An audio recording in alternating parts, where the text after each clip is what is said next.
Estamos en una zona netamente selvática. La línea de adyacencia va desde el norte hasta el sur, va desde Modesto Méndez hasta Aguas Turbias, tanto en el norte como en el sur. Esta línea tiene 215 kilómetros de extensión.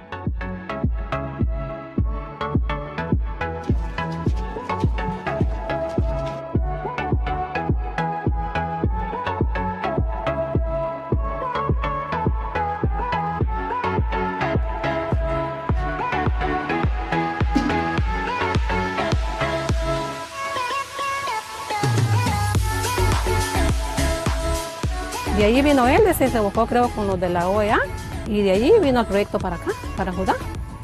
Y fue que lo dieron el terreno, y lo dieron todo lo que era mano de obra y el material para hacer las casas que están ahorita. Y por ese motivo estamos aquí viviendo todavía.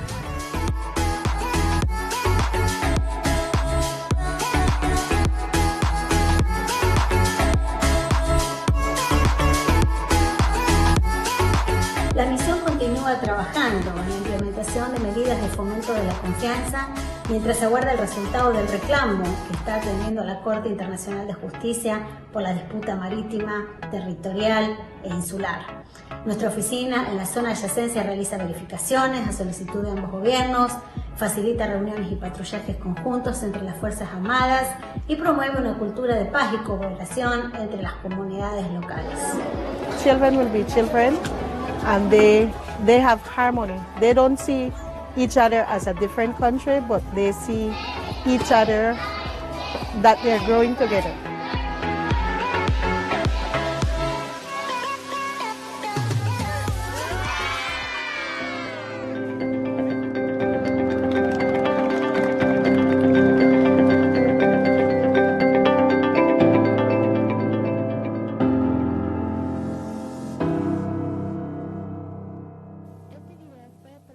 Con la ayuda financiera de la Unión Europea.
Esta organización es el guardián regional en defensa de la democracia, la libertad y los derechos humanos.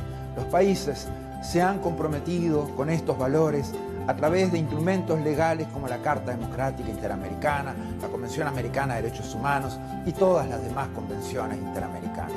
Nuestro trabajo es mantener los más altos estándares. Debemos ser objetivos, analizar los hechos, denunciar cuando veamos corrupción, inequidad o amenazas a la libertad. En esos casos no podemos ser neutrales.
than 100 years since the inauguration of this building, the OAS headquarters, our institution still brings together the peoples of the Americas to address our responsibilities as a partnership of nations.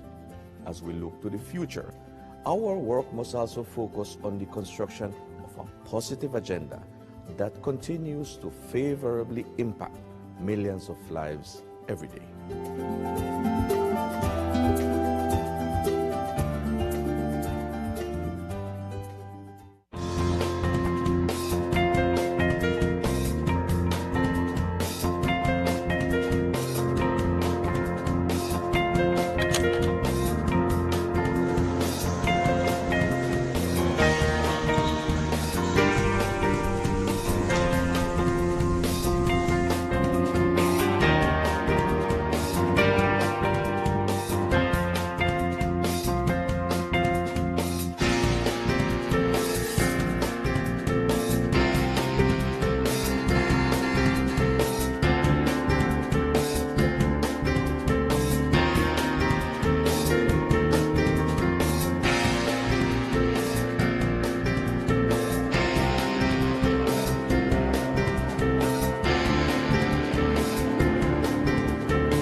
Development cooperation has always been a priority for the OAS. The OAS SETI works with all member states to identify common challenges and define solutions through policy dialogue, which is transformed into action through technical cooperation initiatives. Policy dialogue is central to our work in development. The OAS SETI convenes development leaders in 11 ministerial meetings and high-level processes on priority areas such as competitiveness, labor, education, among others. Technical cooperation initiatives emerge from ongoing dialogue and are therefore established with built-in political support. All of our actions place people at the center, generating a multiplier effect in the region. We enhance human capacity by working with key stakeholders. This strengthens institutions, improving policies and programs, benefiting millions of people in the Americas. Our ability to deliver results relies on broad collaboration. Partnerships for Development, Cooperación Solidaria, is a unique OAS concept which recognizes that each member state, regardless of its size, wealth, or level of development, has value to share and can learn from others. This concept also includes close collaboration with other partners, amplifying our reach and impact. As we mark 70 years of work on development, we take a look back.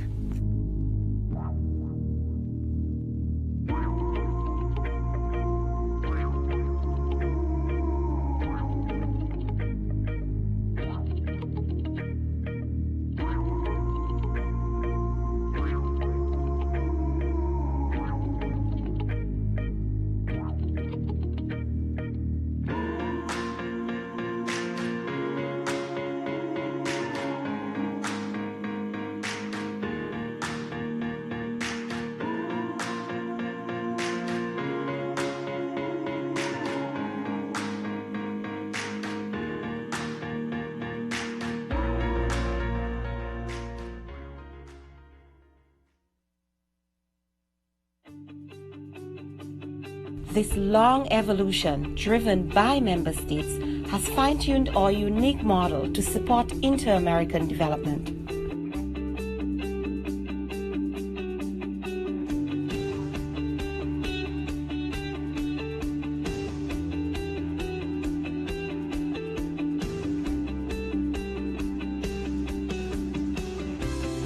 Today, all of our efforts fall into 5 strategic priorities: inclusive and competitive economies, sustainable development, education and human development, decent work for all, development cooperation and partnerships.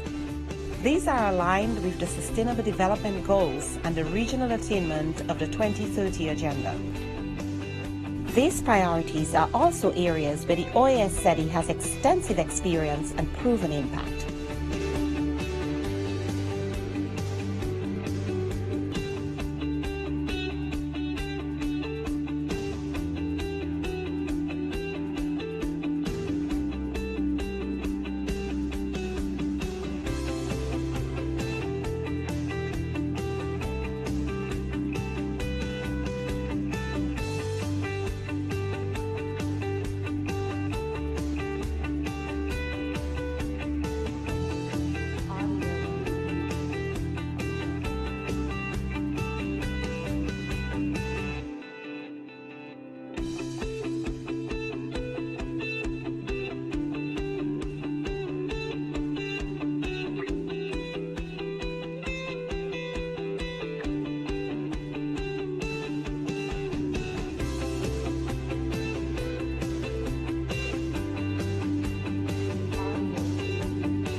We have come a long way.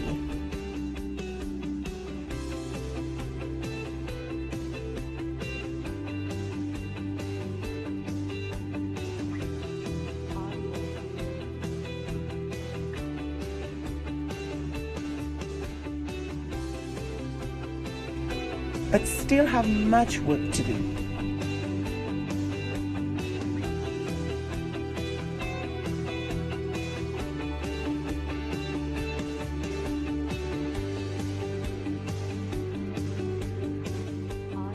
"70 years ago, an inter-American dream and promise was enshrined in the OAS Charter. We can deliver on this promise. Our future leaders are counting on us."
Me and my kids have been there for over an year right now. And children are friends. It doesn't matter where they come from.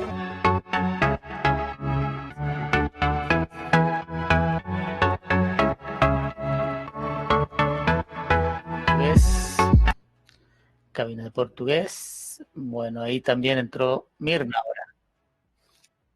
Perfecto.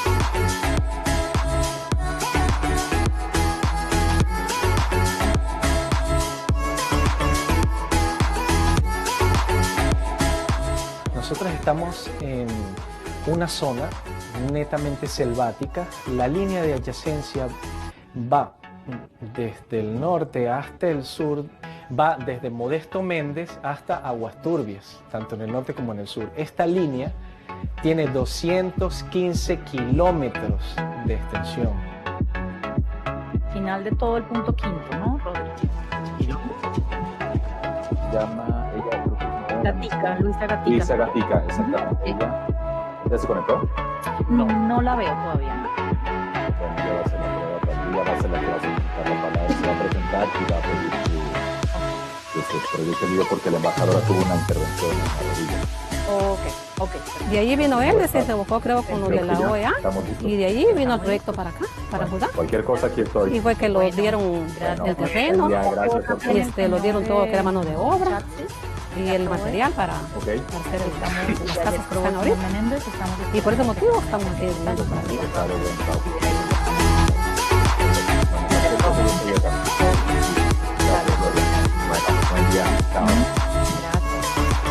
Para aquellas delegaciones que se encuentran conectadas, La misión continúa la palabra para la implementación de medidas de fomento de la confianza delegates mientras se aguarda el resultado del reclamo que está teniendo la Corte Internacional de Justicia por la disputa marítima, territorial e insular.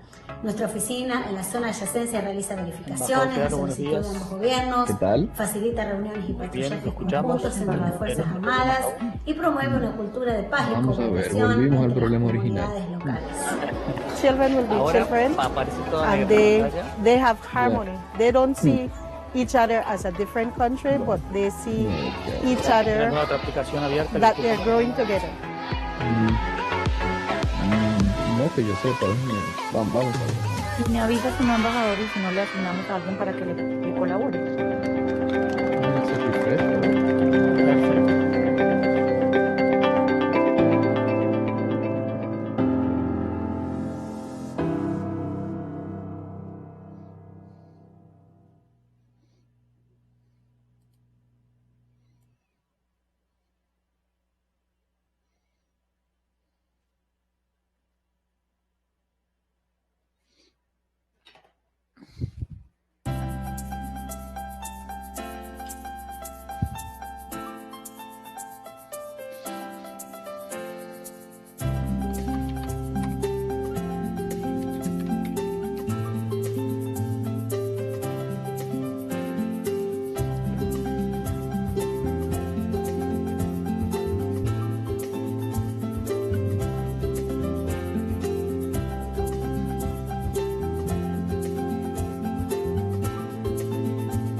Hoy, esta organización es el guardián regional en defensa de la democracia, la libertad y los derechos humanos.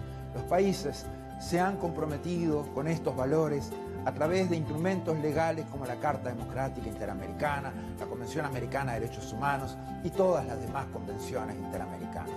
Nuestro trabajo es mantener los más altos estándares. Debemos ser objetivos, analizar los hechos, denunciar cuando veamos corrupción, inequidad o amenazas a la libertad. En esos casos no podemos ser neutrales.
than 100 years since the inauguration of this building, the OAS headquarters, our institution still brings together the peoples of the Americas to address our responsibilities as a partnership of nations. As we look to the future, our work must also focus on the construction of a positive agenda that continues to favorably impact millions of lives every day.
Development cooperation has always been a priority for the OAS. The OAS SETI works with all member states to identify common challenges and define solutions through policy dialogue, which is transformed into action through technical cooperation initiatives. Policy dialogue is central to our work in development. The OAS SETI convenes development leaders in 11 ministerial meetings and high-level processes on priority areas such as competitiveness, labor, education, among others. Technical cooperation initiatives emerge from ongoing dialogue and are therefore established with built-in political support. All of our actions place people at the center, generating a multiplier effect in the region. We enhance human capacity by working with key stakeholders. This strengthens institutions, improving policies and programs, benefiting millions of people in the Americas. Our ability to deliver results relies on broad collaboration. Partnerships for Development, Cooperación Solidaria, is a unique OAS concept which recognizes that each member state, regardless of its size, wealth, or level of development, has value to share and can learn from others. This concept also includes close collaboration with other partners, amplifying our reach and impact. As we mark 70 years of work on development, we take a look back.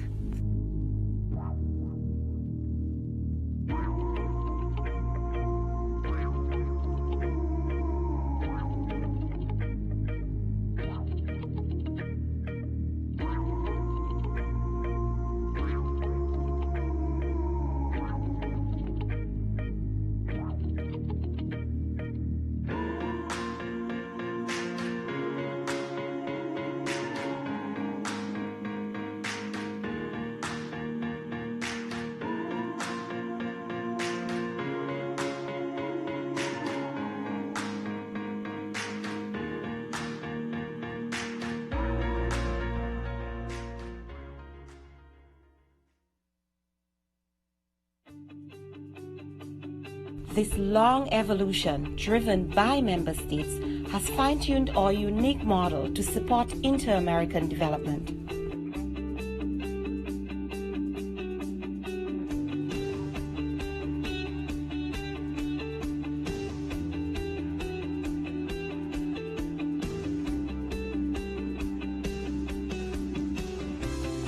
Today, all of our efforts fall into 5 strategic priorities: inclusive and competitive economies, sustainable development, education and human development, decent work for all, development cooperation and partnerships.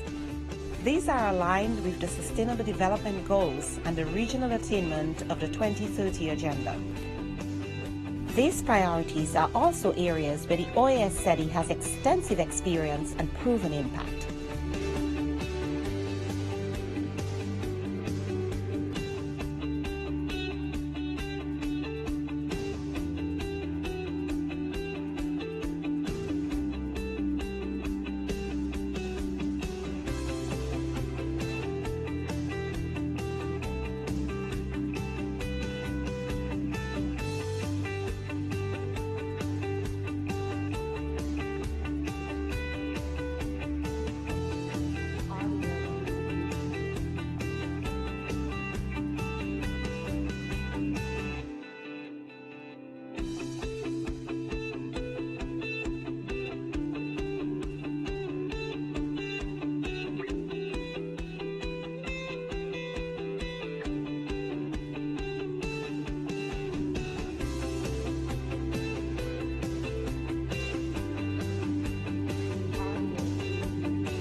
We have come a long way.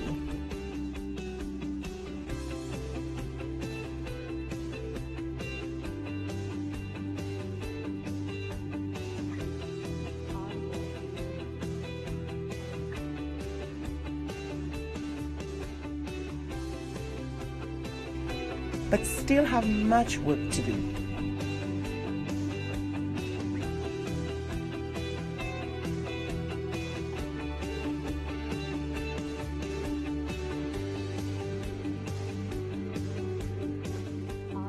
"70 years ago, an inter-American dream and promise was enshrined in the OAS Charter. We can deliver on this promise. Our future leaders are counting on us."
Me and my kids have been there for over an year right now. And children are friends. It doesn't matter where they come from.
Nosotros estamos en una zona netamente selvática. La línea de adyacencia va desde el norte hasta el sur, va desde Modesto Méndez hasta Aguas Turbias, tanto en el norte como en el sur. Esta línea tiene 215 kilómetros de extensión.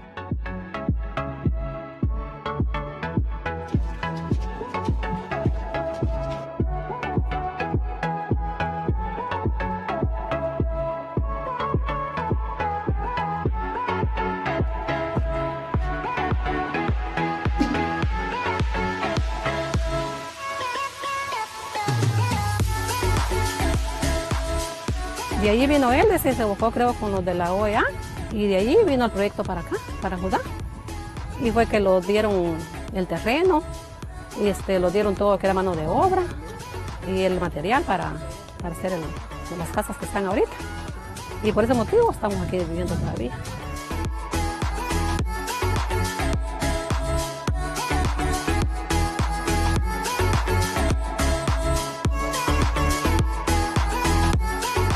La misión continúa trabajando en la implementación de medidas de fomento de la confianza mientras aguarda el resultado del reclamo que está atendiendo la Corte Internacional de Justicia por la disputa marítima, territorial e insular. Nuestra oficina en la zona de adyacencia realiza verificaciones a solicitud de ambos gobiernos, facilita reuniones y patrullajes conjuntos entre las Fuerzas Armadas y promueve una cultura de paz y cooperación entre las comunidades locales. Children will be children. And they have harmony. They don't see each other as a different country, but they see each other that they're growing together.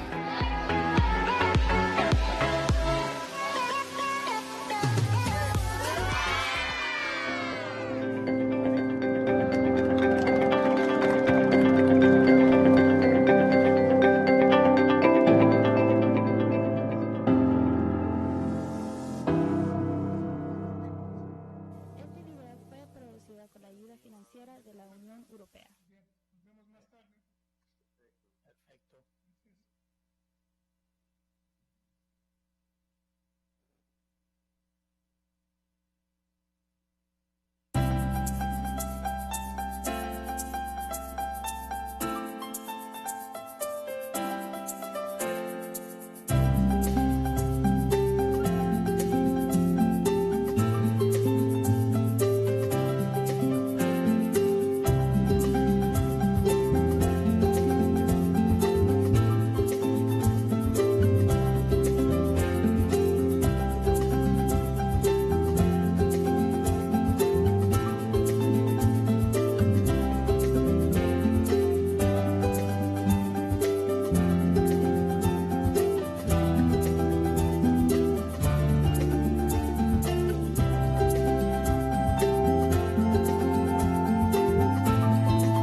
Hoy, esta organización es el guardián regional en defensa de la democracia, la libertad y los derechos humanos.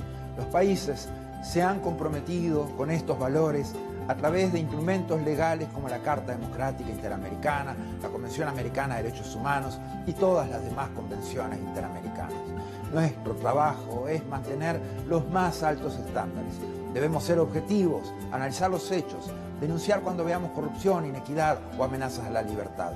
En esos casos, no podemos ser neutrales.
100 years since the inauguration of this building, the OAS headquarters, our institution still brings together the peoples of the Americas to address our responsibilities as a partnership of nations. As we look to the future, our work must also focus on the construction of a positive agenda that continues to favorably impact millions of lives every day.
Development cooperation has always been a priority for the OAS. The OAS SETI works with all member states to identify common challenges and define solutions through policy dialogue, which is transformed into action through technical cooperation initiatives. Policy dialogue is central to our work in development.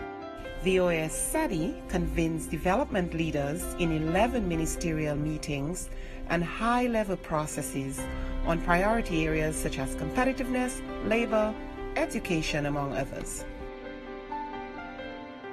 Technical cooperation initiatives emerge from ongoing dialogue and are therefore established with built-in political support. All of our actions place people at the center, generating a multiplier effect in the region. We enhance human capacity by working with key stakeholders. This strengthens institutions, improving policies and programs, benefiting millions of people in the Americas. Our ability to deliver results relies on broad collaboration. Partnerships for Development, Cooperación Solidaria, is a unique OAS concept which recognizes that each member state, regardless of its size, wealth, or level of development, has value to share and can learn from others. This concept also includes close collaboration with other partners, amplifying our reach and impact. As we mark 70 years of work on development, we take a look back.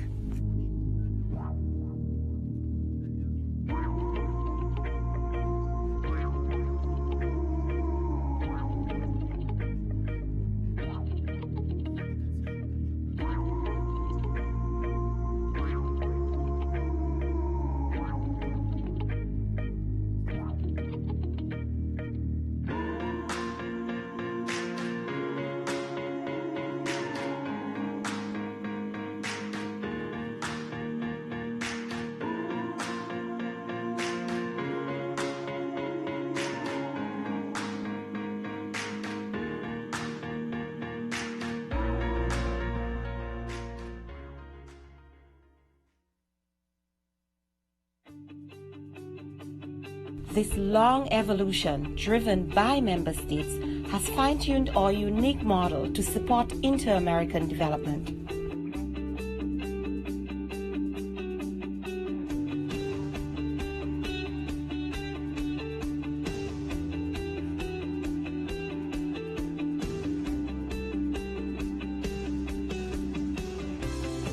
Today, all of our efforts fall into 5 strategic priorities: inclusive and competitive economies, sustainable development, education and human development, decent work for all, development cooperation and partnerships.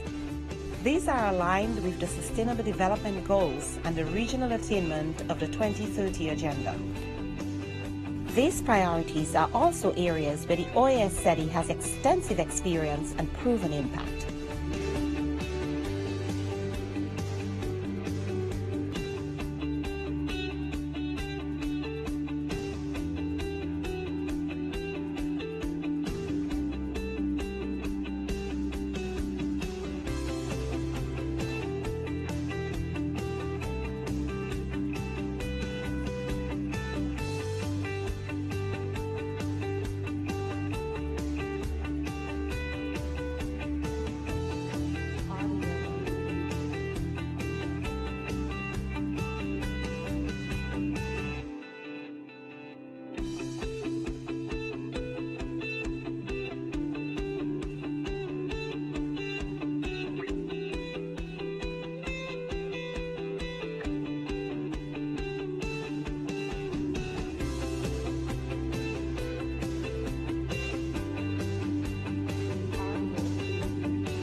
We have come a long way.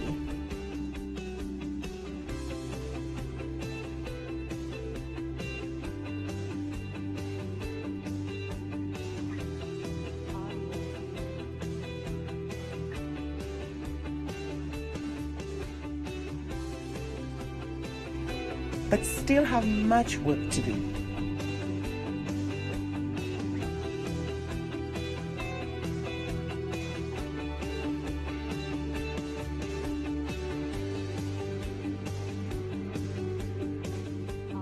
"70 years ago, an inter-American dream and promise was enshrined in the OAS Charter. We can deliver on this promise. Our future leaders are counting on us."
Belize, Bolivia, Brazil, Canada, Chile, Colombia, Costa Rica, Ecuador, the United States, Guatemala, Guyana, Haiti, Honduras, Jamaica, Mexico, Nicaragua, Panama, Paraguay, Peru, the Dominican Republic, St. Kitts and Nevis, St. Vincent and the Grenadines, Suriname, Trinidad and Tobago, and Venezuela.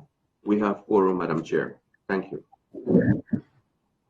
Thank you, Assistant Secretary General.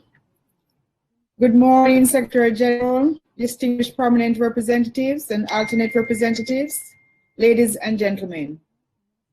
Before proceeding with the adoption of the order of business, I wish to take this opportunity to express our sincere condolences to the distinguished delegation of Uruguay on the passing of the former President, Taber Vázquez, who served as the 41st President of Uruguay from 2015 to 2020, and prior to that, as the country's 39th President from 2005 to 2010. May he rest in peace. Let's all observe a moment of silence.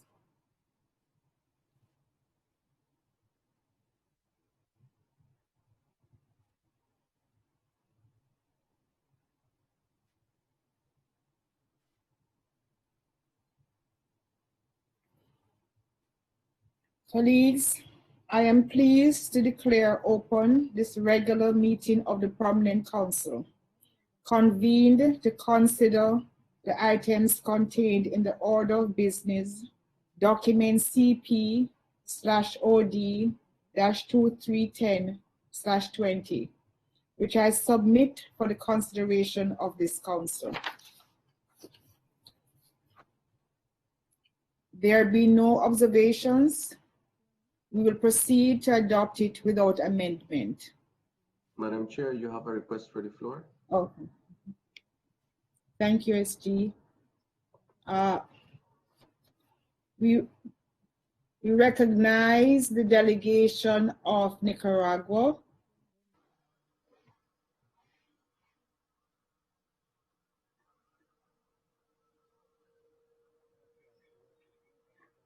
Thank you very much, Madam Chairman. Good morning to you and to everyone.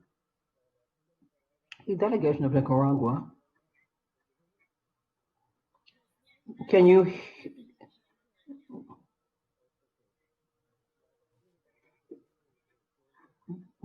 The delegation of Nicaragua looks at the introduction of the mandates for the Permanent Council with reference to an illegal point on Nicaragua and Venezuela, for which Nicaragua would like to make a point on this resolution, and thus would like to ask the chairman of the Permanent Council on the document relative to this mandate for the Permanent Council to include this as a footnote. Thank you very much, Madam Chairman.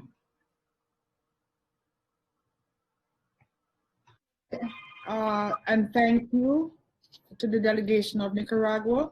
We now recognize the delegation of Antigua and Barbuda.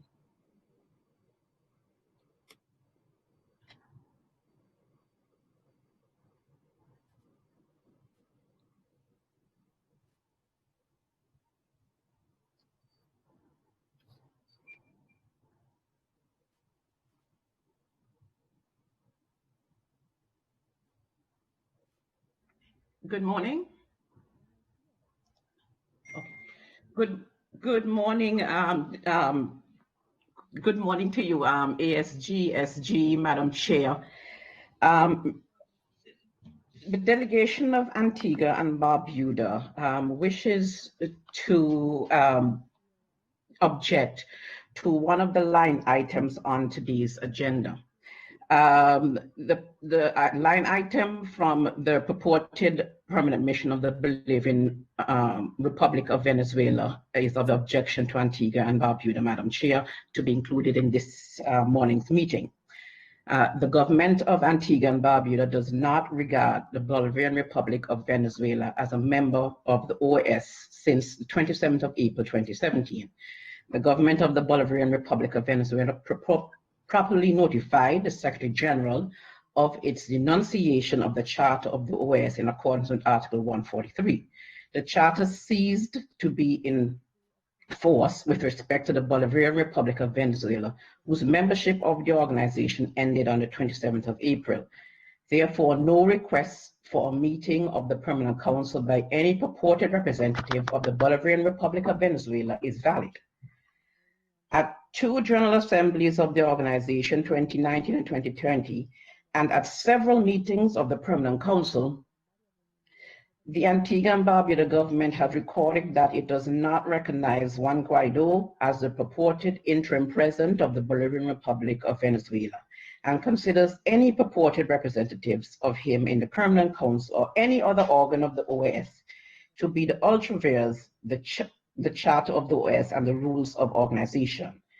The purported representative of the Bolivarian Republic of Venezuela is in fact the spokesperson for only one of the many political parties in Venezuela. In this regard, Madam Chair, we do object to any line item that has been requested by the purported Bolivarian Republic of Venezuela to be included in this morning's Permanent Council. Thank you. The objection of Antigua and Barbuda is noted. We will now recognize the delegation of St. Vincent and the Grenadines.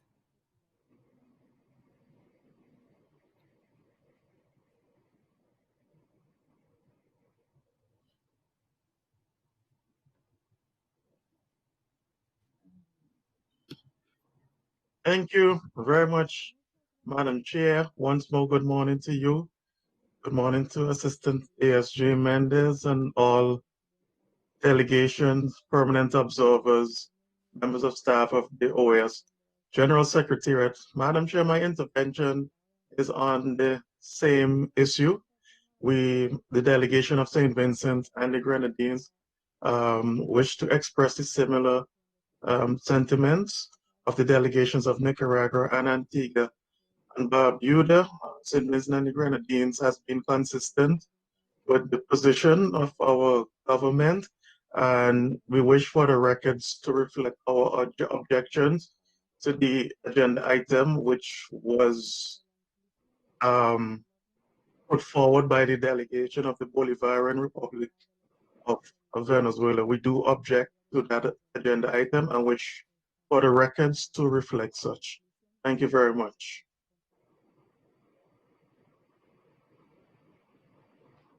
You're We on mute, thank Madam Chair. the delegation of St. Vincent and the Grenadines, and the objection is noted. Is the delegation of Antigua and Barbuda requesting to speak again? Okay. The delegation of Antigua and Barbuda is recognized.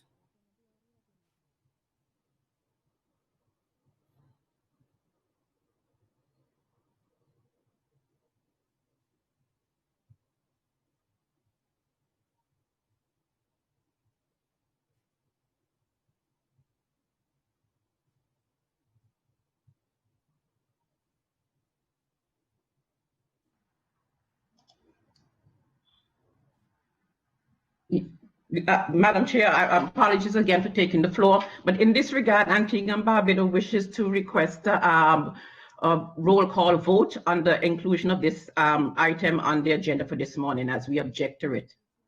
Thank you. Request of Antigua, the delegation of Antigua and Barbuda is acknowledged, and I will now seek guidance from our legal advisor at the Secretariat. Our Assistant Secretary General, is our legal advisor available? Yes, Madam Chair, he's connected. Jean-Michel Arigui is connected. There he is. Buenos días, señora Presidenta. Thank you very much. Good morning, Madam Chairman, Assistant Secretary General, Secretary General. On this topic, if a delegation requests that be revoked, it has to be voted on. It will be approved by a majority of delegates, be it 18 votes, then the topic will be approved. Thank you very much, Madam Chairman. Thank you, Jean-Michel, our legal advisor. Assistant Secretary General, can I call on you to assist in this process of the roll call?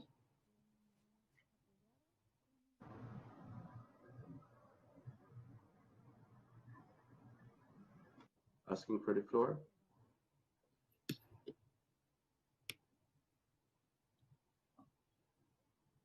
We now recognize the delegation of Trinidad and Tobago.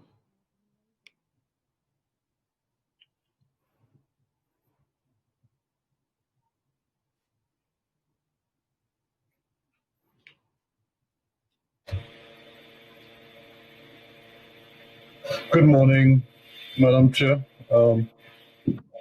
Secretary General, Assistant Secretary General, distinguished colleagues. Even before commenting on this agenda item, this is the first occasion on which our delegation has requested the floor, and we wish to place on record the condolences of our government, people, and our delegation in expressing our solidarity to the government, people, and the delegation of Uruguay on the passing of the former president.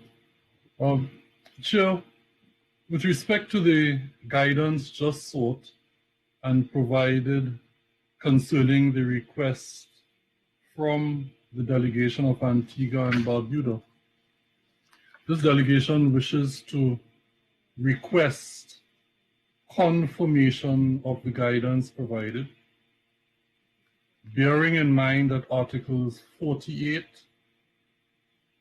and 59 of the Rules of Procedure of the Permanent Council appear to guide otherwise. Article 48 specifically says that proposals submitted to the Permanent Council for consideration shall be presented in writing to its Secretariat, which shall deliver copies to the representatives at least 24 hours prior to the meeting at which the matter will be discussed. However, by a two-thirds vote of the member states, the Council may authorize discussion of a proposal that has not followed the established procedure because of its urgent nature. That is the end of the text of Article 48, Chair. This delegation is not aware, by the time of its receipt of this matter referred to by the distinguished delegation of Antigua,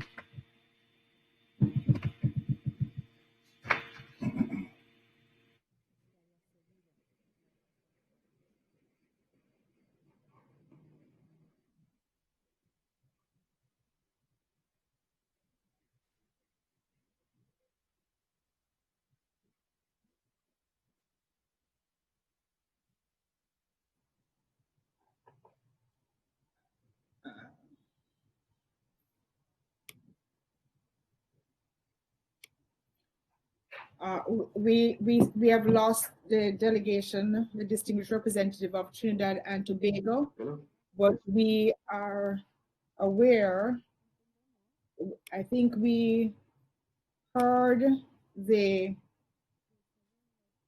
substance of the intervention, and again we'll seek the guidance of our legal counsel on the timing of the request. Excuse me, Madam Chair. Did not finish making his statement. He just advised of that. Can we connect him again before you give the floor to legal? Okay, okay. Please request for the floor again. Is Trinidad, are we able to reconnect with Trinidad, the delegation of Trinidad and Tobago?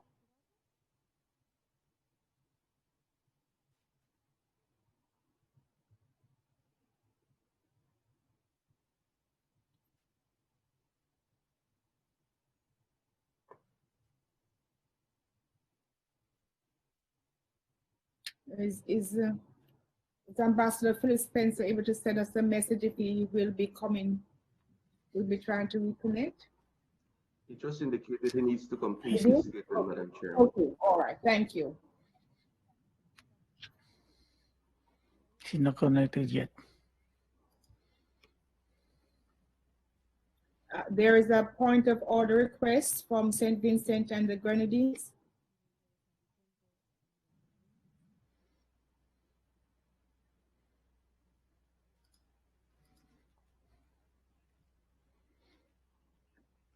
Thank you very much, Madam Chair. I'm sorry that we're having technical difficulties and my delegation was not able to hear the distinguished ambassador of Trinidad and Tobago finish his statement, but my delegation's point of order is in accordance to the rules. A delegation has called for a roll call, a vote, and based upon the rules, we should proceed immediately with that vote unless there is an expression from another delegation about the manner in which the vote is to proceed. So thank you very much, Madam Chair, and the delegation wish to be guided accordingly. Thank you. We thank the delegation of St. Vincent and the Grenadines for that intervention. And again, I will ask for guidance in this case. I believe the the delegation of Trinidad and Tobago would wish to finish their statement, but a procedural matter has been brought to our attention, so we ask our legal counsel to just guide us if we go straight to the roll call or allow the ambassador or await the rejoining of the delegation of Trinidad and Tobago.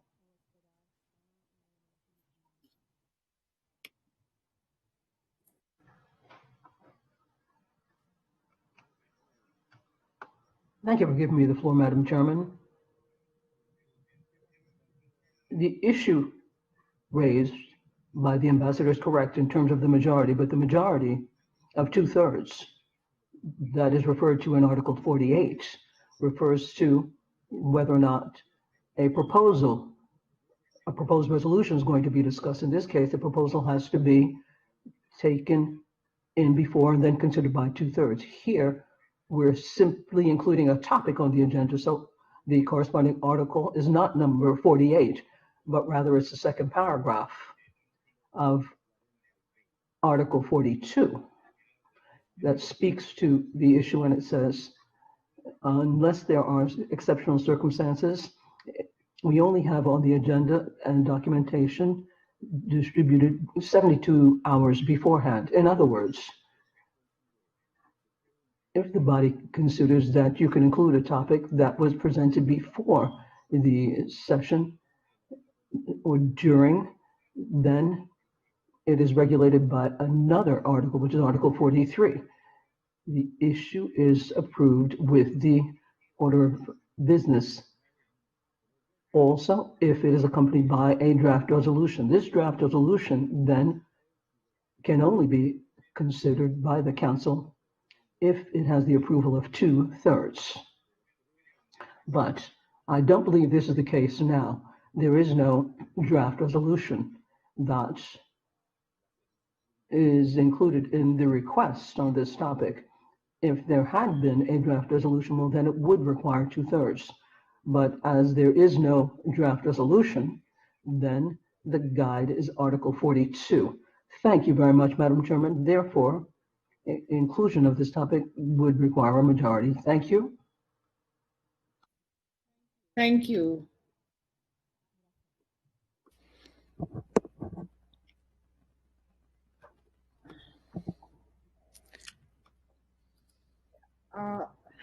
In keeping with the recommendation of our legal counsel and in view of the difficulty the delegation of Trinidad and Tobago is having to rejoin to conclude his intervention, we will go ahead with the... Sorry, Madam Chair, Trinidad and Tobago is connected now. Oh, they are connected? Excellent. Trinidad and Tobago, you have the floor.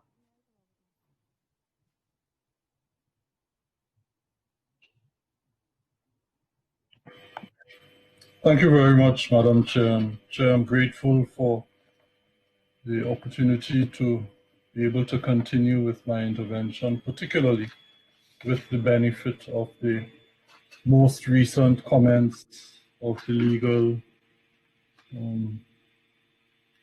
counsel. Chair, having heard as much as I was able to hear of that intervention, and having taken note of the distinction being drawn in those comments between proposals related to a draft resolution and matters related to a new topic for inclusion on the draft order of business at Article 43.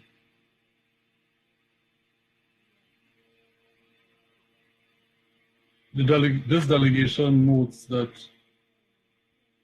there appears to be a gap in specificity in the application of the majority required for votes called on matters pertinent to Article 43. The matters referred to by the legal counsel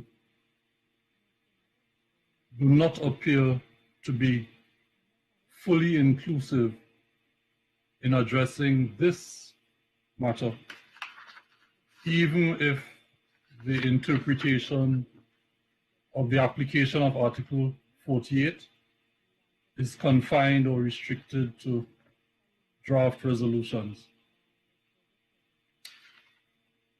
This delegation continues to follow the proceedings this morning and will request the floor at an appropriate time as may be required, Chair.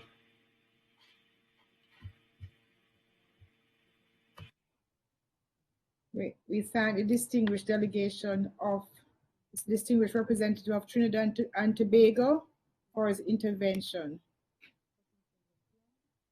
We will now recognize the delegation of Venezuela.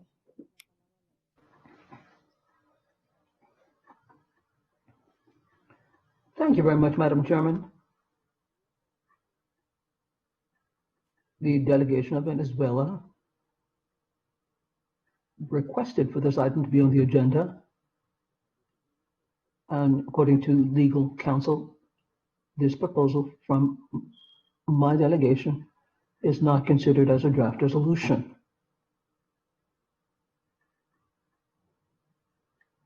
But after the General Assembly of the OAS in Medellin, this was pointed out last month in the virtual meeting we had in the city of Washington, D.C., where the National Assembly representation of Venezuela was recognized.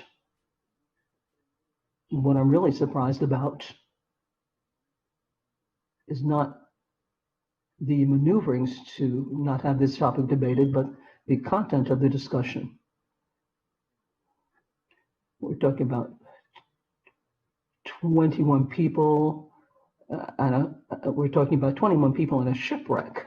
And this topic has to do with the situation.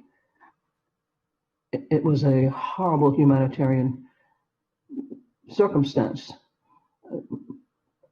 My deep-seated sadness in looking at how this matter is looked at.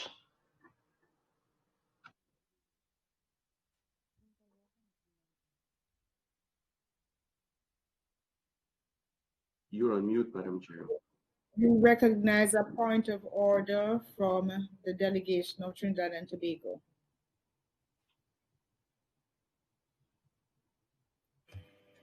Thank you very much, Madam Chair.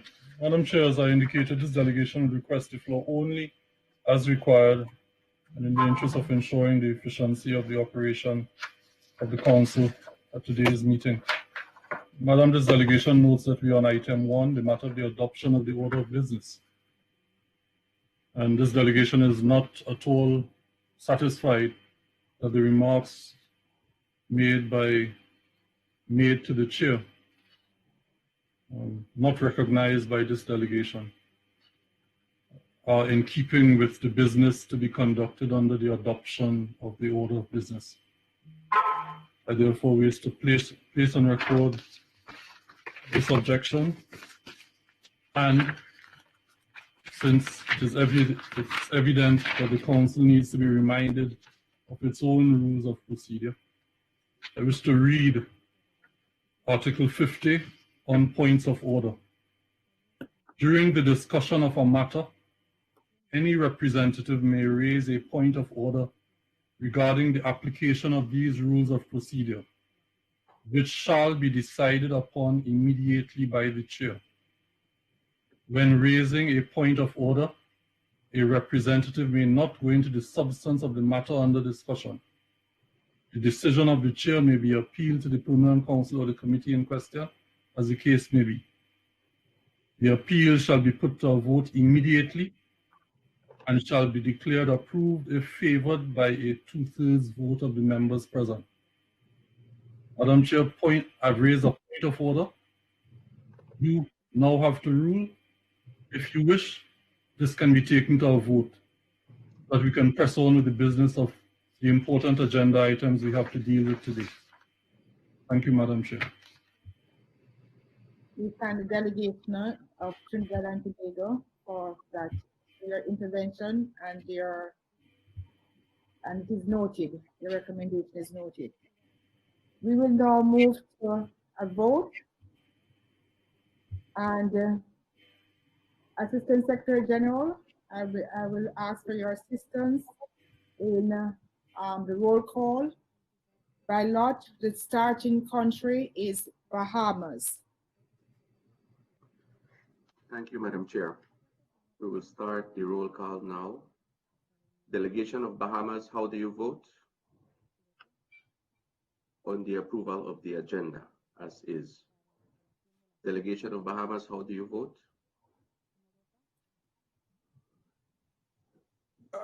Madam Chair, ASG, Bahamas wants to be sure of what the vote is. We are voting to keep the agenda items as laid out in the circulated agenda, for or against. Is that correct? That is correct, Mr. Chair. Bahamas vote yes. Thank you, Bahamas. Barbados, how do you vote?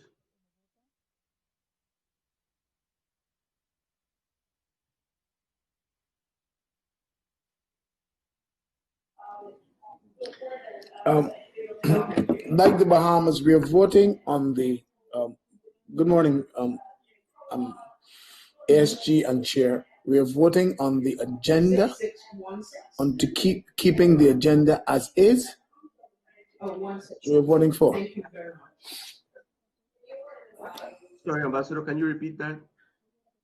The vote that we are voting on is a procedural matter on keeping the agenda as is stated here. Yes, sir. We abstain. So Barbados abstains. Thank you, Barbados. Belize, how do you vote? Assistant Secretary General, before Belize, before the vote from Belize, can we just clarify again the question for all delegations? We are voting on whether or not the agenda as has been presented by the chair can be approved by the delegations. If you vote yes, we keep the agenda as is. If you vote no, then the item that has been objected to can be removed.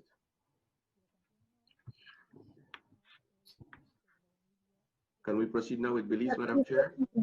Yes, please proceed, Assistant Secretary General. Good morning, and thank you for that clarification.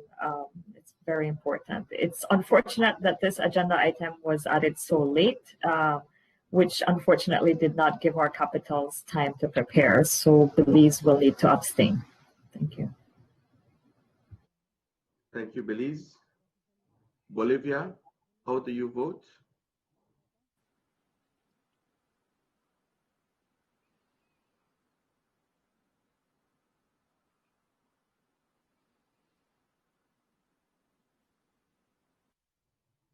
La delegación de Bolivia que pida la palabra. Can the delegation of Bolivia please request the floor?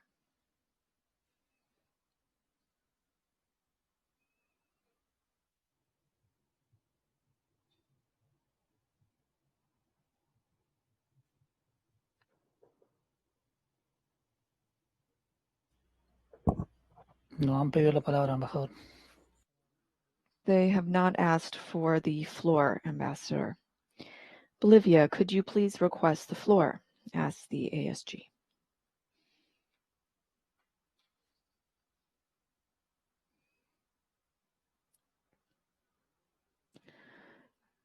Fernando, can you confirm that Bolivia is connected? I don't see anyone connected from Bolivia.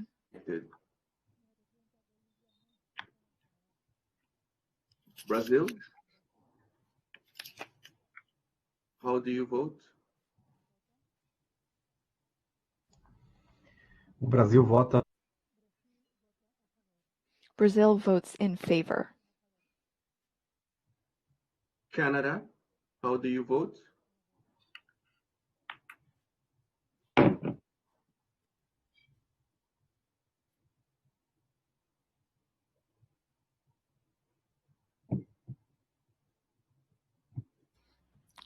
I'm sorry, Ambassador, I said we cannot hear you.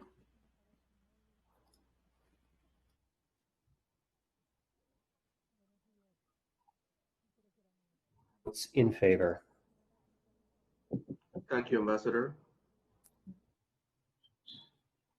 Delegation of Chile, how do you vote?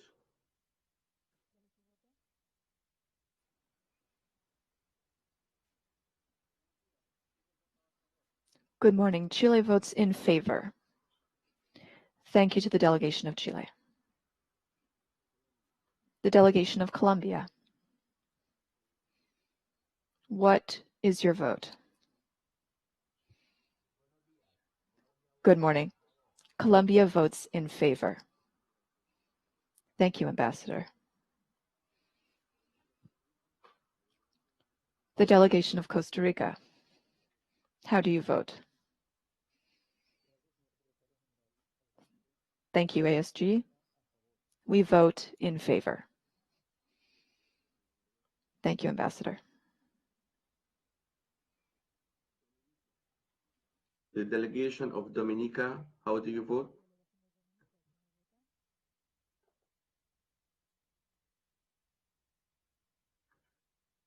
Fernando, ¿me confirma si tenemos a Dominica conectado? Fernando, can you confirm that Dominica is connected? I don't see anyone from Dominica. Dominica is absent. Delegation of Ecuador, how do you vote?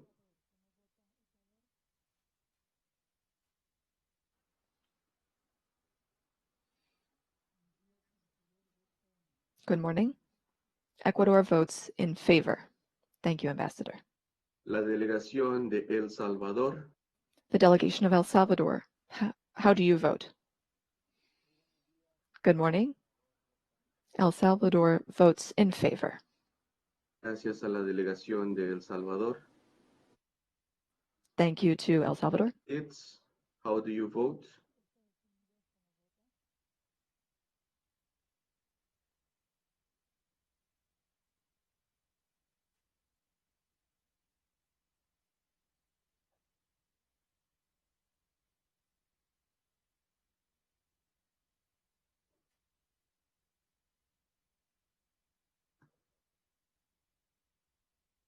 Fernando, ¿me confirma si tenemos a Is the U.S. connected?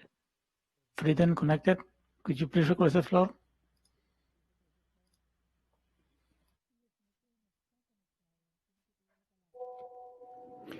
The United States votes yes. Thank you.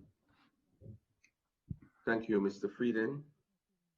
The delegation of Grenada is next. How do you vote?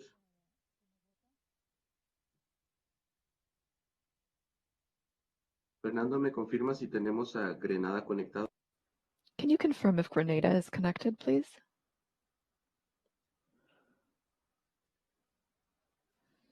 I don't see anyone from Grenada connected. Absent. Sigue la delegación de Guatemala.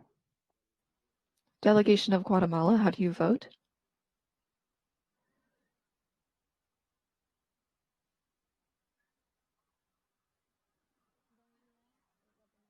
Good morning.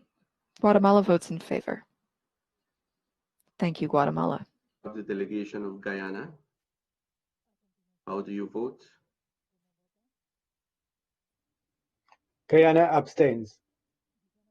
Thank you, Ambassador. Next, we have the delegation of Haiti. How do you vote?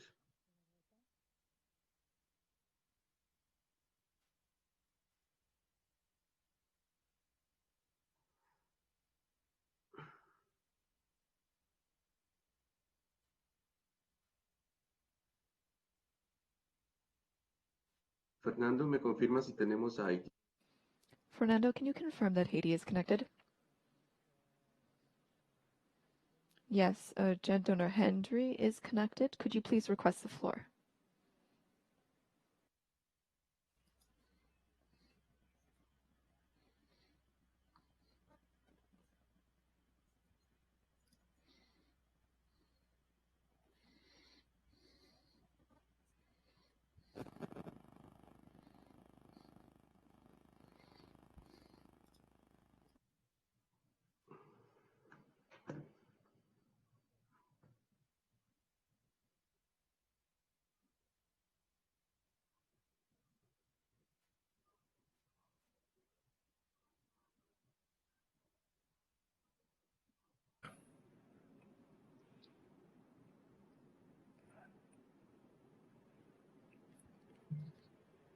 Ambassador Emmett, we can hear you. Could you please? Okay.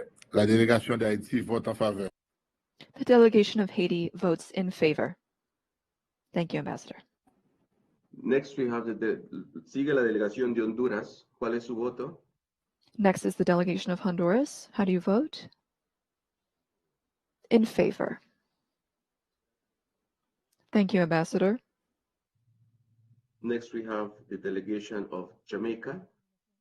Jamaica, what is your vote?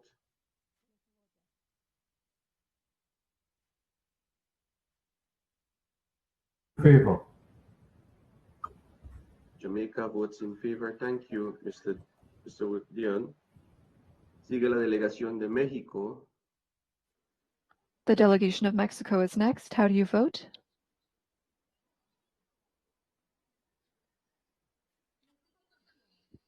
Mexico abstains. Thank you, Ambassador. The delegation of Nicaragua is next. How do you vote?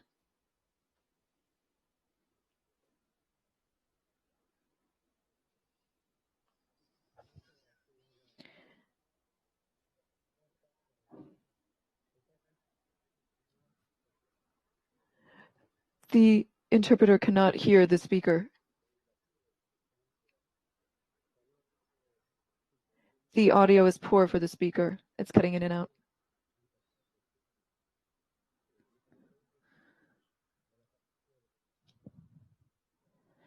The interpreter is unable to hear. Nicaragua votes against, confirms the ASG. Panama, how do you vote? Panama votes in favor. Thank you, Ambassador. Sigue la delegación de Paraguay. Paraguay, ¿cuál es su voto? Paraguay is next. How do you vote, Paraguay?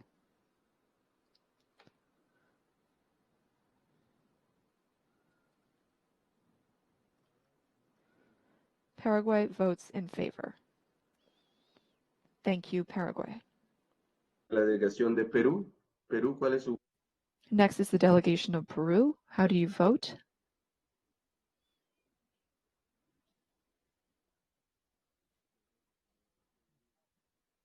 Sir, you are muted. Good morning. Peru votes in favor. Thank you, Ambassador. The delegation of the Dominican Republic is next. How do you vote?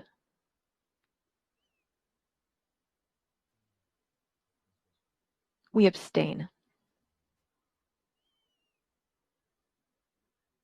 Of St. Kitts and Nevis. How do you vote? St. Kitts and Nevis abstains. Thank you, St. Kitts and Nevis.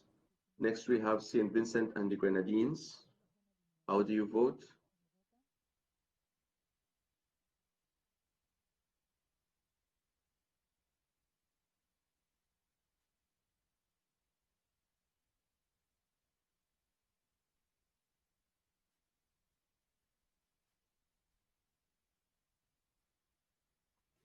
Thank you very much, Madam Chair. St. Vincent and the Grenadines vote no. Thank you, St. Vincent and the Grenadines. Next, we have the delegation of St. Lucia. How do you vote?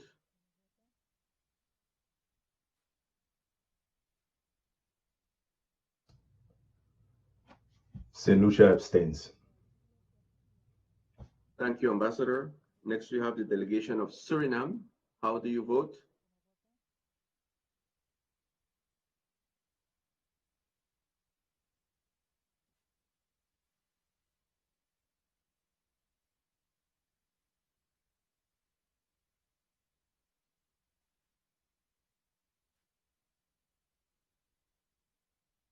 Suriname abstains. Suriname abstains. Thank you to the delegation of Suriname. Next, we have the delegation of Trinidad and Tobago. How do you vote?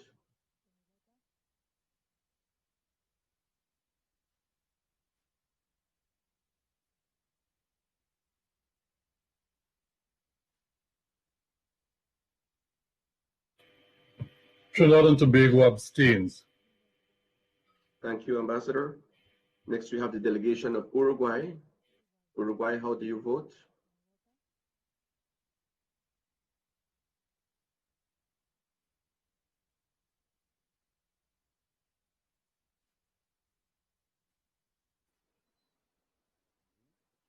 Can you hear me? Can you hear me? Yes, Ambassador. Affirmative. Yes. Thank you, Ambassador. Venezuela is next. How do you vote?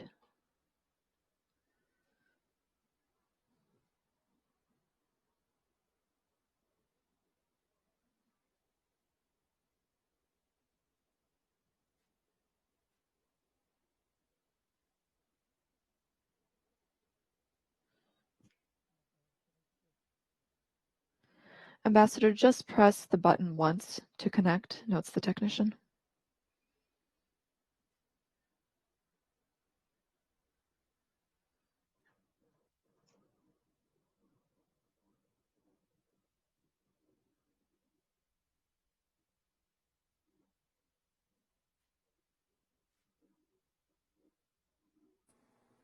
Gracias. Thank you. We vote in favor. Thank you, Ambassador. Delegation of Antigua and Barbuda, how do you vote?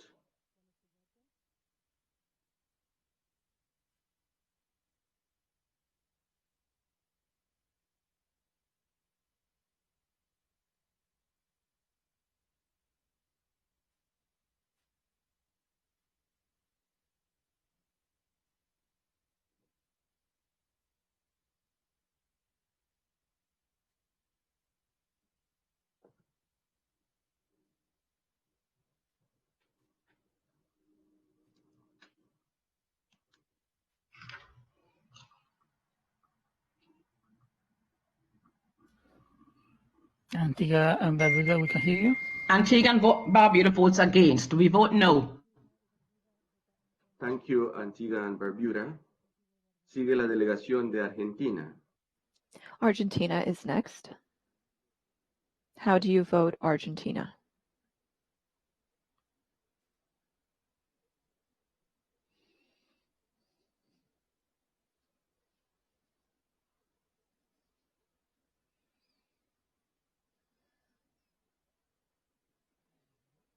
Argentina, could you please request the floor?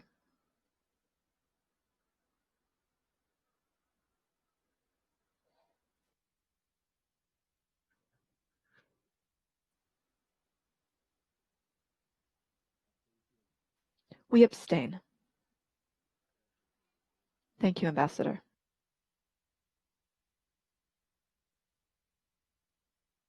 Madam Chair, we have concluded the voting. If you give us just a minute, we'll give you the totals. ASG, did we get Bolivia's vote? Bolivia is absent, Madam Chair. They were not connected. They have requested the floor. La delegación de Bolivia. Bolivia has the floor. How do you vote? Sorry, we had issues with the connection and our video. We abstain. Thank you.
Madam Chair, we have the results of the voting. Voting in favor of the agenda as presented, 18 votes. Voting against, 3 votes. 11 abstentions, and 2 delegations are absent. Thank you, Madam Chair.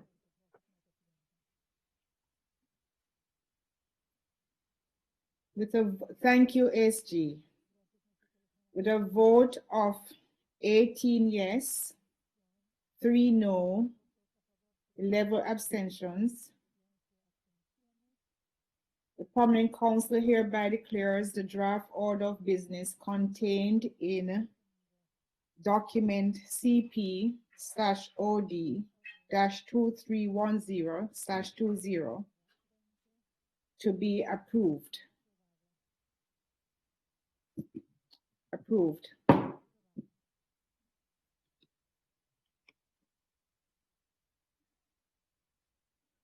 We recognize the delegation of Trinidad and Tobago.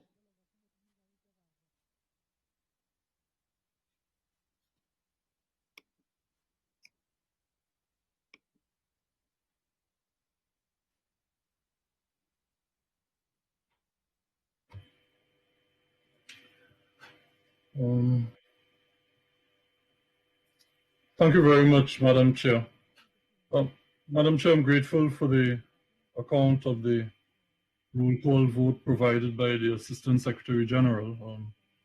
I would just wish to, I know the decision has already been given based on what was reported. This delegation's record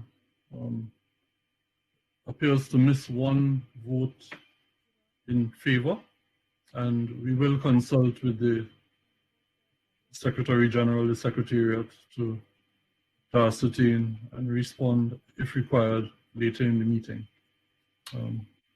Thank you very much, Chair. We thank the distinguished representative of Trinidad and Tobago for that intervention, and noted by the Secretariat, Assistant Secretary General.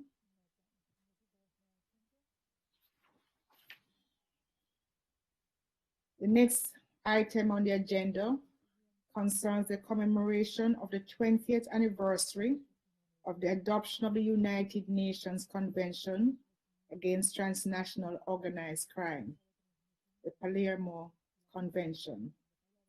In accordance with the request submitted by the Permanent Mission of Mexico in document CP/INF.8818/20. In this regard, the Chair recognizes Mr. Arthur Weintraub, Secretary for Multidimensional Security. Mr. Weintraub, you have the floor.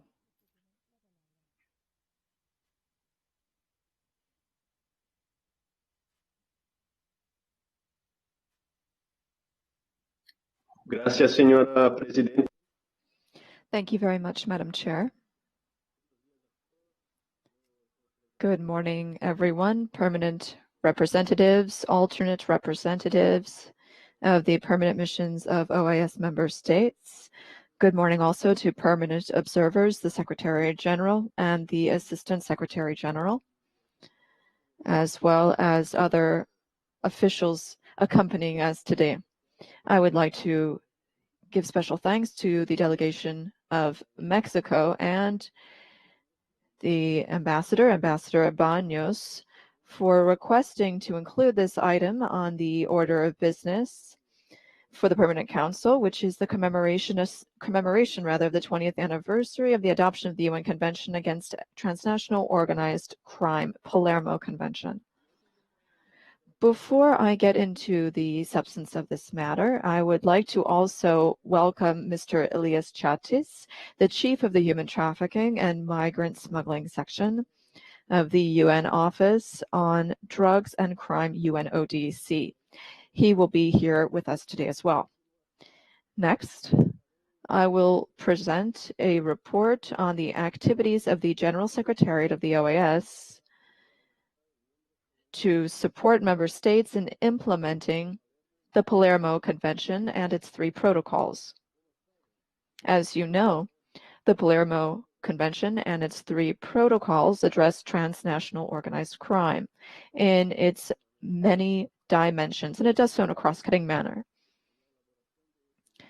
For that reason, in this report, we received contributions from various bodies of the General Secretariat, including the Secretariat for Legal Affairs and the Secretariat of the SEAM, in addition to the Inter-American Commission for Drug Abuse Control, CCAD, the Department of Public Security, and the Department Against Transnational Organized Crime, DTOC. Each of these secretariats provided member states with crucial support for their efforts to prevent and combat transnational organized crime in the framework of the Palermo Convention. One of the oldest bodies within the OAS to implement the convention at the regional level is CCAD. With regard to drug trafficking, through the Supply Reduction Unit, CCAD supports member states in strengthening their ability to counteract the production, smuggling, and commercialization of illicit drugs. Specifically, the unit provides technical assistance and training to law enforcement to prevent the diversion of chemical precursors and to dismantle clandestine laboratories that produce cocaine and heroin, as well as synthetic drugs and new psychoactive substances. Additionally, this support enables member states to strengthen their capacity to collect, analyze, and share strategic intelligence and operational information on the fight against drugs. The goal is to investigate and prosecute criminal networks involved in illicit trafficking of drugs by land, air, and sea. Entities that later sell these drugs on the dark web and use other techniques such as micro smuggling and small-scale drug dealing in the region. Additionally, the Multilateral Evaluation Mechanism, or MEM, also helps strengthen this convention. The MEM was a mandate of the Second Summit of the Americas, and it is a unique tool. It is a peer review process that measures the progress made by member states in addressing the issue of drugs and related crimes.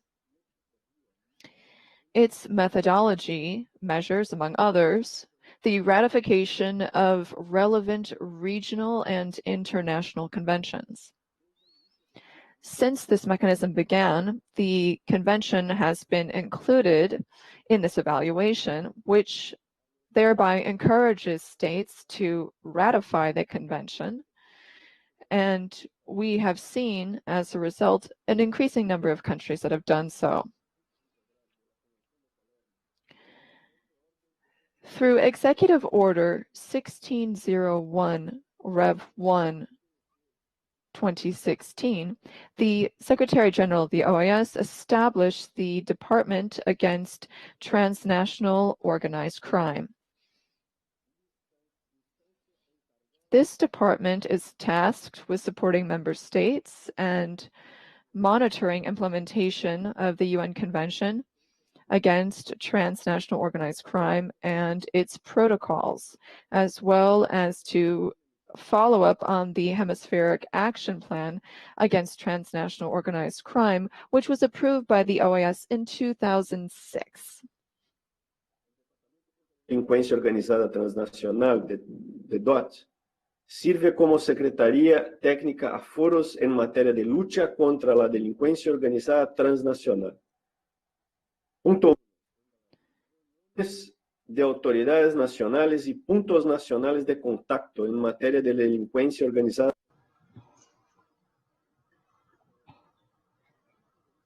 All in all, the Group for Experts for Controlling Money Laundering Gelabek, junto con el Departamento de Seguridad Pública, along with the Public Security Department, the Technical Secretariat for the Meeting of National Authorities in Trafficking of Persons, and meetings, advisory committee meetings, and states parties of the Inter-American Convention against the manufacture, the illicit trafficking of firearms, munitions, explosives, and other related material.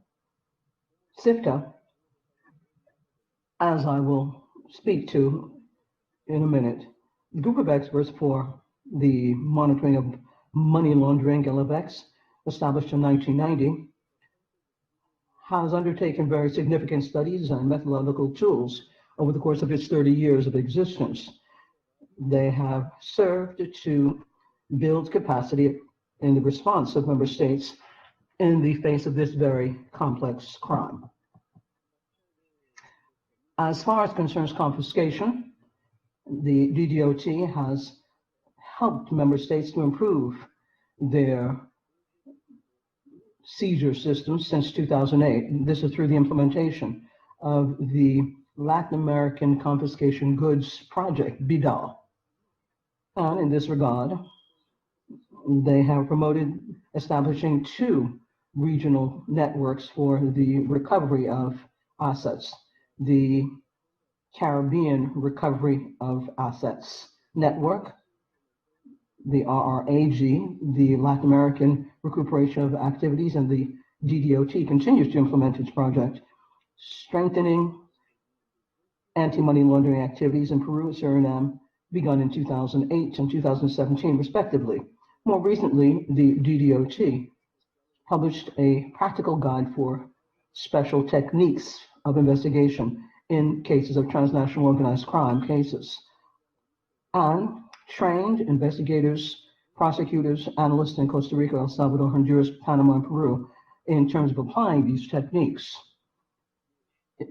It was concluded that the diagnostic of national efforts in the fight against crimes in the trafficking of persons and the illicit trafficking of migrants in El Salvador, Guatemala, and Honduras, and in 2020 began a project to fight against illicit finances in illegal mining in Brazil, Colombia, Ecuador, Guyana, Peru, and Suriname. The Department of Public Security, the DSP in Spanish, is in charge of offering support to member states on 3 topics related to the Palermo Convention. 1, prevention, assistance, and protection of victims and survivors of the trafficking in persons. 2, prevention of crimes related to irregular migration. And 3, prevention of the proliferation and the illicit trafficking of firearms and munitions. With regards to this topic on trafficking in persons, the DSP works under the aegis of 2 areas, the political and the programmatic areas. In the political arena, the DSP, alongside the DDOT, make up the technical secretariat of the Meeting of National Authorities that deal with trafficking in persons. Since adoption of the Palermo Convention, 5 meetings have been held, resulting in the first and second work plan to fight against trafficking in persons in the Western Hemisphere. The 6th meeting is scheduled for next year under the presidency of Argentina. In the programmatic area on trafficking of persons through the DSP, between 2015 and 2020, carried out activities in 9 countries: Costa Rica, El Salvador, Ecuador, Guatemala, Honduras, Mexico, Nicaragua, Panama, and the Dominican Republic. And 17 municipalities, by implementing 4 major programs to prevent trafficking in persons, to assist and protect victims, and to prosecute crime with a view to covering minorities and migrant populations. Between 2015 and 2018, they implemented the program Prevention of Associated Crimes and Irregular Migration, financed by the European Union, with interventions nationally as well as on the community level in the 8 beneficiary countries: Costa Rica, El Salvador, Guatemala, Honduras, Mexico, Nicaragua, Panama, and the Dominican Republic. With regards to the protocol against the manufacture and the illicit trafficking of firearms, parts, and components, and munitions, since 1997, the region of the Americas adopted the Inter-American Convention against the manufacturing and illicit trafficking of firearms, munitions, explosives, and other related materials. This is known as SIFTA. SIFTA is a multilateral agreement which is binding, ratified by 31 of the 34 member states of the Organization of American States. And it's the main hemispheric tool to cover the problem of trafficking, illicit proliferation of firearms, both in a comprehensive and regional way. Since its adoption, 4 conferences of the states parties have been held and 19 regular meetings of the advisory committee. I would like to avail myself of this opportunity to reiterate invitation to all states parties and signatories of SIFTA to the 20th meeting of the advisory committee, which will take place virtually on the 17th of December and will be chaired by Mexico. The Department of Legal Cooperation of the Secretariat of Legal Affairs, that acts as a technical secretariat for 2 cooperation processes for international legal affairs, has work that contributes to the purposes of the Palermo Convention. Within the framework of all of the meetings of the Ministers of Justice of the Americas, known as REMJA, and their working groups on legal cooperation and cyber crimes, 2 recommendations have come out for that cooperation to be effective, and to underscore all of the legal cooperation instruments that are very helpful and that contribute to the Palermo Convention, the model law as regards criminal issues, best guide practices in this arena, and a cooperation network in criminal issues. There are other inter-American legal instruments that are also very helpful for all of the purposes mentioned in the Palermo Convention.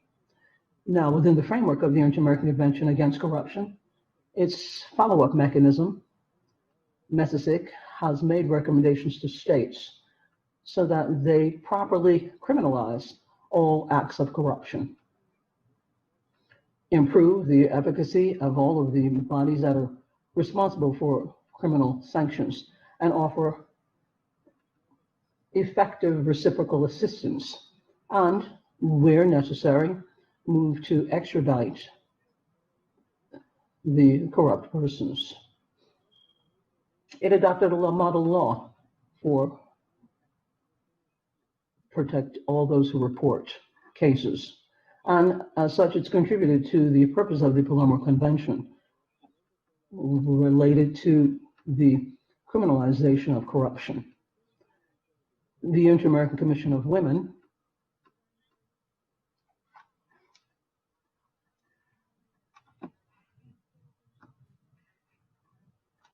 Normal time for this presentation will be 8 minutes. We are giving you double that time, so I just would like you to bear that in mind as we look to Understand. I'm gonna read the final page, and then I am gonna end. I understand. Thank you. Thank you. Finally, trata de personas. Finally, trafficking in persons and the United Nations.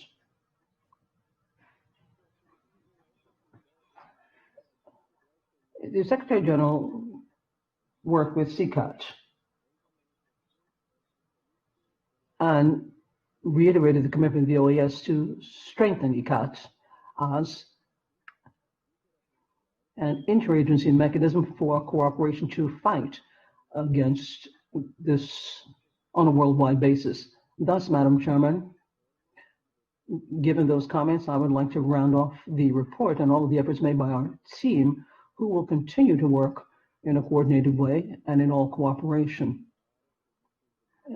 We will continue to contribute to all of the progress made, both regionally and within the Convention of the United Nations Against International Organized Crime. Thank you very much. Mr. Weintraub, we thank you for that comprehensive presentation. I just want to remind all presenters today that the allotted time is 8 minutes. We will try to facilitate, but we have a long agenda today. We are now very pleased to offer the floor to Mr. Elias Chatis, Chief of the Human Trafficking and Migrant Smuggling Section of the United Nations Office on Drugs and Crime. Mr. Chatis, welcome to the OAS Permanent Council. You have the floor.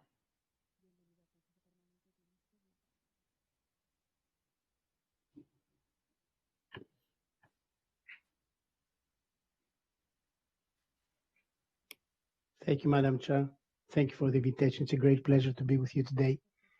And I would like to thank also the permanent representation of Mexico for suggesting the inclusion of this agenda item on the agenda of the Council, and for the Council's decision to review this agenda item.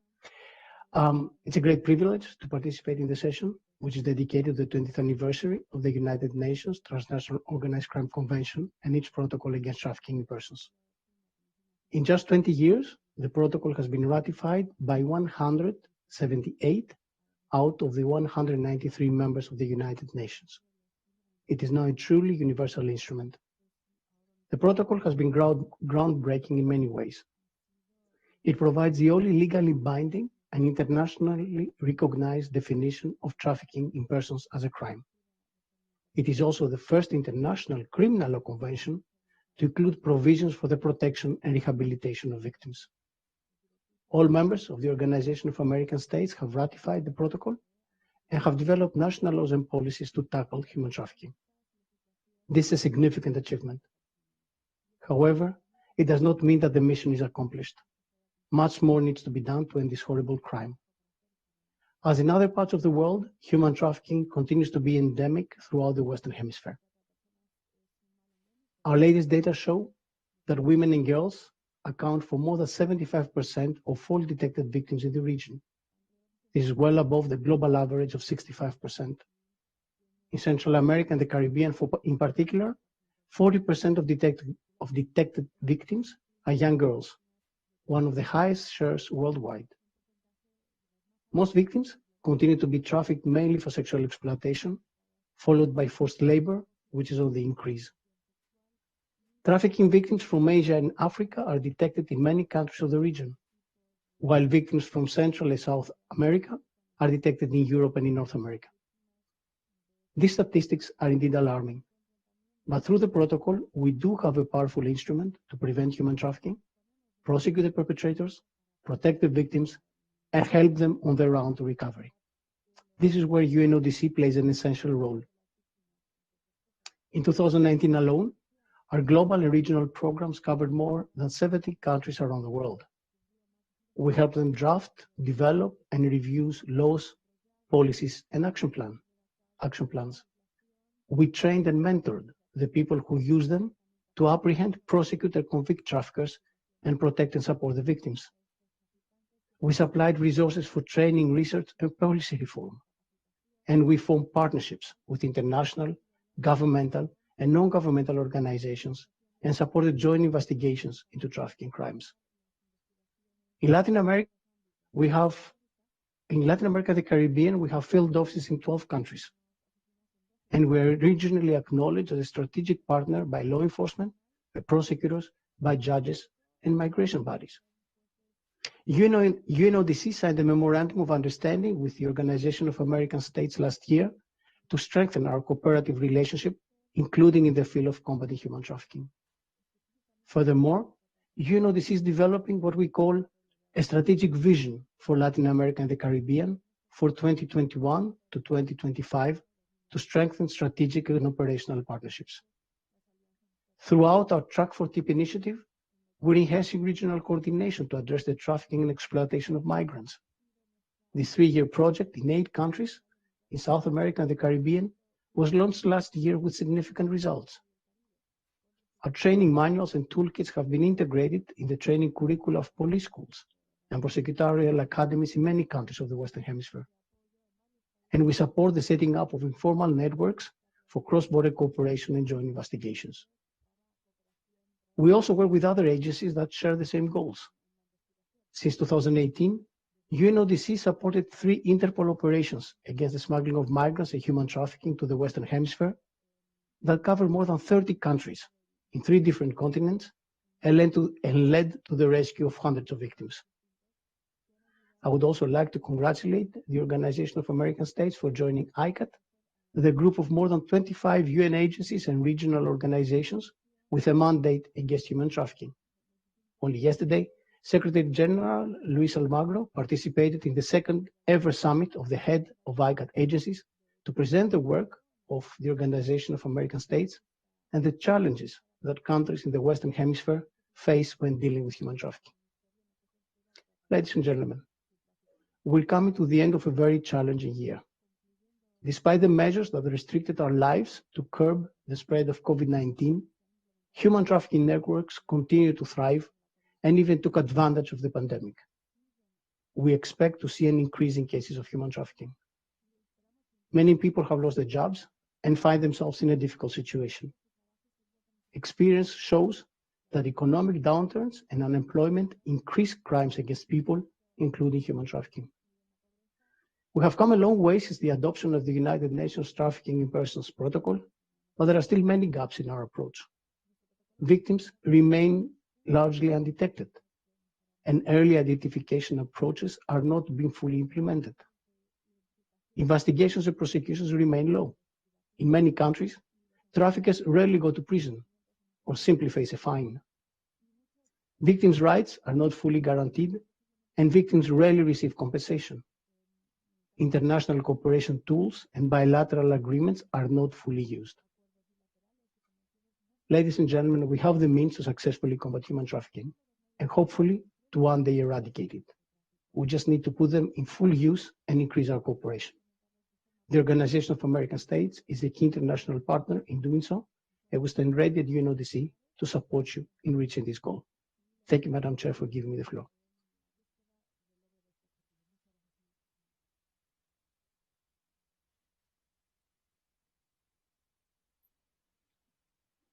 We thank you, Mr. Chatis, for your presentation on this very important issue.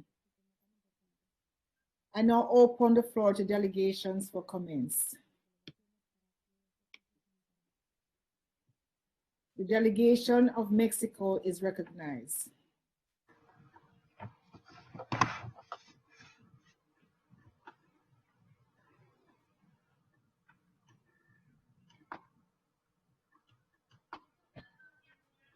Thank you very much, Madam Chairman. The signature of the Palermo Convention in December 2000 marked the point of strengthening and the fight in the international community against transnational organized crime and its multiple manifestations. As of that moment, this convention crystallized a high level of participation of states in the world and those in our hemisphere.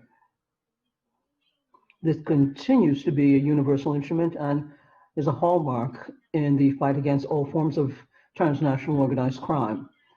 During the 20 years since that time, states have been made it possible to highlight that this is a global problem and involves the entire international community. We have also raised awareness of the need to close the gap that deal with this crime, and for all those who look for sustainable development in all 3 dimensions, economic, social, and environmental. This has put on the agenda for sustainable development for all states committed to sustainable development this point. And transnational organized crime has its own particular features in each region and in each and every one of our countries. The OAS spearheaded establishing security in the Americas, security. And historically, Mexico was a firm promoter of strengthening the security pillar of this organization. And we truly recognize all of the work done by this Secretariat for Multidimensional Security and all of the departments for public security and those who fight against transnational organized crime and everything that had been done over the last decades for strengthening the Palermo Convention and its protocols against the trafficking of firearms, the illicit trafficking of migrants, and human trafficking. Madam Chair, Mexico is committed to the fight against all manifestations of organized crime and reaffirms its international commitment through multilateralism. This is the best platform to respond and to harbor a long-term vision to what organizations do against crime. We have had specific responses through the Palermo Convention and its protocols to come up with international responses for all of the challenges that we grapple with when it comes to trafficking of firing arms as it relates to our hemisphere. We cannot overlook this scourge. It's nefarious, and therefore we and the OAS have tried to grapple with this through the implementation of the Inter-American Convention against the manufacturing, the illicit trafficking of arms, munitions, explosives, and other related materials, known as SIFTA, the 20th meeting of which we will hold tomorrow. And then finally, I would like to underscore that Mexico happily embraces the implementation for the application of the convention during the 10th conference of the Palenque Government Parties. This was held last October, and this will enable us and give us a chance to move towards full-fledged implementation of our commitments and also look at other opportunities to strengthen all of the national capacities and international cooperation. Mexico is very much wedded to the fight against transnational organized crime, as we show in our work and our leadership in implementing SIFTA. As the pro temp secretariat of the advisory committee, tomorrow we will chair the 20th regular meeting of this advisory committee, where we should like to invite states parties to very actively participate. Mexico also will chair the Conference of the States Parties of SIFTA and is vice chair of the group of experts for the fight against other ills. Thank you very much, Madam Chairman. We thank a distinguished representative of Mexico for her intervention and now recognize the delegation of Canada.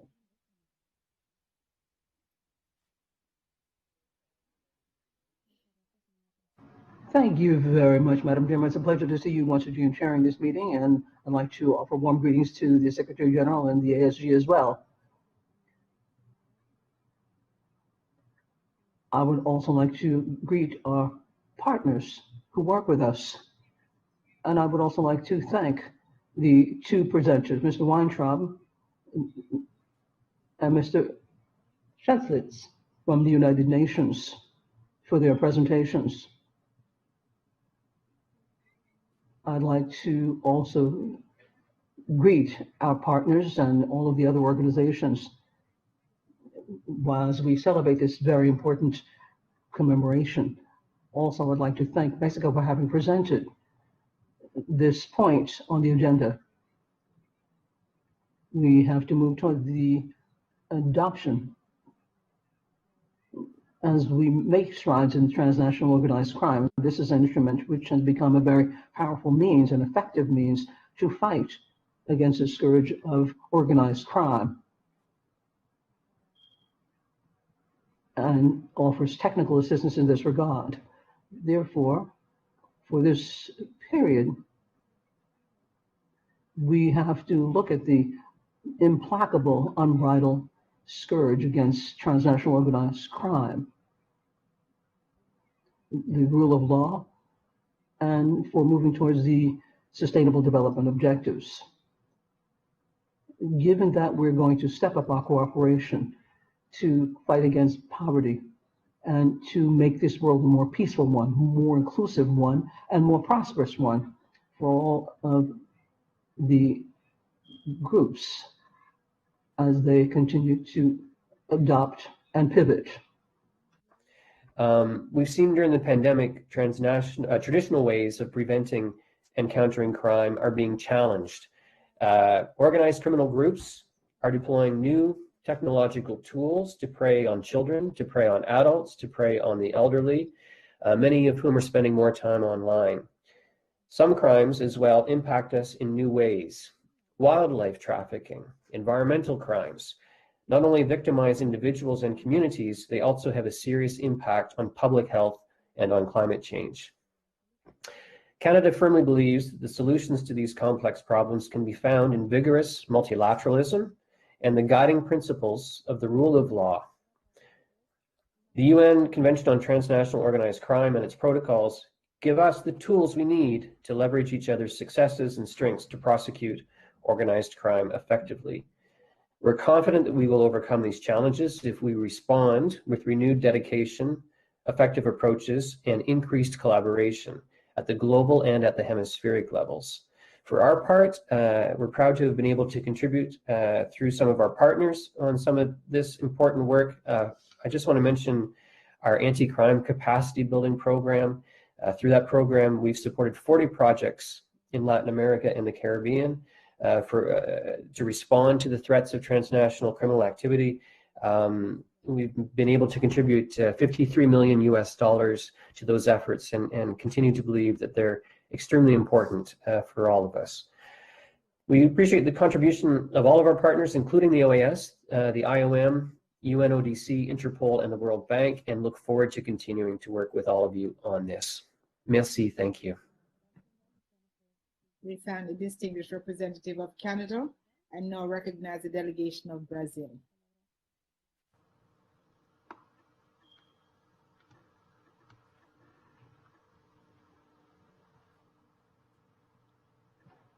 Thank you very much, Madam Chairman.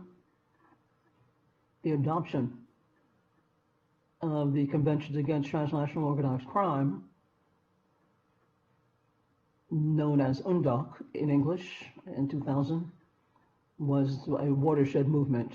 The Palermo Convention represents the recognition by the international community and of the relevance and a deepening of international cooperation to deal with transnational organized crime.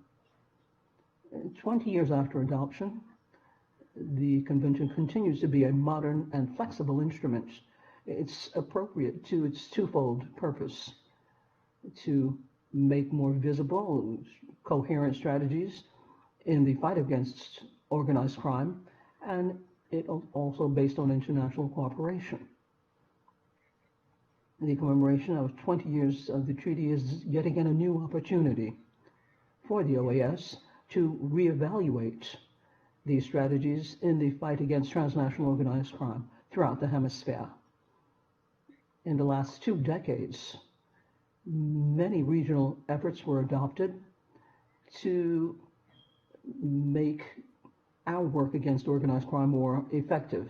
Many nations adopted this purpose, and this was a positive move in regional cooperation. It is undeniable that with all of this, there is still much more ground to be covered for satisfactory results. Almost universal adherence to the protocol of the convention is a very robust framework for all of the work against organized crime. We need to be well aware of the new threats, particularly those that have to do with criminal groups that have no borders when they commit their crimes. For the chair to show this concern, I would also like to mention some of the recent measures adopted by Brazil.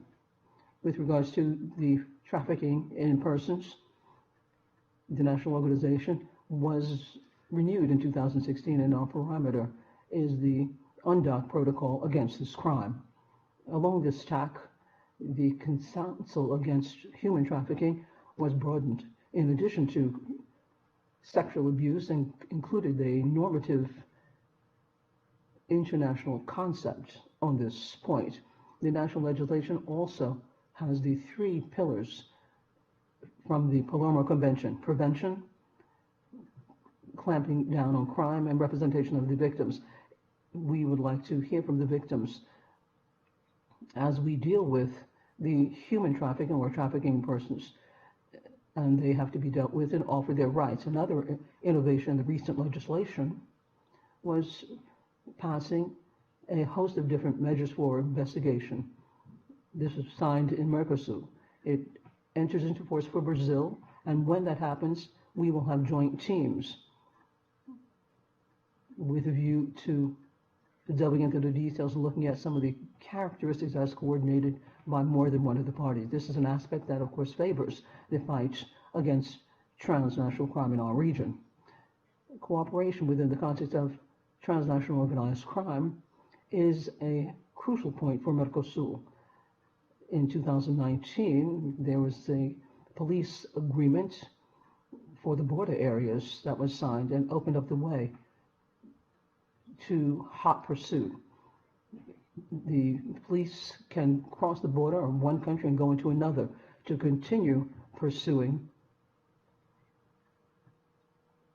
a hot pursuit that began in the national territory. This, of course, symbolizes the priority that we have accorded to the fight against organized crime in the region, particularly in the operational aspect. Thus, Madam Chairman, there is no shadow of a doubt that the Palermo Convention and the protocols are crucial. They are indispensable in the fight against organized crime in our region. And similarly, we have the need to boost our efforts against crime in the hemisphere and adopt new initiatives that deal with the regional reality. Today, it's pointless to talk about security in South America without mentioning the situation in Venezuela. The multi-pronged situation leads to concern. It's a regional threat. We see the legitimate regime of Nicolas Maduro captured by the forces of intimidation and political powers in the country, is a threat for international rule of law. Unfortunately, Venezuela is lawless now, with all kinds of terrorist criminal organizations that work complicit with the illegitimate regime. In the name of state versus crime has been changed, and the state has become a criminal agent with the possibility of criminal organizations that support ideological projects. Autocratic regimes like this hide the good intentions of the efforts made by the majority of countries in the region to free the hemisphere up of this scourge organized by organized crime and the Maduro regime. In this regard, it's true that other bad examples are not possible to reverse what has happened, as well as other efforts and collective initiatives in the hemisphere. We have to be able to deal and grapple with this, and it's crucial to have the support of the Multidimensional Secretariat under Dr. Weintraub. Madam Chairman, I would like to wrap up my comments underscoring the need to support the efforts made and to review implementation of the Palermo Convention and its protocols. Brazil would like to reiterate its commitment, its undeniable commitment in the fight against organized crime and the full-fledged implementation of all of these documents. Thank you very much, Madam Chairman. Thank you. We thank the distinguished representative of Brazil and now recognize the delegation of Chile.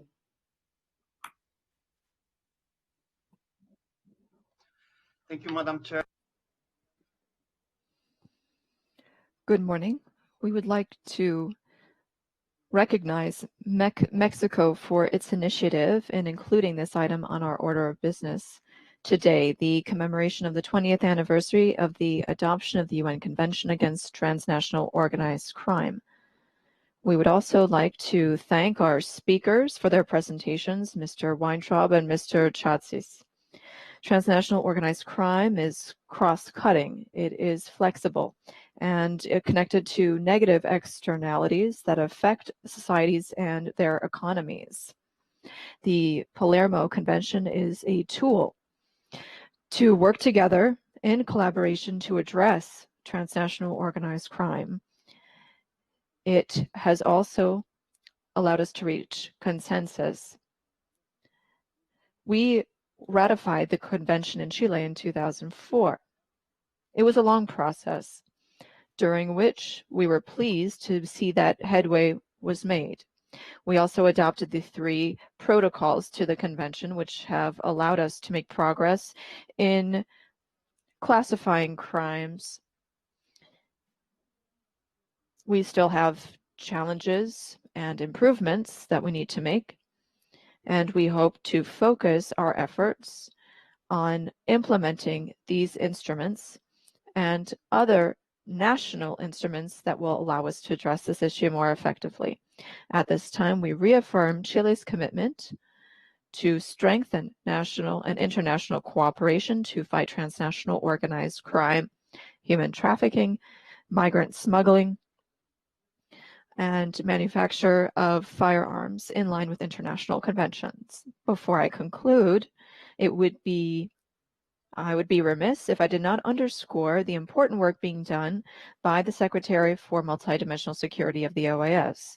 And we would like to express our thanks again to Mr. Elias Chatsis from the UN Office on Drugs and Crime. Thank you very much.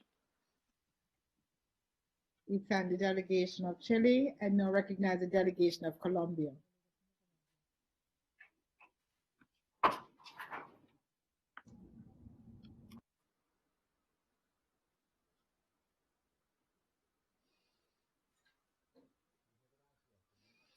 Thank you very much, Madam Chair. We also thank the delegation of Mexico for requesting to include in our order of business today the commemoration of the 20th anniversary of the adoption of the UN Convention against transnational organized crime. This is an opportunity for us to reflect upon this and share the achievements that we have made with regard to its implementation. We have addressed gaps since the convention entered into effect. We still have challenges ahead, however, to make this convention fully and effectively implemented. We would also like to thank the speakers for their presentations, Mr. Arthur Weintraub, the Secretary for Multidimensional Security, and Mr. Elias Chatsis, the Chief of the Human Trafficking and Migrant Smuggling Section of the UN Office on Drugs and Crime. Colombia places a great deal of importance on this convention because it is an instrument that is living, it is flexible, and it is a tool for us to work together to address the many manifestations of transnational organized crime through international cooperation, as well as through technical assistance. This has made it possible for states parties to respond more effectively to a very complex type of crime that would be very difficult for countries to address individually. I would like to underscore the work being done by the Conference of States Parties and their working groups, which are an institutional structure that is very solid and has made it possible to address the main challenges that member states are facing in implementing the convention. In that regard, we also underscore the implementation of the MEM, which was progress achieved at the 10th Conference of States Parties, which was held in October 2020 in Vienna, Austria. The MEM is a strong tool. It allows us to identify our vision, our cooperation, and identify concrete actions that we can take to prevent and fight more effectively the phenomenon of transnational organized crime, both domestically and abroad. It also helps us exchange best practices amongst member states parties, and it has become a strong tool to promote cooperation and stronger enforcement of the convention. The COVID-19 pandemic has exacerbated the vulnerabilities to crime and the various manifestations of crime, and these criminal groups have taken advantage of the situation to increase their operations and the scope of their operations. That is why the current situation should be a catalyzing factor for us to work even closer together and to improve our institutions and legislation to address this challenge. Colombia reaffirms the need to strengthen cooperation in the hemisphere and our shared commitments so that we can address threats such as the global problem of drugs, human trafficking, migrant smuggling, illicit trafficking of firearms, money laundering, illegal mining, among others. We need to use and find joint mechanisms that will eradicate these challenges and crimes. Organized crime, violence, and corruption are enemies of development, and that is why we need to institute a culture of legality. This means that there needs to be a strong relationship with our justice system, which needs to be independent and legitimate so that the people trust in it. Each country has its own unique situation, but we must work together to find solutions and institute this culture of legality. We need strategies that are based on this principle. We also need awareness and the participation of the public. We need to make improvements to legislation and work on effective and reliable solutions for our citizens. In light of that, it is also relevant to note what was mentioned by President Ivan Duque during the recent UN General Assembly. I will paraphrase: transnational organized crime requires all states to work together. We are aware that we share this responsibility.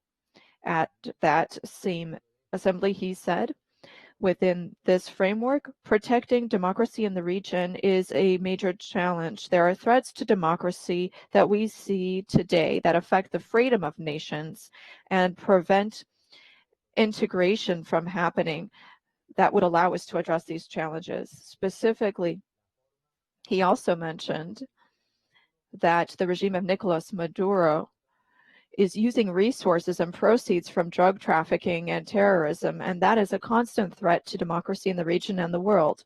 Finally, Chair, we would like to reiterate that we are committed to multilateralism in the hemisphere, the rule of law, and strengthening democracy, and that is how we can achieve our goal of addressing the many forms of transnational organized crime. Thank you very much, Madam Chair. Thank you, Ambassador. We thank the delegation of Colombia and now recognize the delegation of Ecuador.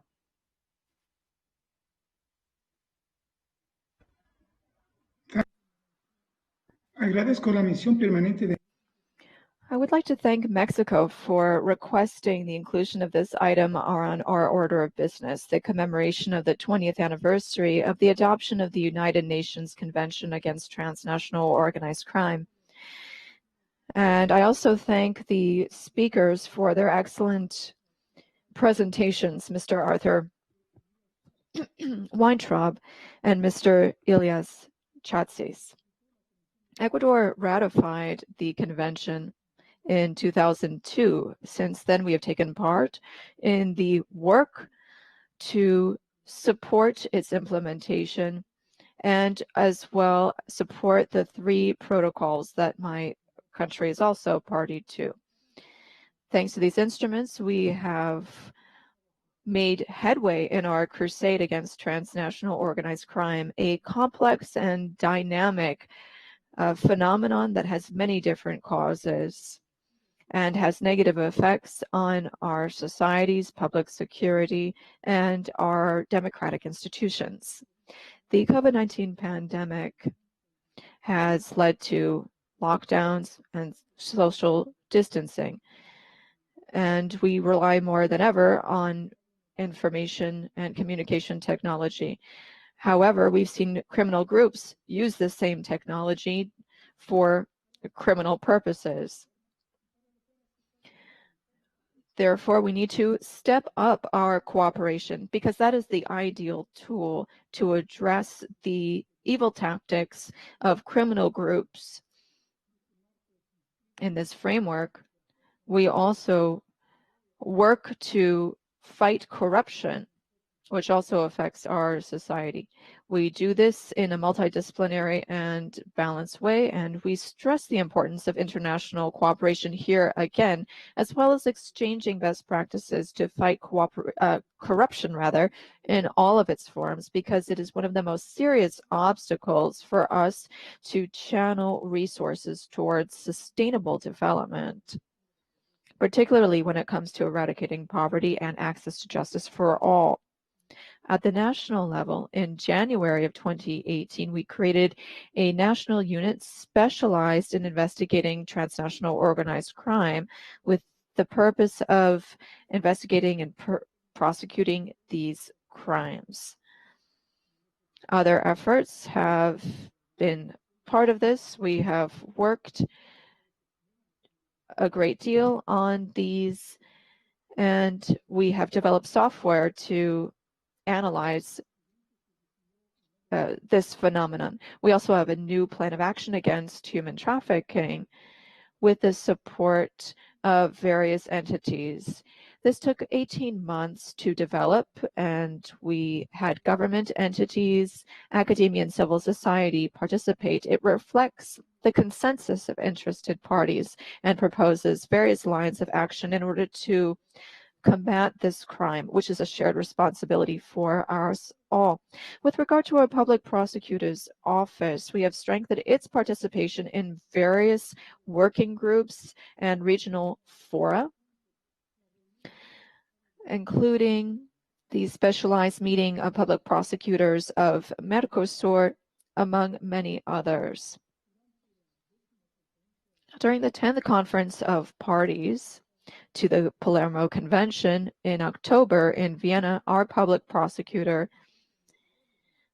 was in attendance and made announcements about changes to our penal code in order to better address transnational organized crime and migrant smuggling.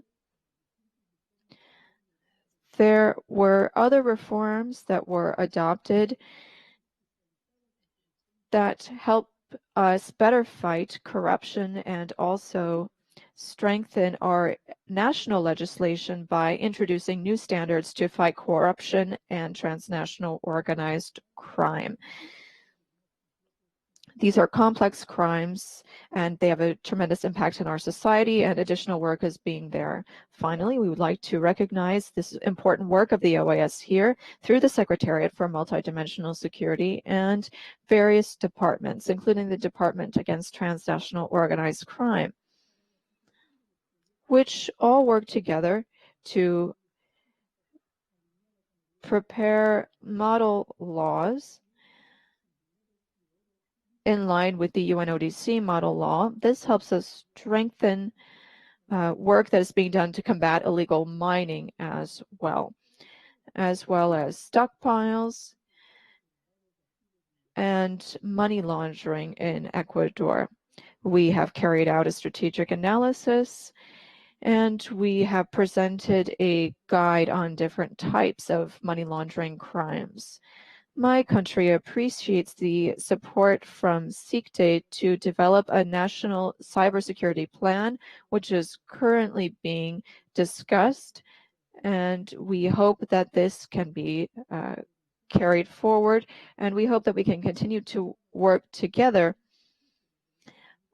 to follow up on initiatives adopted by MISPA in 2019 in order to develop a hemispheric strategy to combat transnational organized crime. Thank you very much, Madam Chair. We thank the delegation of Ecuador and now recognize the delegation of Paraguay.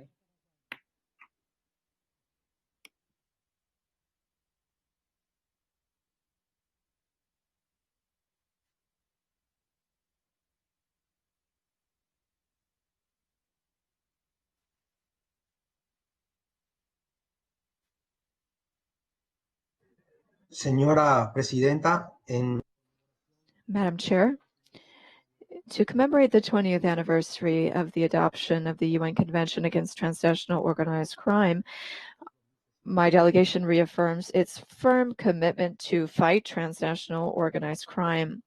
We would like to use this opportunity to give special thanks to our panelists for their presentations today at the Permanent Council on this topic, Mr. Arthur Weintraub, Secretary for Multidimensional Security, and Mr. Ilyas Chatsis, Chief of the Human Trafficking and Migrant Smuggling Section of the UN Office on Drugs and Crime. At this time, we would also like to address human trafficking.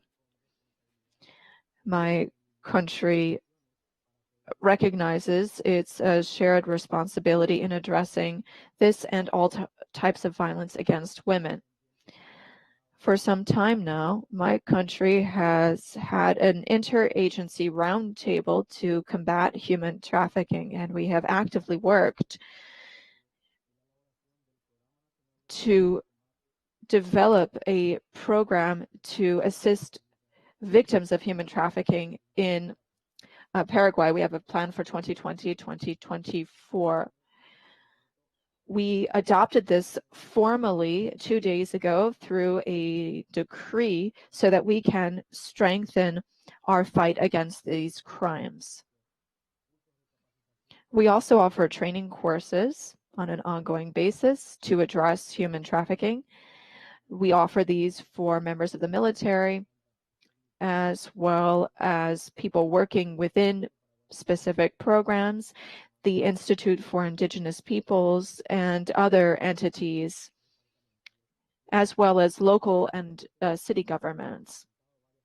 We have also undertaken various awareness-raising campaigns and prevention campaigns to prevent violence against women, specifically women affected by trafficking, with special focus on the health emergency caused by COVID-19. Paraguay is still deeply committed to this cause, and we will work with the OAS and the other countries in the Americas. We are very pleased that these discussions have been taking place because we have mechanisms, and this is a very important contribution from our organization to the hemisphere. Thank you very much. We thank the delegation of Paraguay and now recognize the delegation of the United States.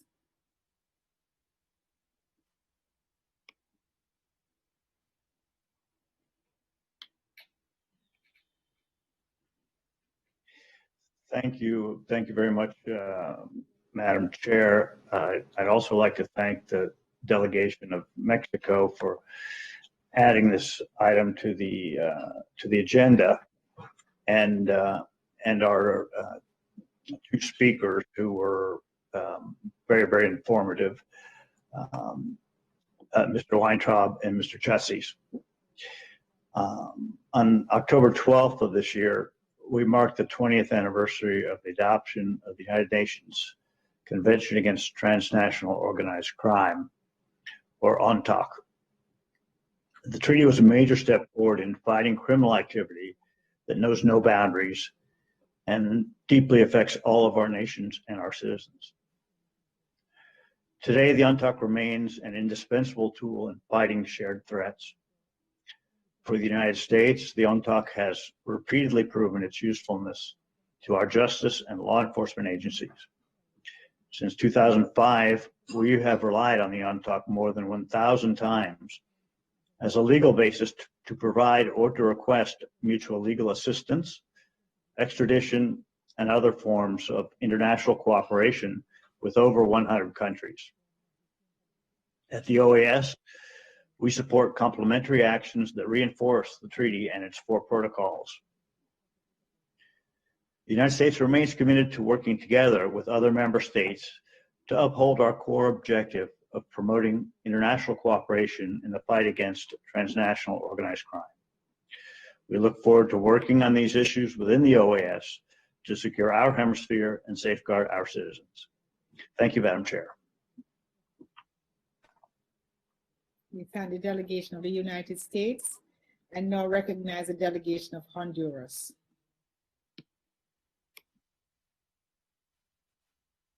Muchas gracias, señora Presidenta. Thank you very much, Madam Chair. Honduras would like to thank the Permanent Mission of Mexico for including this item on our order of business of the Permanent Council.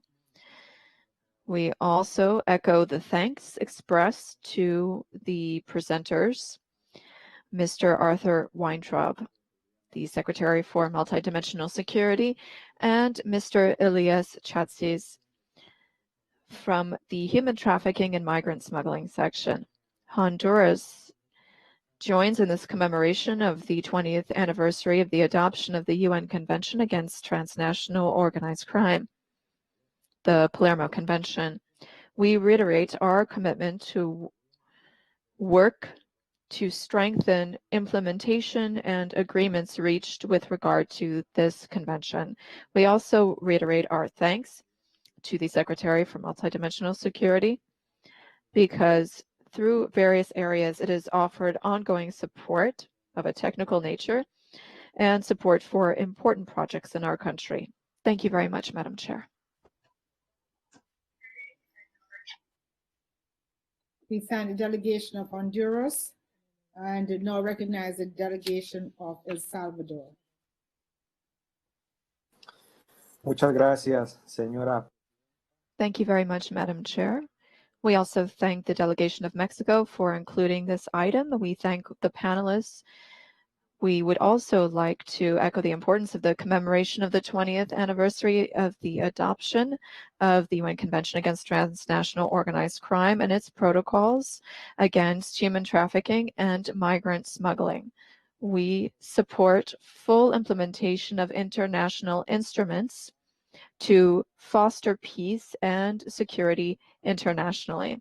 Finally, Madam Chair, we thank or express our thanks to the OAS, to the UN and neighboring countries for their ongoing support to El Salvador, making it a safer country. We recognize the work that has been done at every level. This has been indispensable for us to achieve sustainable development, economic growth, and justice. Thank you very much, Madam Chair. Thank you, El Salvador. We thank the delegation of El Salvador and now recognize the Permanent Observer Mission of Italy. Thank you, Madam Chair, Señor Secretario General, Señor Secretary General, Assistant Secretary General, Ambassadors. I would also like to thank the Permanent Council for commemorating today the 20th anniversary of the Palermo Convention proposed by for inclusion by the delegation of Mexico. Italy is very pleased to have received UN member states in Palermo 20 years ago to create this convention, which was then ratified by many countries. Today, for Italy, this is more important than ever, nationally and in the context of our international cooperation, and with the OAS, with the programs and projects that we have developed. We wish to continue our commitment to this area with our partners and friends in the Americas. Thank you very much. Thank you, Ambassador De Santi. I thank the panelists for their insightful presentations, as well as all the delegations that have taken the floor to address the 20th anniversary of the adoption of the Palermo Convention. And I also wish to thank the delegation of Mexico for requesting the topic's inclusion on the order of business for this meeting. Thank you all.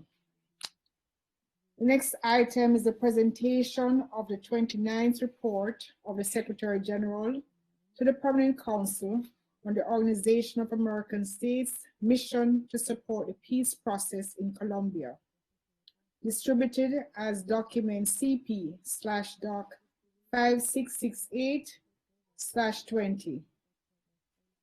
The Chief of Mission, Mr. Roberto Menendez, will deliver a summary of the report that was distributed to delegations. Mr. Menendez, you have the floor.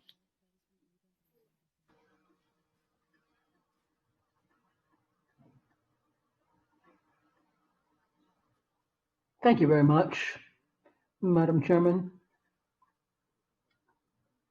Permanent representatives of and all member states of the Organization of American States, Permanent Observers, ASG, Secretary General.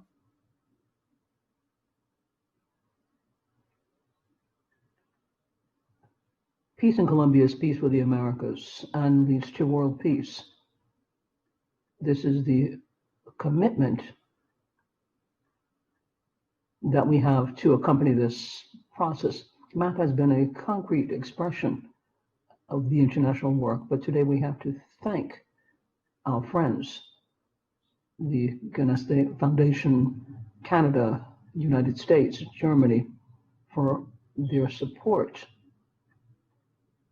to Norway as well for their contributions to projects in Germany for their support as well. All, with your ongoing support, has made this mission possible and enabled it to fulfill its mandate.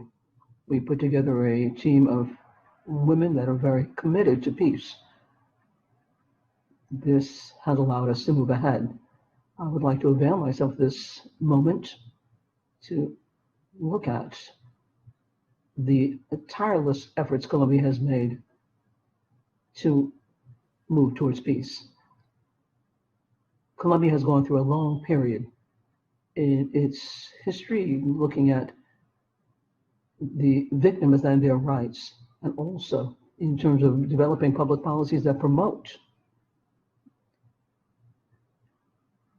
a world that is free for peace. 15 years we had our law for peace, and we also sought participation guarantees for freedom and justice. For the law on victims and the return of lands are other measures that have been taken, and this standard clearly shows the will that we have had since we had the agreement with the FARC 4 years ago. We have an overall system for justice, reparations, and guarantees for this to never repeat itself. We have other policies and deepened our efforts to collect resources for the most hard-hit areas. We do this through development plans in these regions and other measures as well. This has served men and women towards a framework of legal or legality. We have to strengthen the scaffolding, the legal scaffolding, and this has allowed us to understand the threats that still exist in certain areas. We have a lot of assets for Colombia given these changes, but this sustainable process of peace in the OAS, with MAP, we impartially accompany everything hand in hand for the last many years. And this year in particular, given the challenge of the world pandemic, Colombia has done a lot of relevant work. We are very happy to speak to the law for victims that has been in place for 10 years. And this is based on facts that it's an opportunity for implementation to continue for justice. The strides that have been made for the implementation and the development plans throughout the country are priorities. Given COVID-19 has underscored some of the weaknesses that we have in our regions and has been has had an impact on peace, but participation and using the available resources has made it possible to do work in the most vulnerable areas. The General Secretariat is very concerned with this and continues to generate attention and care for this.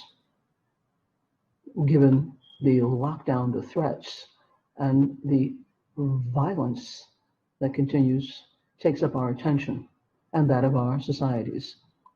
We are encouraging participation by all. Of particular interest, there are things that impact the people involved, and this has affected a lot of our regions, particularly those people who are trying to reintegrate and get back with their families.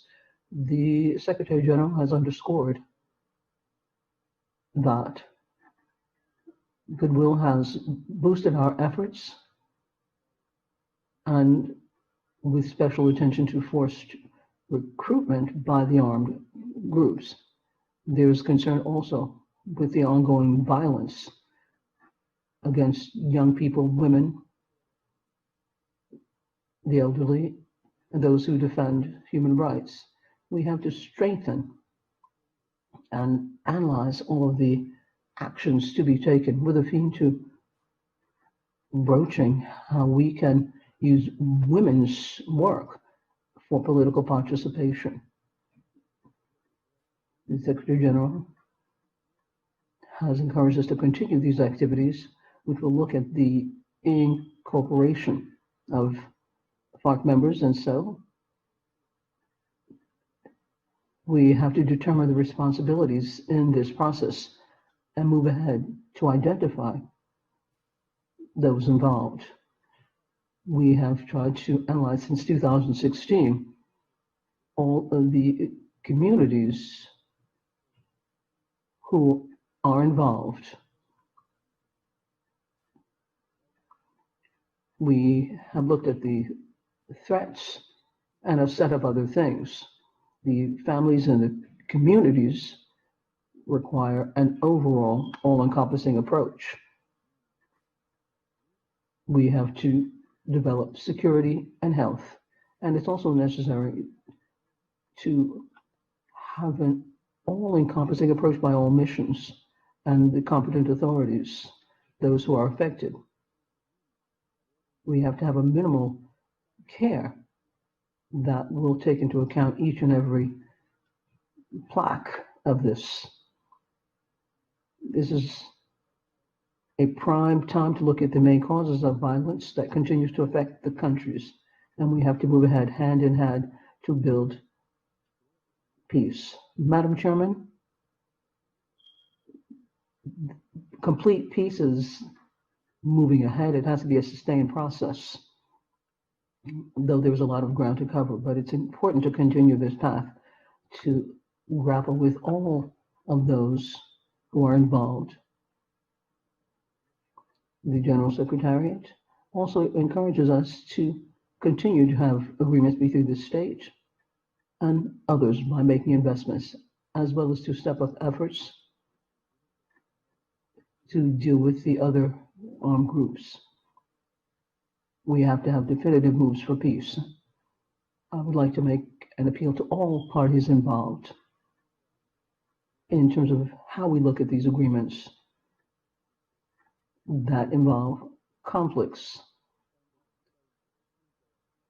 The state, all told, will move ahead in implementing all of the commitments taken on by social organizations, those who are dedicated for indigenous people, Afro-descendants, and continued inclusion of women in peace. We have to involve all stakeholders, all regions, because this is an effort that is based on co-responsibility. It requires a social environment without any polarization at all. It has to be diverse. Given this context, for all Colombians, we have to materialize and crystallize agreements with this aim in mind. The Secretary General has called on the international community to continue to support and accompany these efforts. This has made the state of Colombia visible as we move towards peace and as we use our tools for peace. We are pulling together all of the successes, dealing with the challenges, alerting against other threats as well. Peace in Colombia is peace for the Americas. Thus, we have to continue making it our priority. Thank you very much, Madam Chairman. On behalf of the Permanent Council, I thank you, Mr. Roberto Menendez, Chief of the OAS Mission to support the peace process in Colombia, for delivering the 29th report. I now offer the floor to delegations wishing to comment on this agenda item. The delegation of Colombia is recommended.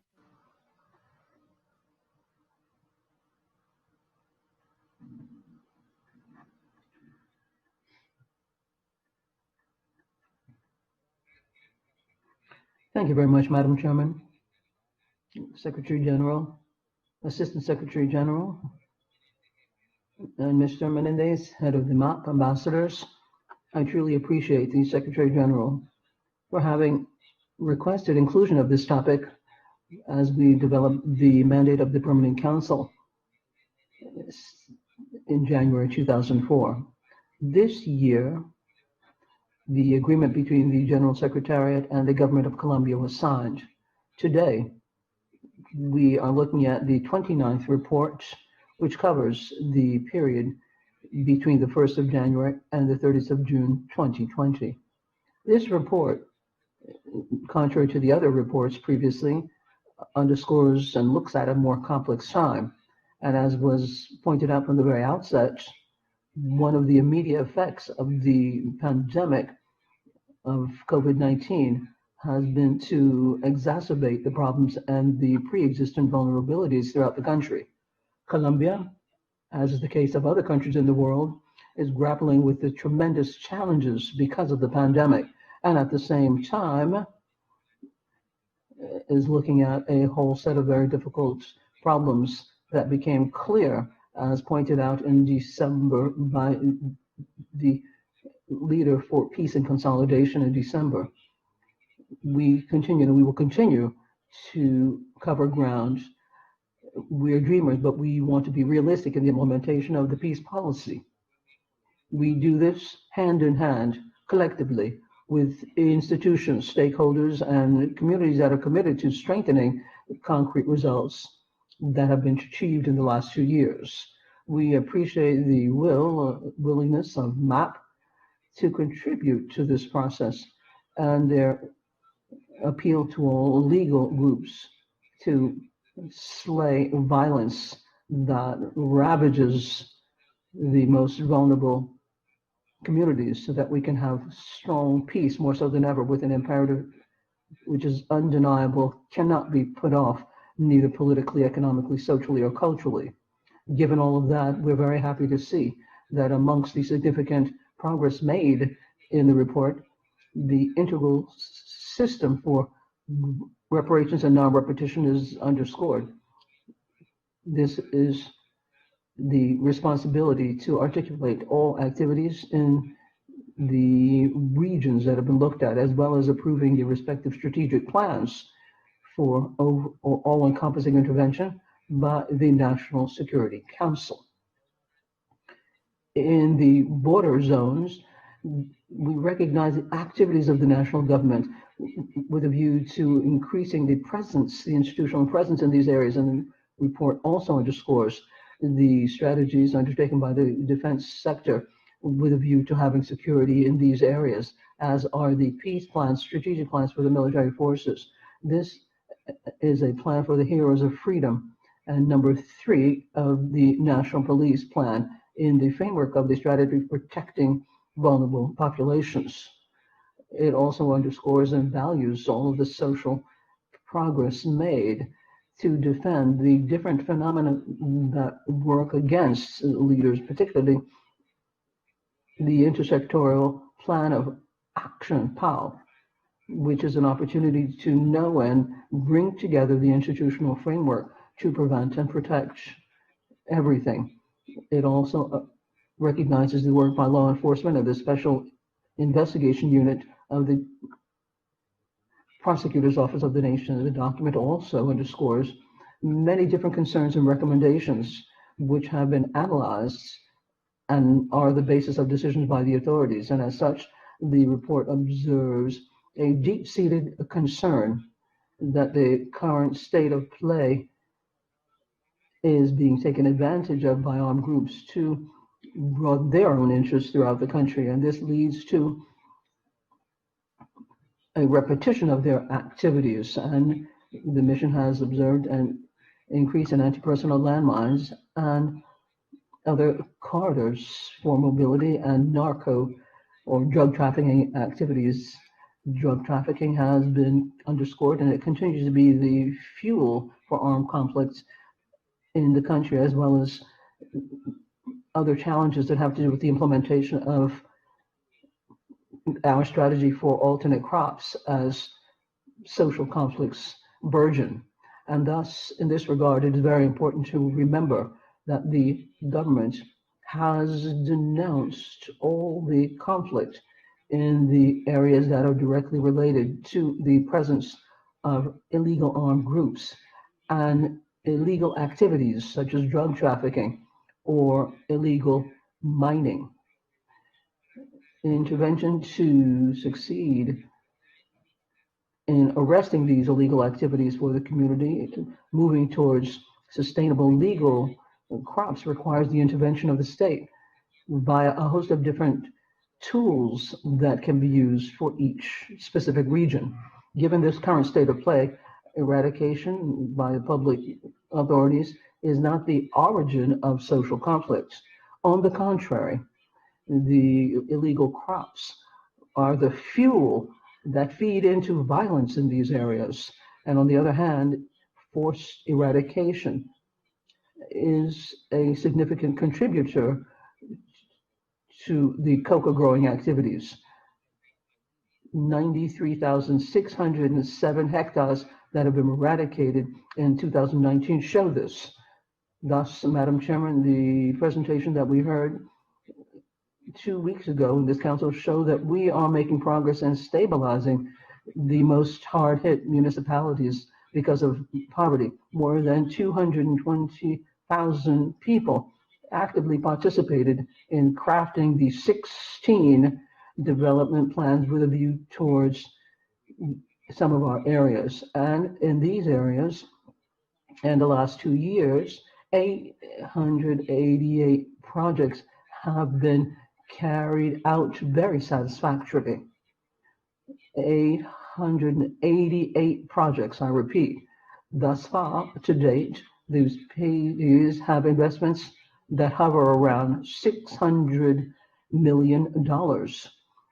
Implementation has even continued during the pandemic. Last time around, we approved 25 projects for a value of $71 million for 8 regions. The transformation in these regions is a solid process that will allow us to lay waste these criminal crop growing and improve the infrastructure to provide goods and services, and will generate possibilities for better well-being for the population. And furthermore, let me emphasize and echo the comments in the report as to the priority accorded by the government for the participation of women in the peace process by adopting decisions and their implementation, as well as women as beneficiaries. There are indicators in the framework program, and it's clear that this plan has benefited more than 870,000 women. I'm quite sure that we will continue to work wedded to the eradication of inequalities. On the other hand, the government is very concerned with the situation of the threat of social leaders. This is seen with the criminal activity by armed illegal groups. The National Liberation Army, I should say, and the FARC dissidents. It is necessary for MAP and other inter-American bodies condemn these criminal organizations so that they don't feel and will never be overlooked when it comes to their accountability for their barbarism. Madam Chairman, our plan will continue to work tirelessly to stabilize things, justice, and provide security and the protection of human rights and the well-being for social and sustainable development in the country. As in this process, all recommendations and observations in the report have been analyzed in all their granular detail in terms of what the state has done. So we reiterate that the channels for mediation have always been open. The Vice Ministry for Multilateral Affairs has been permanently willing and available to take on any concern that might crop up. Our objective, as mentioned by Ivan Duque, is to look at the causes and the stakeholders that have perpetrated violence in our country. We truly appreciate the Secretary General and MAP, OAS, member states of this organization, and all states that have contributed to help us move towards this objective. Thank you very much, Madam Chairman. We thank the distinguished representative of Colombia on his positive intervention on the peace process in his country, and now recognize the delegation of Brazil.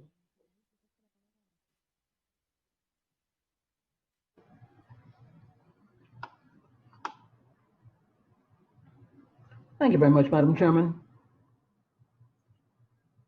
The delegation of Brazil would like to thank the head of MAP for presenting the 29th report at this Permanent Council on the support mission to the peace process in Colombia. The report shows that MAP has professionally carried out its mandate in all seriousness and is also taking on all of the challenges because of COVID-19 as mentioned in the document.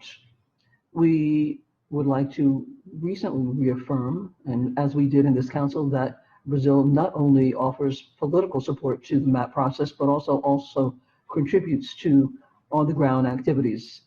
Once again, we would like to commend the sterling work of Brazilian in training and in upholding the Eichmann process and the Inter-American Monitors Group from the Inter-American Defense Board.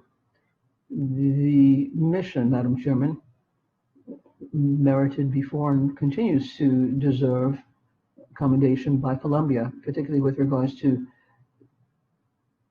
the most far-flanked regions of the country. The monitoring contributes to better understand everything that is happening in the enormous complex of the peace process in Colombia in the last few years. Diplomats from the Brazilian embassy in Bogota went on MAP visits in Catatumbo and Caucas region to see how well the work was carried out in the region. And thus I'd like to underscore, as was said in the report, that there are many challenges yet, particularly to curb the crop growing of illegal products and to protect social leaders and those who defend human rights, oftentimes victims of violence. And in this regard, then, the Brazilian government repudiates vehemently any acts of violence and groups of dissidents in the revolutionary groups. And we also condemn the legitimate regime of Nicolas Maduro, who has offered support and who has sheltered the FARC dissidents. Thus, Madam Chairman, as of 2004, Brazil began and will continue to participate in the MAP work and reiterates its willingness to contribute with all possibilities so that the peace process in Colombia continues. Thank you very much. Thank you, Ambassador Simas. We now recognize the delegation of Canada. Thank you very much, Madam Chairman. Canada would like to commend our speaker for this very well-detailed report. It's well documented, and we'd also like to congratulate Mr. Menendez, head of the mission, and thank Colombia for their very impressive work when it comes to establishing peace in this country. We would also like to congratulate the work done by the government of Colombia for the last few times.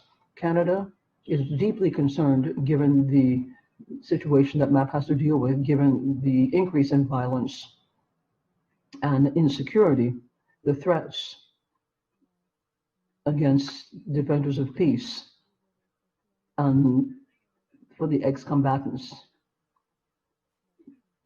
Given the recruitment of adolescents and other things, this is very much of concern. We know that the situation is very precarious given the pandemic, especially for vulnerable people. We're talking about indigenous peoples and Afro-descendants as well as migrants. The comprehensive and constructive recommendations outlined by the MAP and stands ready to help through the MAP, through the Mine Action Program, the Comprehensive Action Against Anti-Personnel Mines, and particularly as a partner with the government and people of Colombia. These recommendations will require support if they're going to be brought to fruition. We understand there is a current funding shortfall for the MAP. As Canada examines how we can help further, we urge other members to consider how they can support Colombians build peace through this organization. For its part, Canada will continue to support the MAP, not only because it's a regional effort in support of one of our members, but because in its near 15-year history, it has proven itself to be a trusted interlocutor by all sides of the conflict, while maintaining its autonomy and objectivity on behalf of the members of the Organization of American States. Thank you. We thank the distinguished representative of Canada and now recognize the delegation of the United States.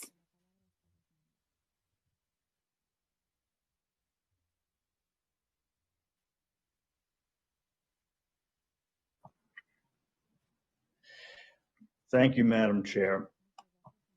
And thank you also, Mr. Roberto Menendez, for your presentation. We all know how difficult the challenges are that Colombia faces due to decades of internal conflict. And we strongly support the peace agreement and the work of the Colombian government and all the stakeholders to implement that agreement. This accord continues to represent an admirable commitment to peace by the people of Colombia. The United States is proud to be among the members of the international community that are supporting Colombia in this endeavor. We also firmly believe that successful implementation of the peace accord is vital to sustainable progress on security, stability, counter-narcotics, strengthening human rights, and economic development. The United States would like to salute the crucial work of the OAS to support the Colombian peace process through the MAP program's oversight and verification work, which has been invaluable to bringing together the people of Colombia for a brighter future. We appreciate Mr. Mendez's insights into the current status of implementation and the challenges that remain. It is important for us to recognize the progress that has been made and to recognize the contributions of all stakeholders, including the Colombian government, the former combatants, and the OAS itself in promoting peace in Colombia. Thank you very much, Madam Chair. We thank the delegation of the United States for their intervention and now recognize the delegation of Venezuela.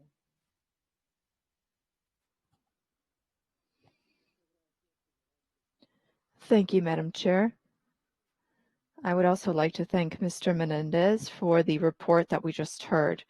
I would like to underscore the importance of the mission to support the peace process in Colombia and how important this is for peace in Colombia and the continent. We recognize the efforts made by the government of Iván Duque And we would also like to underscore the tremendous obstacles that we see to the peace process. And this obstacle is related to the government of the usurper government of Nicolas Maduro and the impact of that situation on Colombia. Resolving the Venezuelan crisis and the exit of the usurper regime will be a very important step for consolidating peace in Colombia as well. Thank you, Madam Chair. We thank the delegation of Venezuela and now recognize the permanent observer mission of Spain.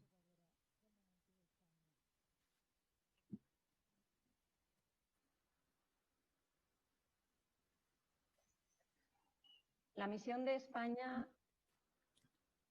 We would like to express Mr. Menendez for sharing the report, and we would also like to reiterate our material and political support from Spain to the OAS mission in Colombia, MAP OAS. We very much value the work that has been done over the years by the MAP. We also recognize the efforts of the mission to have a broad presence on the ground and direct access to various stakeholders. We are following up to the ongoing evaluation process, which we are grateful for. This is at a very complex time, which has been exacerbated by the COVID-19 pandemic. Thank you, Madam Chair.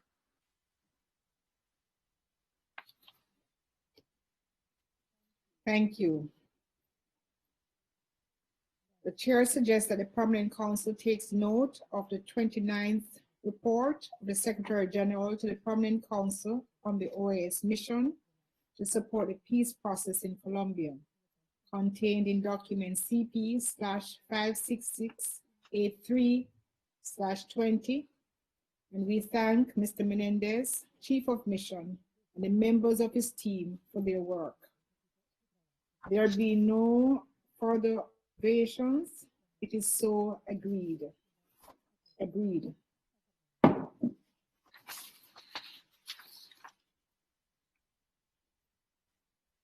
will now for the installation of the subsidiary organs of the Permanent Council. Article 14 of the Rules of Procedures of the Permanent Council establishes that the following are permanent committees of the Permanent Council without prejudice to any others that may be established. That may be established as such. General Committee, Committee on Juridical and Political Affairs, Committee on Administrative and Budgetary Affairs, Committee on Hemispheric Security, and Committee on Inter-American Summits, Management, and Civil Society Participation in OAS activities. In order to comply with the provisions of Article 28 of the Rules of Procedure, we will proceed with the installation of the permanent committees whose mandate will be 1 year, in accordance with Article 27 of the Rules of Procedure, including the Committee on Administrative and Budgetary Affairs, whose mandate will begin effectively as of January 1st, 2021. If there is no objection, the permanent committees of the Permanent Council are hereby installed. Agreed? Agreed. We'll now proceed with the installation of the working group to update the rules of procedure of the Permanent Council and its subsidiary bodies.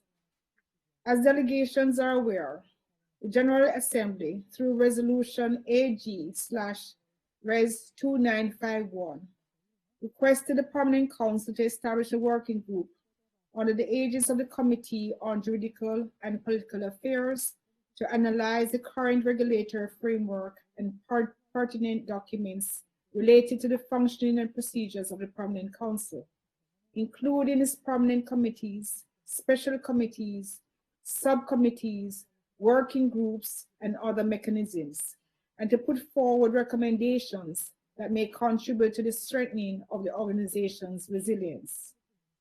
In keeping with provisions of that resolution, the working group will submit by April 30th, 2021, draft recommendations that include specification of the juridical nature thereof for adoption by the Permanent Council. If there's no objection from delegations, the aforementioned working group is hereby installed. Agreed? Agreed.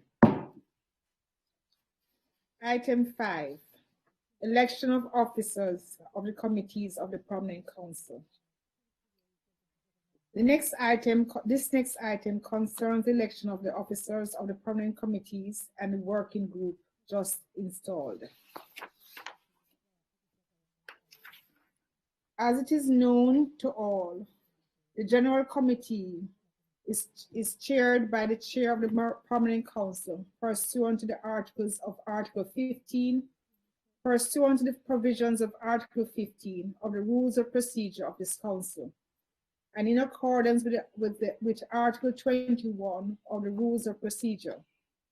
The Committee on Inter-American Summit Management and Civil Society Participation in OAS activities is chaired by the representative of the member state presiding over the summits of the Americas process.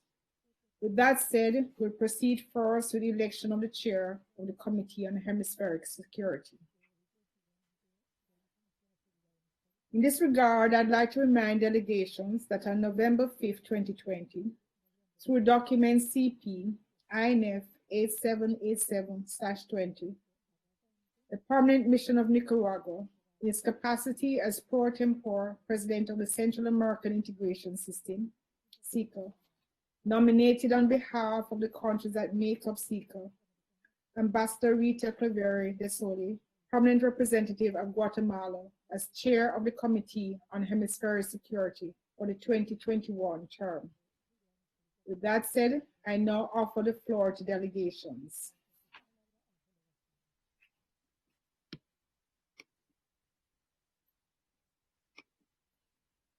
The delegation of Nicaragua is recognized.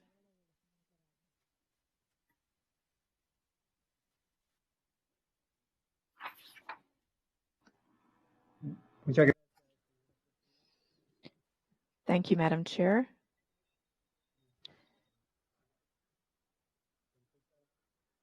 As you mentioned, in November of this year, on behalf of the member countries of CICA, Nicaragua, as President pro tempore of CICA, nominated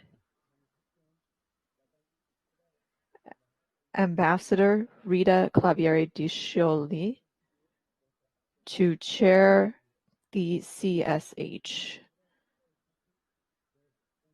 The interpreter apologizes but notes that the original audio is very poor.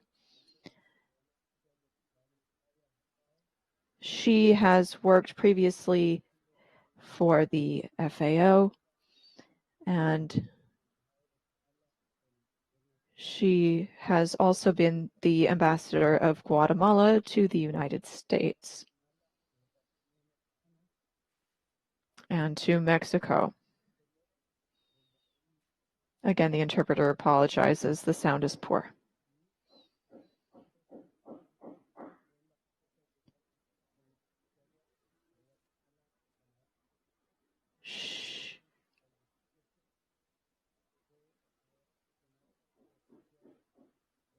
Again, the interpreter apologizes, but it is not possible to interpret this audio.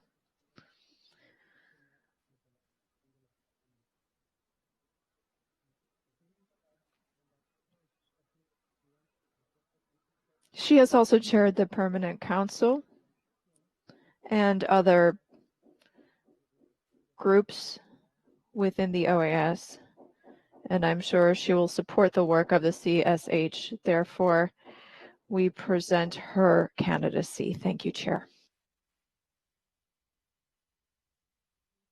We thank the delegation of Nicaragua and now recognize the delegation of Mexico.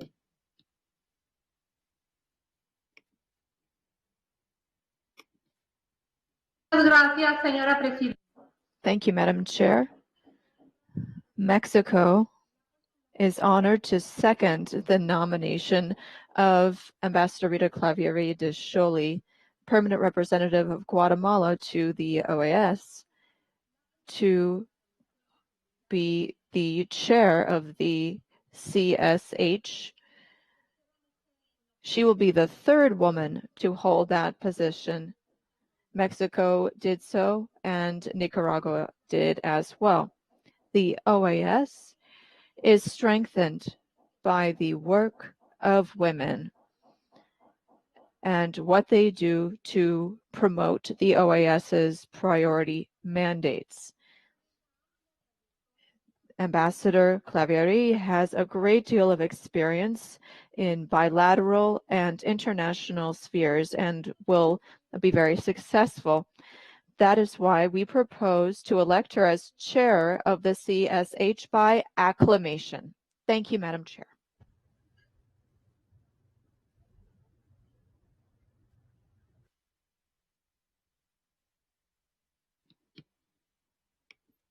We thank the delegation of Mexico and now recognize the delegation of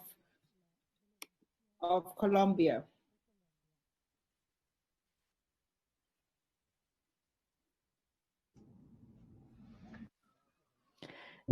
Thank you, Madam Chair. On behalf of the Alati Group, I would like to express that Ambassador Rita Clavieri was considered and received also the support from the Alati Group. That is why we would like to express our great pleasure with her candidacy, and we give her our full support. Thank you, Madam Chair. We thank the delegation of Colombia. There be no further observations. Our congratulations to the permanent representative of Guatemala, Ambassador Rita Clavieri de Sholi, on her election as chair of the Committee on Hemispheric Security. We send her warm greetings and our best wishes for a speedy recovery. We'll now proceed with the election of the chair of the Committee on Juridical and Political Affairs. I offer the floor to delegations.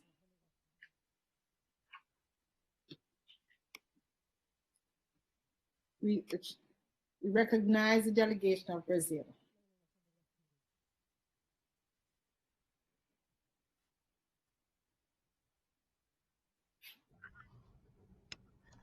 Obrigado, senhora presidente. Ainda no ponto. Thank you, Madam Chair. On the previous point, I wanted to also mention that we wanted to congratulate Ambassador Clavieri for her election as chair of the CSH, and we wish her the greatest success during her term. Brazil knows that cooperation in the area of security is very important for the OAS, especially with regard to the fight against transnational organized crime.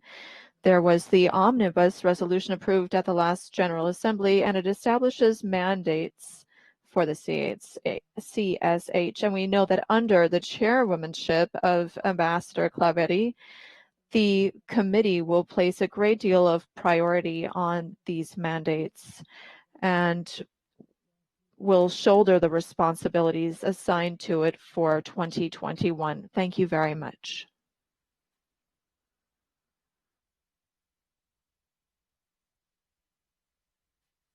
We thank the delegation of Brazil for his intervention. We will now proceed with the election of the chair for the Committee on Juridical and Political Affairs. I offer the floor to delegations.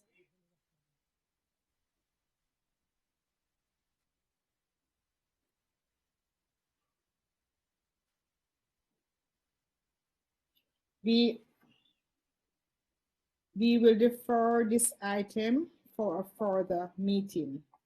We will now proceed with election of the chair of the Committee on Administrative and Budgetary Affairs, whose mandate will be effective as of January 1st, 2021. I'd like to remind delegations that on December 9th, 2020, through document CP/INF 8826/20, the Permanent Mission of Canada nominated Ambassador Hugh Adsett, Permanent Representative of Canada, as Chair of the Committee on Administrative and Budgetary Affairs for 2021. I offer the floor to delegations. We now recognize the delegation of Panama. Gracias, señora presidenta. Thank you, Madam Chair. Panama supports the candidacy of Canada as chair of the Committee on Administrative and Budgetary Affairs. Our delegation recognizes the deep commitment of Canada to strengthening the OAS, and this is reflected in the work that has been done by Ambassador Adsett and his team to bring member states together around important issues of the budget. Ambassador Adsett has lengthy professional experience and would be an excellent leader of the CAP during these challenging times. And because we need to be willing to reach consensus in order to strengthen the organization, the ambassador has a great capacity for dialogue and will help us flesh out complex issues and is an ideal person to lead the CAP for the upcoming period. In addition to his achievements as a career diplomat, lawyer, and professor in some of the most prestigious universities in Canada, Ambassador Adsett also brings great experience to budgetary issues, as between 2002 and 2008, he was one of the members elected to the Finance Committee of the International Criminal Court. Madam Chair, given the leadership and commitment of Canada, in addition to the personal experience and professional experience of Ambassador Adsett, we propose that he be elected by acclamation. Ambassador Hugh Adsett of Canada as chair of the CAAP. Thank you very much, Madam Chair.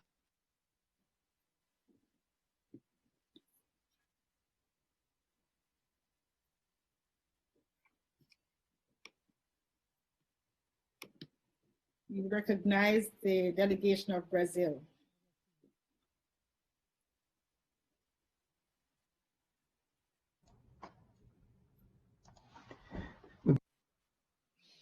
Thank you very much, Madam Chair.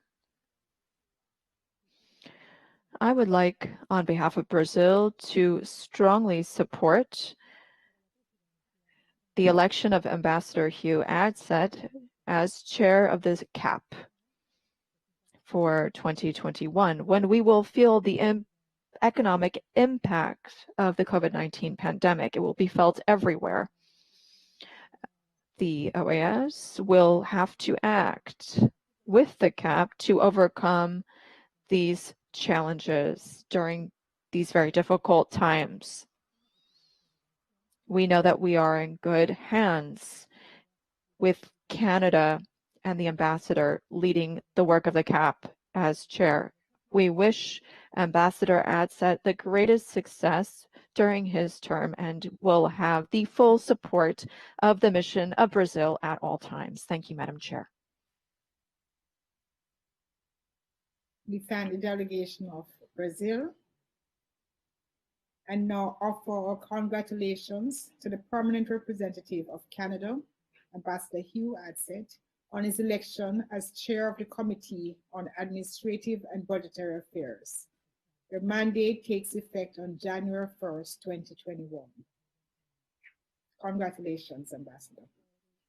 We'll now proceed with the election of the chair of the working group to update the rules of procedure of the Permanent Council and the subsidiary bodies. I offer the floor to delegations.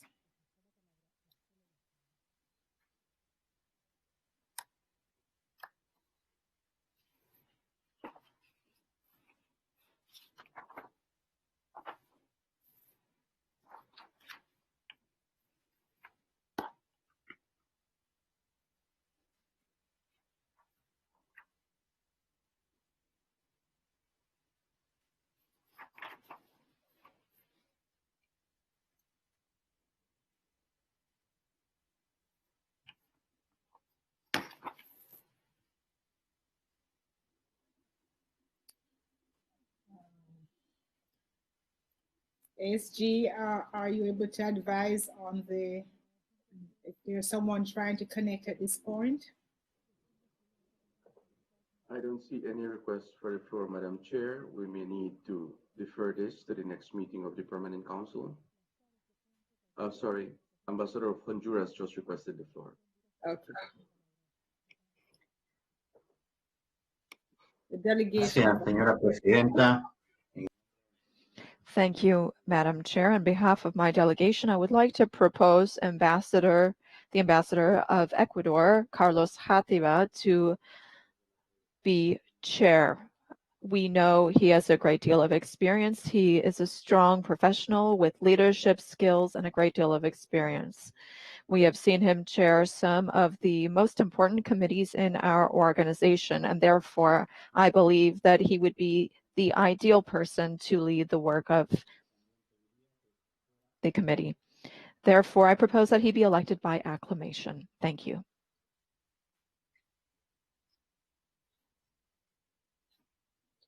We thank the delegation of Honduras and now recognize the delegation of Brazil.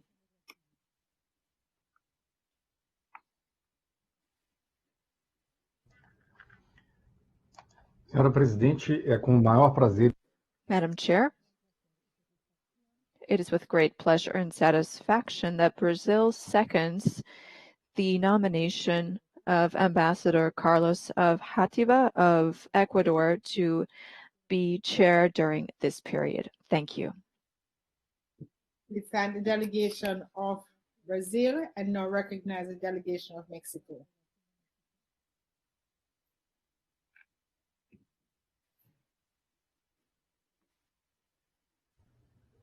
Muchas gracias, señora. Thank you, Madam Chair. Mexico would like to reiterate its support for this nomination, and we would also like to underscore our commitment to the organization, and we believe that this working group will be extremely productive. Thank you, Madam Chair. We thank the delegation of Mexico and now recognize the delegation of Venezuela.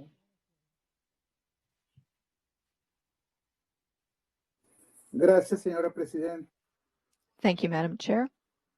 I just wanted to take the floor to support the nomination of Ambassador Játiva for this position. We underscore his talents, which we have seen during his time as chair of the CJP. The mission of Venezuela welcomes his election and that of Ambassador Atzet and that of Ambassador Rita Clavieri de Sholi for their respective positions. Thank you, Madam Chair. We thank the delegation of Venezuela.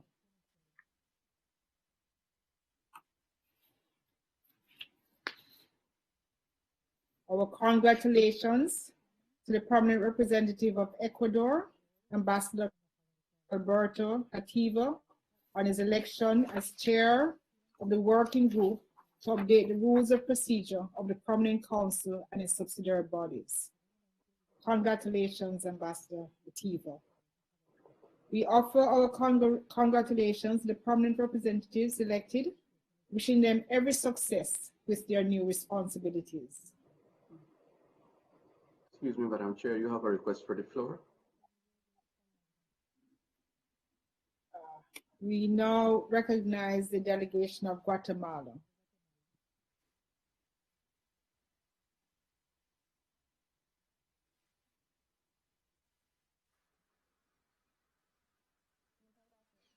Thank you very much. Greetings to the chairwoman, the Secretary General, Assistant Secretary General, permanent missions, and permanent and alternate representatives, as well as permanent observers. I am part of the Guatemalan mission. I am honored to speak to you on behalf of Ambassador Rita Clavieri de Joly, who is unable to be here today for medical reasons, as you know. However, she prepared a message for you with a great deal of care. She would like to thank, or rather, I'd like to ask the technical team to please play the video that was prepared with her message.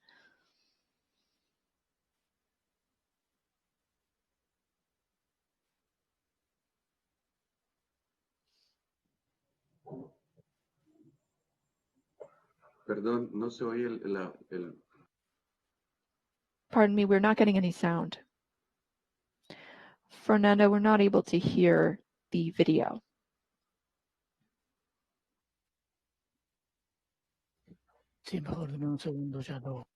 Yes, Ambassador, please give me one moment and I'll start the video.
Thank you very much. I would like to recognize member states for the trust they place in Guatemala as I become chair of the Committee on Hemispheric Security for the 2020-2021 period.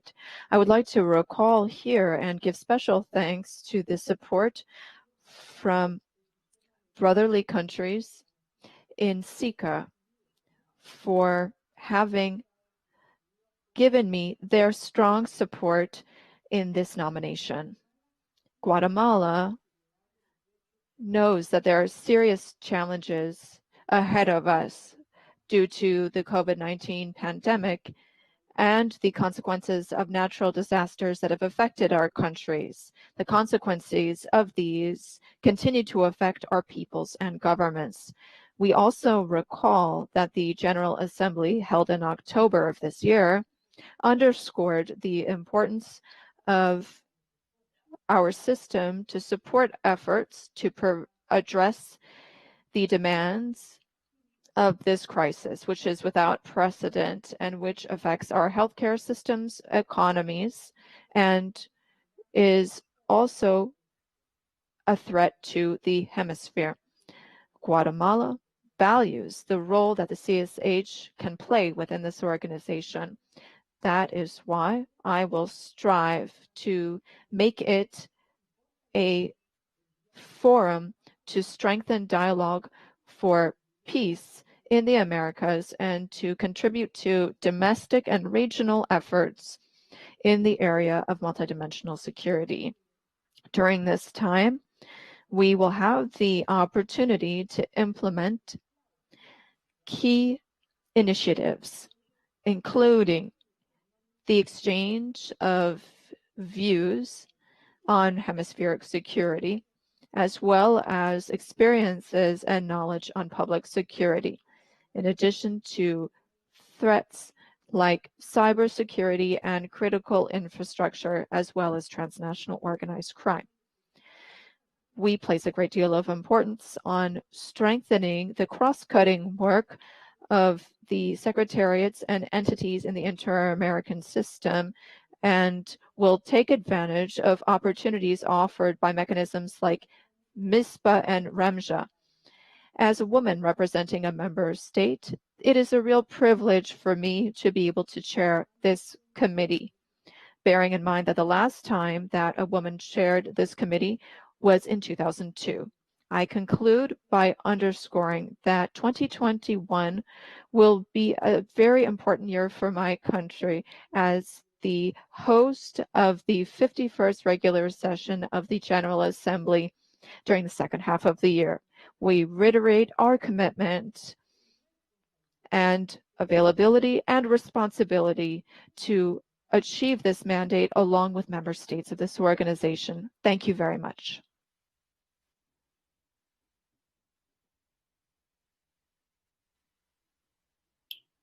We thank the delegation of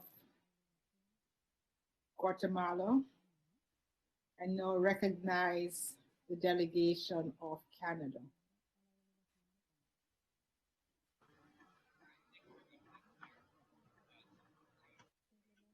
My colleagues to thank, in particular, Ambassador Rocabert for the nomination this morning, and Ambassador Simas for the very kind words, and to pledge to all of you my commitment to working together over the year ahead. It's going to be a challenging year, so I will very much count on your continuing support in the manner that it was received so welcomely by myself and my delegation this morning. Canada puts a lot of importance on the work of the organization and of the CAP.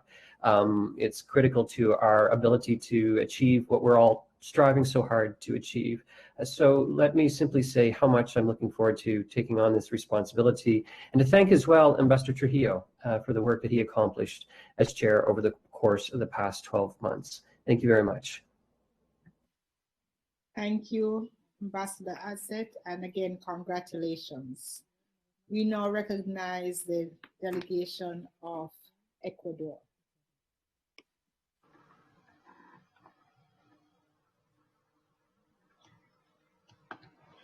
Thank you very much. Very briefly, I'd like to thank the esteemed permanent representatives for considering my name and for electing me to head up the working group to update the rules and regulations of the Permanent Council and subsidiary organs. Thank you very much. I'd like to thank Honduras and the ambassadors of Brazil and Mexico as well. Over the course of my term as chair, leading the CAJP, we had a lot of work to do in updating everything, and I think that we really aim to optimize all of the policies that help the organization to shoulder its responsibilities.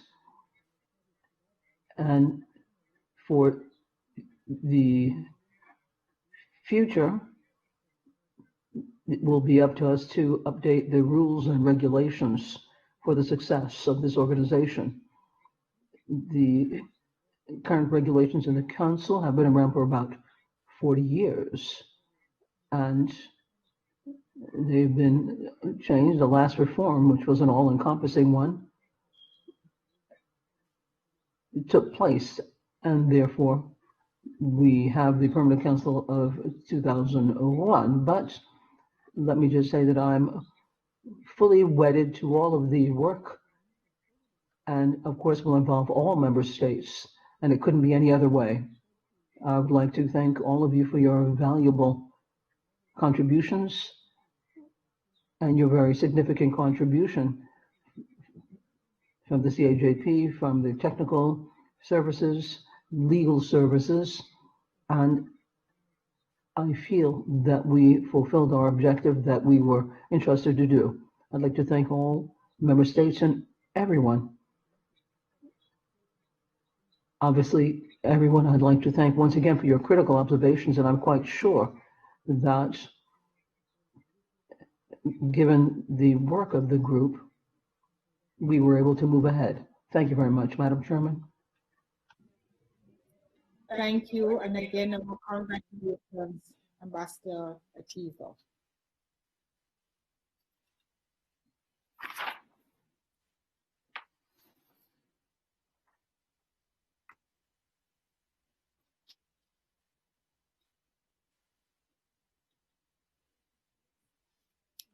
The next item on the agenda concerns the distribution of mandates assigned by the General Assembly at its 50th regular session and other previous sessions, as contained in document CP/Doc 56665/20, Rev. 1, with the amendments proposed by the delegations at the last regular meeting of the Permanent Council.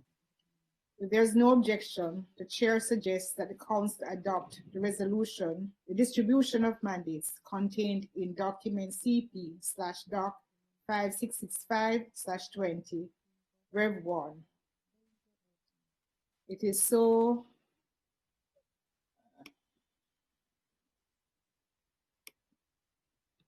We recognize the delegation of Nicaragua. You have the floor.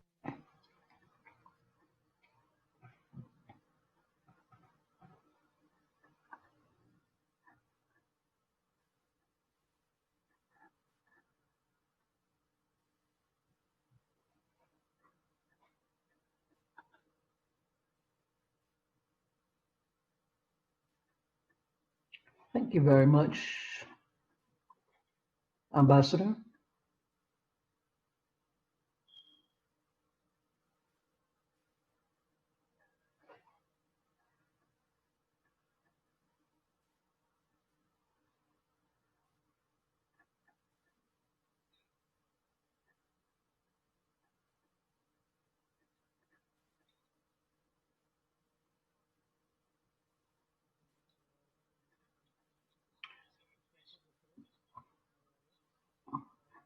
There are some technical problems, underscores the interpreter.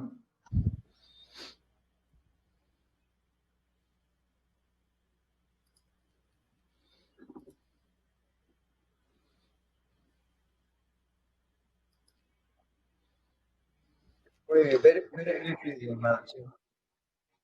Simplemente para reiterar lo expresado al inicio de la reunión. Nicaragua would like to reiterate its commitment to the topics mentioned and the mandates by the General Assembly at its 50th regular session and previous sessions. Thank you very much, Madam Chairman. We thank the delegation of Nicaragua and now recognize the delegation of Colombia.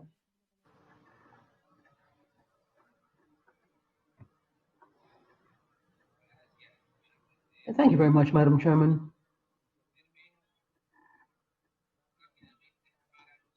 I'm going to make some quick comments because of the following reason.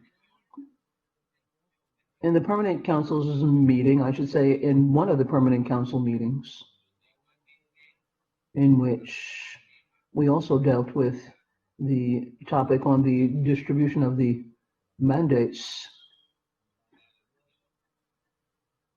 assigned by the General Assembly before, I asked for the topic of the Charter and Inter-American Business be distributed to the Permanent Council and that it be changed and sent over to the Integral Development Group. But that request was not reflected in the document distributed.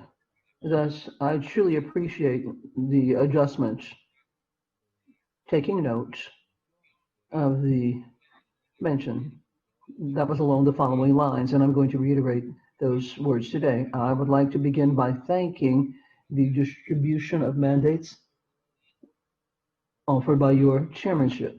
Colombia feels that the natural scenario for discussing the Inter-American Empresarial Charter is the CD. This is the forum responsible for following up economic issues, competitiveness, and entrepreneurship, which the Charter would like to deal with. And similarly, we consider that the ministerial processes that take place in CD will support all of the sectorial consultations and will give the Charter more relevance. After having carried out consultations with the various delegations, I would like to request that the follow-up and implementation of Resolution AG/REM 2954 for the Inter-American Empresarial Charter be carried out by the Inter-American Integral Development Group, and thus I would like to ask that the document be amended so that the request is reflected. And there you have it, Madam Chairman. I'd like to ask you to take due note of that. Thank you very much. Representative of Colombia, and have noted and accepted the request for change. There be no further requests from the floor. The chair suggests that the council adopt the distribution of mandates contained in document CP/doc 5665/20 Rev 1 with amendments proposed by the Nicaraguan and Colombian delegations. If there are no further observations, it is so decided. Adopted. Our next agenda item is the consideration of the draft declaration, recognition of the Battle of La Quinua, Ayacucho, as a fundamental historic milestone in the independence of Peru and the Americas, contained in document CP/doc 5669/20. I now offer the floor to the distinguished delegation of Peru to present the draft declaration. The chair recognizes the distinguished delegation of Peru. Thank you very much, Madam Chairman. As is historically known, on the 9th of December, 1824, was marked by the Pampas of La Quinua, Ayacucho battle, and this was an historical milestone for the consolidation in Peru and various other American states. It was also a symbol of American steadfastness in their fight for the freedom of our peoples. At that time, the Freedom Fighting Army of Peru spearheaded this battle under the orders of General Antonio Coche Sucre, who was designated for that by Simon Bolivar and was pulled in by forces who participated with their soldiers from countries that we call today Argentina, Colombia, Chile, Ecuador, Panama, Peru, and Venezuela. The emancipating process was sealed in this battle, in which historical personalities participated from all the far corners, including San Martin, Don Jose San Martin. This battle was recognized by Simon Bolivar as the hallmark of the American moment of glory, and was an occasion during which the multinational forces participated together and showed their sterling value. So what we would like to particularly highlight is a fact, and that is that it was a time when American unity to deal with challenges shared by everyone was crystallized, so that the ideals of freedom and historical freedom could be enjoyed by our peoples. Today, at a time when we are dealing with a new, very complex scenario marked by the economic and health crisis, we're grappling with all of that, and we would like to recognize this historic hallmark to reaffirm our commitment with unity and cooperation. We consider that collective activities, collective action is a cornerstone of our organization. And today, these are the most efficient and valuable pillars to deal with the historic challenges that continue to crop up. And because of that, and in as much as we are close to the commemoration of the independence of Peru, I wanted to put before this permanent council this draft declaration that recognizes the historical meaning and deep-seated significance that this battle has had for the success of a united and free Americas, and thus to pay homage to our peoples who always fight for the well-being and freedom of all. Thus, Madam Chairman, we hope to garner the support of the members of the Permanent Council for approval of this declaration. Thank you very much for your indulgence, Madam Chairman, and for the attention of the members of the Permanent Council. Thank you. We thank the distinguished representative of Peru for his intervention. I now ask delegations that the Permanent Council may adopt this draft declaration as submitted by the aforementioned delegation, and will recognize the delegation.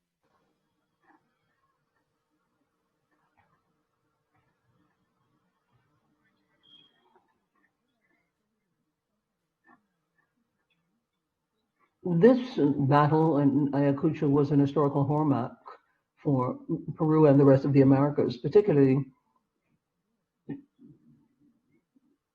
the commemoration that we're looking at in the bicentennial.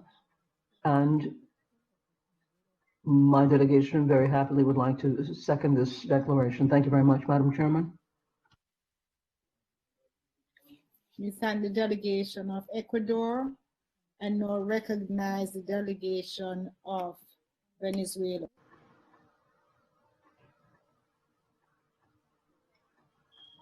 Thank you very much, Madam Chairman.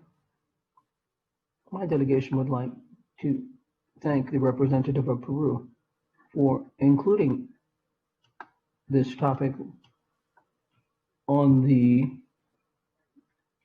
Battle of Quinoa in the Pampas. This allows us to recognize what it took for Peru and for the independence of the Americas and some of the consequences thereafter. The Battle of Ayacucho and the battle for the Americas is of utmost importance for cooperation amongst countries of the Americas, as was underscored by the ambassador, and has allowed us to move ahead with progress in our country. We truly appreciate participation, and we truly recognize this major battle of Ayacucho with Simón Bolívar, who helped with the army from the Grand Colombia to continue to the success of other countries. Madam Chairman, we'd like to highlight the years of battle that led to an agreement amongst the American countries for their work in building their countries. Spain helped us move towards our goal. And then we would like to support the draft declaration and be recognized as a co-sponsor. Thank you very much, Madam Chairman. We thank the delegation of Venezuela and now recognize the delegation of Colombia.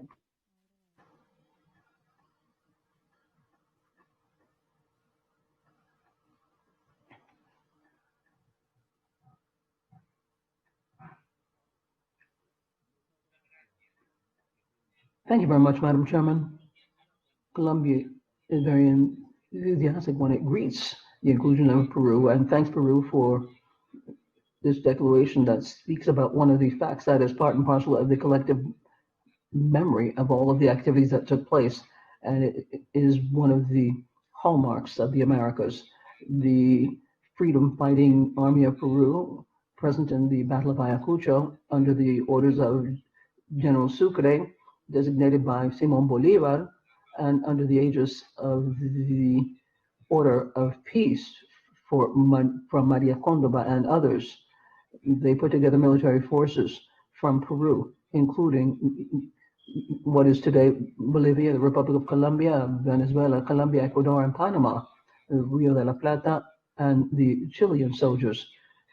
1974, when commemorating 150 years of the Battle of Ayacucho, in the Declaration of Ayacucho, the heads of states and representative governments of the region recognize in a declaration that continues in force. The Battle of Ayacucho is the symbol of unity of Latin American peoples for their fight to freedom and to have their centenarian. And it's a propitious moment to underscore that the union of Latin America calls for the permanent and ongoing concerted efforts for the full-fledged crystallization of freedoms and solidarity.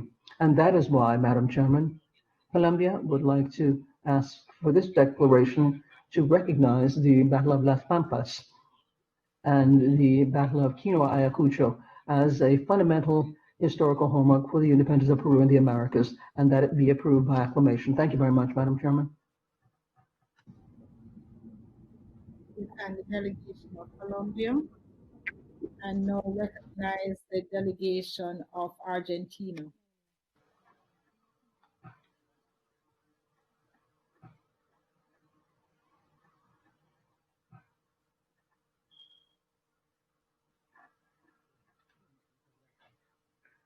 Thank you very much. I'm making comments now because I don't think that we said previously. I wanted to underscore Argentina's support behind Mexico's initiative against organized crime and support behind the report given by Roberto Menendez, who represents the peace mission in Colombia. But now I'd like to greet you with regards to the recognition of the Battle of Quinoa Ayacucho, and say once again that the dream come true for the Americas, spearheaded by our generals, Sucre, San Martin, and others, made it possible for the only way to emancipate America, and that was going to be for integration. And because of these values which are still in force, I salute this initiative put by Peru. Thank you very much.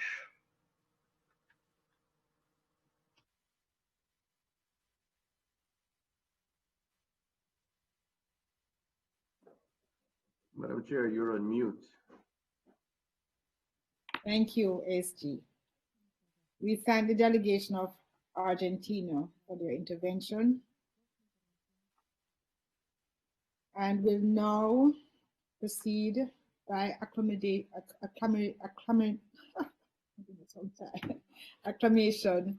the declaration, recognition of the Battle of La Quinoa Ayacucho as a fundamental historic milestone in the independence of Peru and the Americas, as contained in document CP/Doc 5669/20. It has been adopted by acclamation.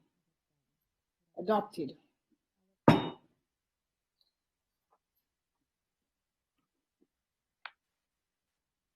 Madam Chair, you have a request for the floor.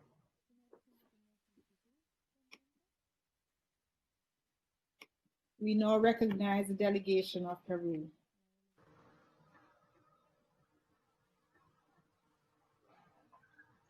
Thank you very much, Madam Chairman. Very briefly, I just wanted to thank the Permanent Council for approval of the draft delegation put by Peru. And I particularly want to thank the delegations of Ecuador and Venezuela who co-sponsored it, as well as Colombia for having moved ahead with acclamation, and the words by the representative of Argentina. Thank you very much to everyone, Madam Chairman. Thank you.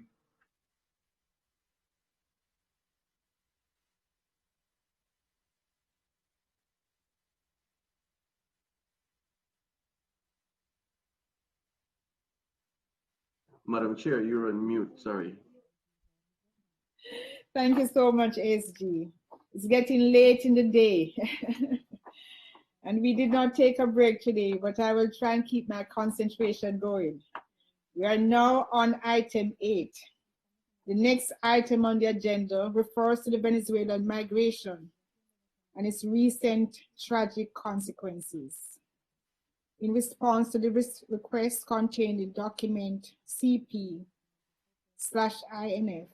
8830/20 from the Permanent Mission of Venezuela. I now offer the floor to the distinguished delegation of Venezuela. Venezuela, you have the floor.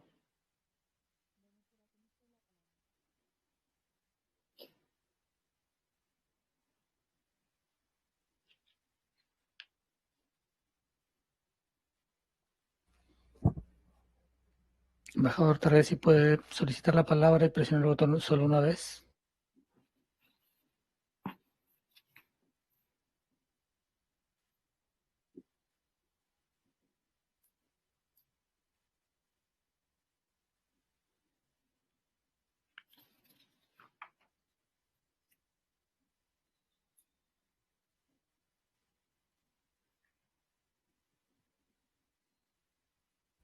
Embajador, si puede solicitar la palabra, por favor.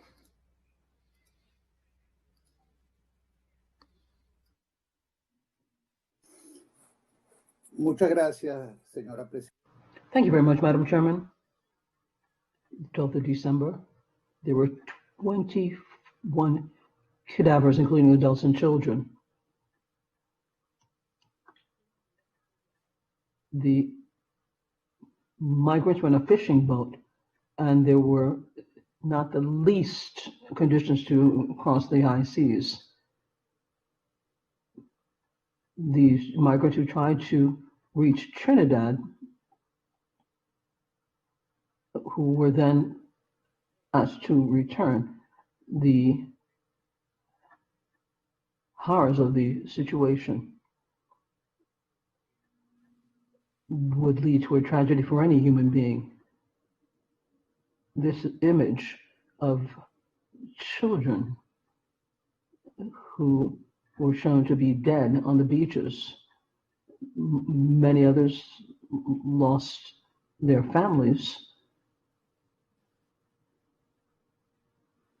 as they tried to flee and reach the other island.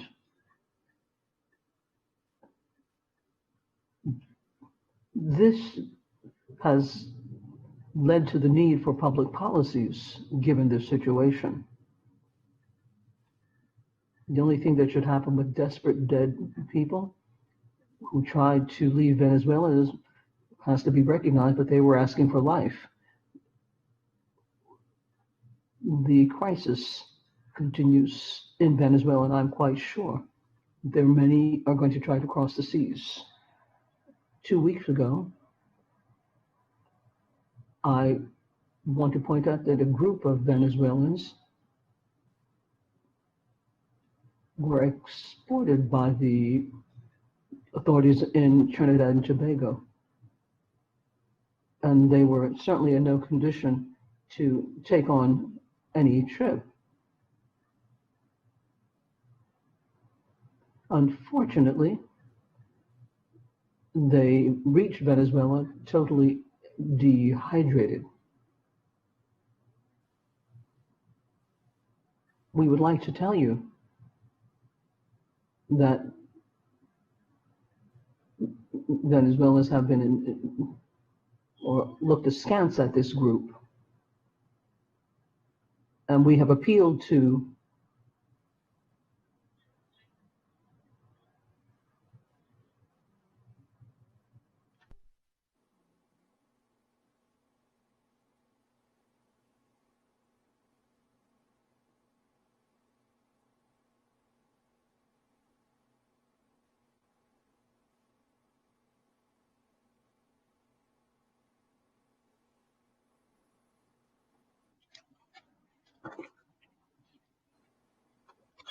Good afternoon, Chair.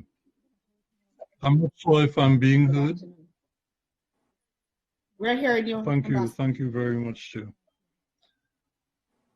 Chair, I sense that I may have to request the floor again during the Council's consideration of this item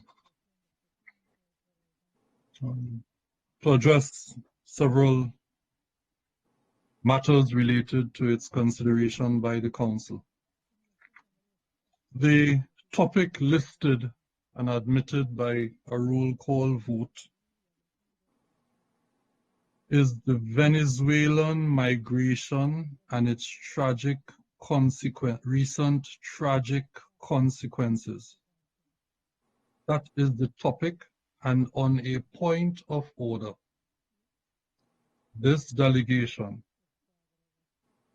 would wish to request that the comments pertain to the topic at hand. Actions taken by the government of Trinidad and Tobago when presented with the appearance of being deliberate to contribute to the tragic consequences that we ought to be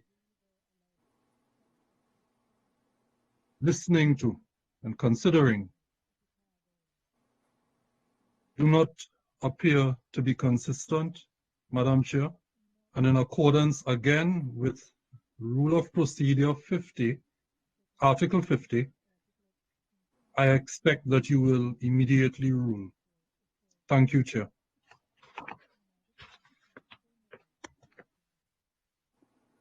We know the intervention of the delegation, the distinguished representative of Trinidad and Tobago, and I will ask for guidance, ASG, on the point of order.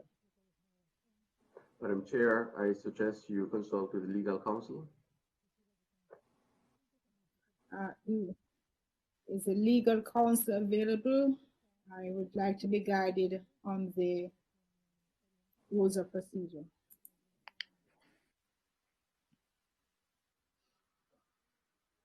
Yes, Madam Chair. Based on Article 50,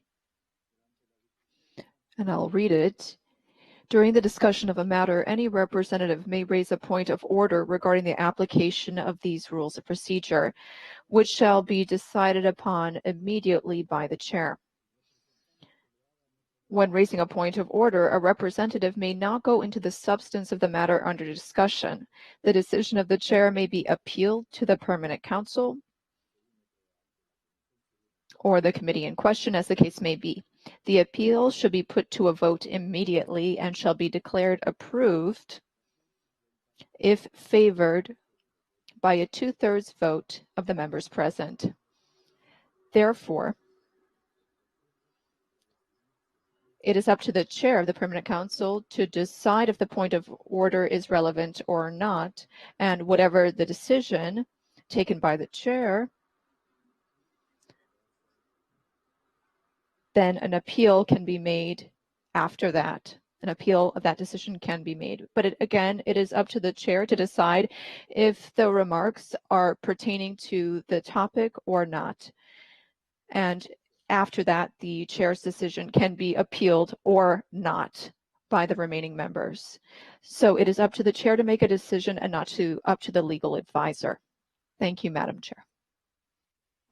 Thank you. I would like to ask the distinguished representative of Venezuela to use this opportunity that has been presented to speak about the migrant crisis, but to do so in a manner which does not include another member state without previous agreement to do so. Are you able to do that, Ambassador Tari? Señora Presidenta. Madam Chair.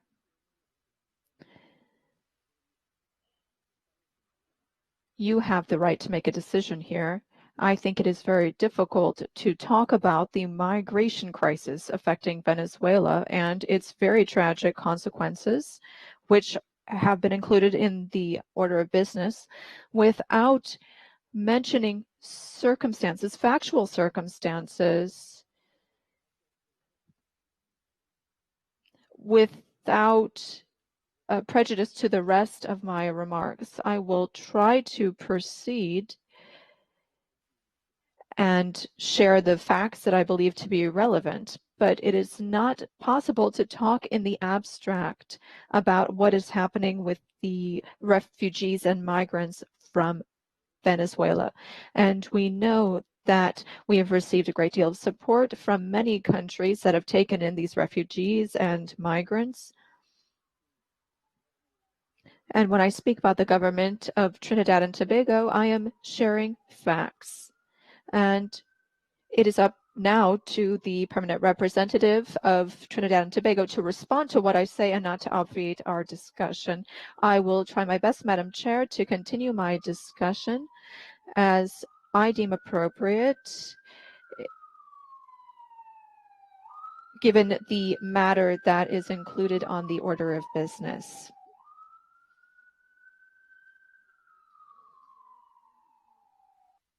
Tari, and before you proceed, the chair recognizes the delegation of, is it Argentina?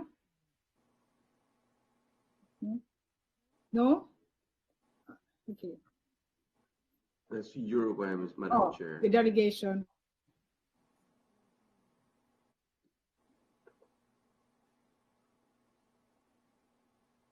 Uruguay, you have the floor.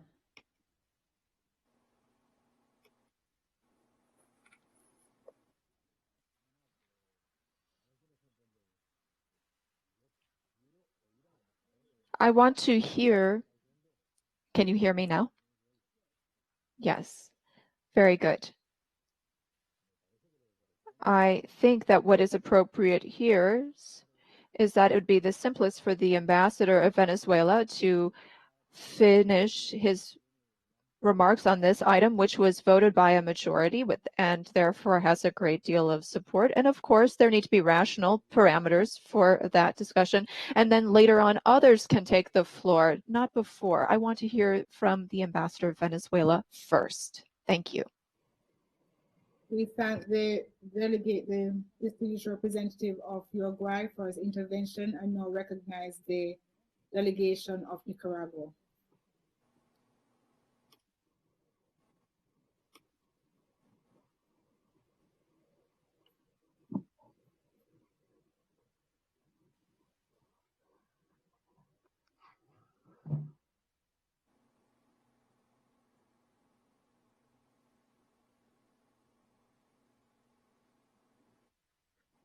Gracias, señora presidenta. Thank you, Madam Chair. I would like to remind the Permanent Council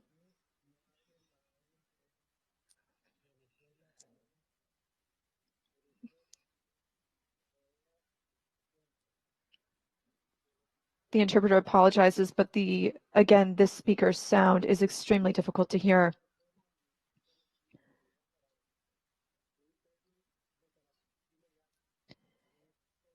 This item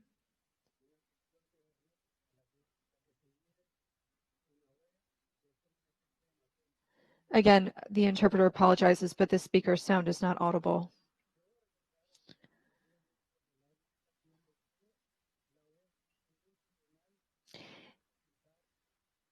The OAS should not be a tribunal.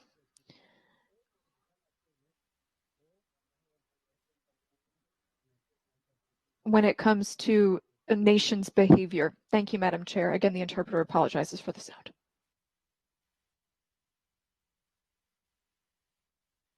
Thank the delegation of Nicaragua for their intervention, and will now resume with the distinguished representative of Venezuela. Ambassador Tara, you have the floor to proceed according to our discussions.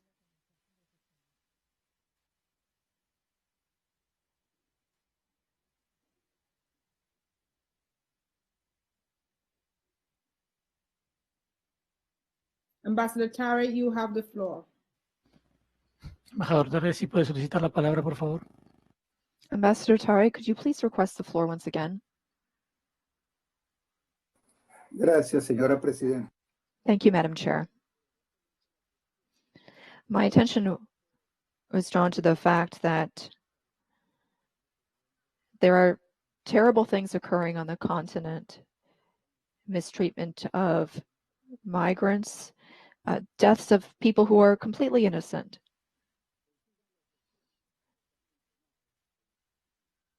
And I can't imagine why there's an objection to discussing this. Of course, the government of Trinidad and Tobago has the right to explain its position, but should not interfere with the procedures here and our discussion of Venezuelan migration. We know that there have been xenophobic attacks against migrants, and we know that there have been issues with Venezuelans that have gone to Trinidad and Tobago. We have seen abuses experienced by, or mistreatment experienced by Venezuelans who have gone to Trinidad and Tobago. We need to respect our migration laws. We know that there was a great tragedy where Venezuelan migrants lost their lives. Unfortunately, we have not always heard the voices of the highest level officials of the government of Trinidad and Tobago. We know that human rights, as indicated in Article 8 of a law on migration of Trinidad and Tobago, and it mentions people who have various conditions, people who are blind or have mental disabilities, and the list goes on. The Permanent Council needs to be aware that there is this kind of law within the legal system of one of its member states. There's also Article 14 of the Universal Declaration on Human Rights, which states that all people have the right to seek asylum and enjoy it in any country. We issued a communique to the Inter-American Commission on Human Rights, and we urged the government of Trinidad and Tobago to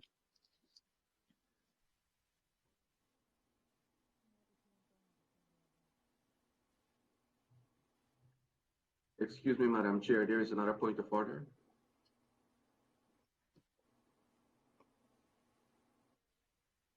The chair recognized Trinidad and Tobago on a point of order.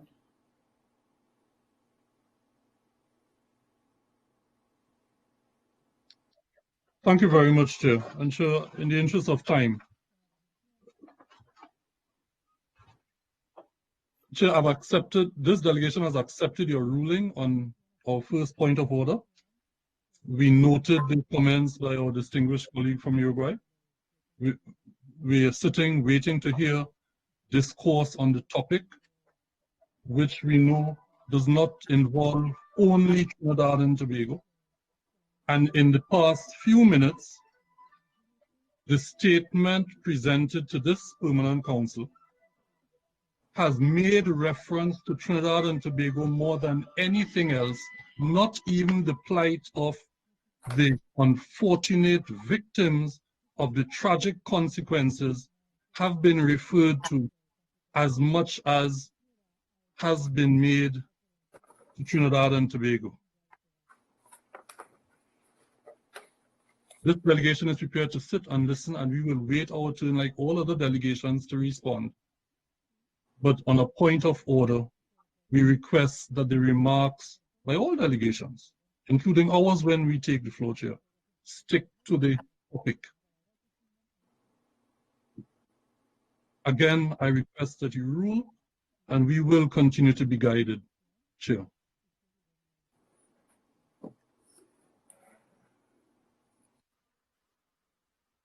Delegation, the distinguished representative of Trinidad and Tobago. We, as as a majority today voted for this agenda item. And so we will allow the distinguished representative of Venezuela to continue his intervention, and again ask that the point of order brought by Trinidad and Tobago is noted and recognized by the representative. Ambassador Tari, you may proceed. Muchas gracias, Presidente.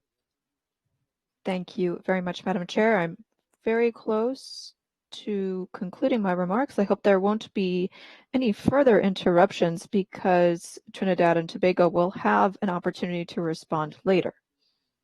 I have not violated any rules of the OAS, and we need to be able to speak about human rights violations in any country, and that should not be subject to censure. I would like to conclude by saying that we endorse the decisions of the Inter-American Commission on Human Rights, which asks the government of Trinidad and Tobago to allow access to its territory and provide protection to people coming from Venezuela, observing due process and also the principle of non-refoulement. We again thank the Inter-American Commission on Human Rights for working in favor of Venezuelan migrants. Finally, we would like to thank almost all member states who have taken in Venezuelan migrants and refugees. We recognize that solidarity from many countries of the OAS, which have faced difficult consequences from the COVID-19 pandemic and the economic crisis related to it. Venezuelan migrants and refugees have been welcomed in many countries. Madam Chair, I would just like to inform you that we will ask the Inter-American Commission on Human Rights to continue its investigation of the treatment of Venezuelan migrants in Trinidad and Tobago and to present a report to the OAS with recommendations for Trinidad and Tobago and for the usurper government of Nicolas Maduro. Thank you very much, Madam Chair. We thank the delegation of Venezuela for that intervention. And will now recognize the delegation of Trinidad and Tobago.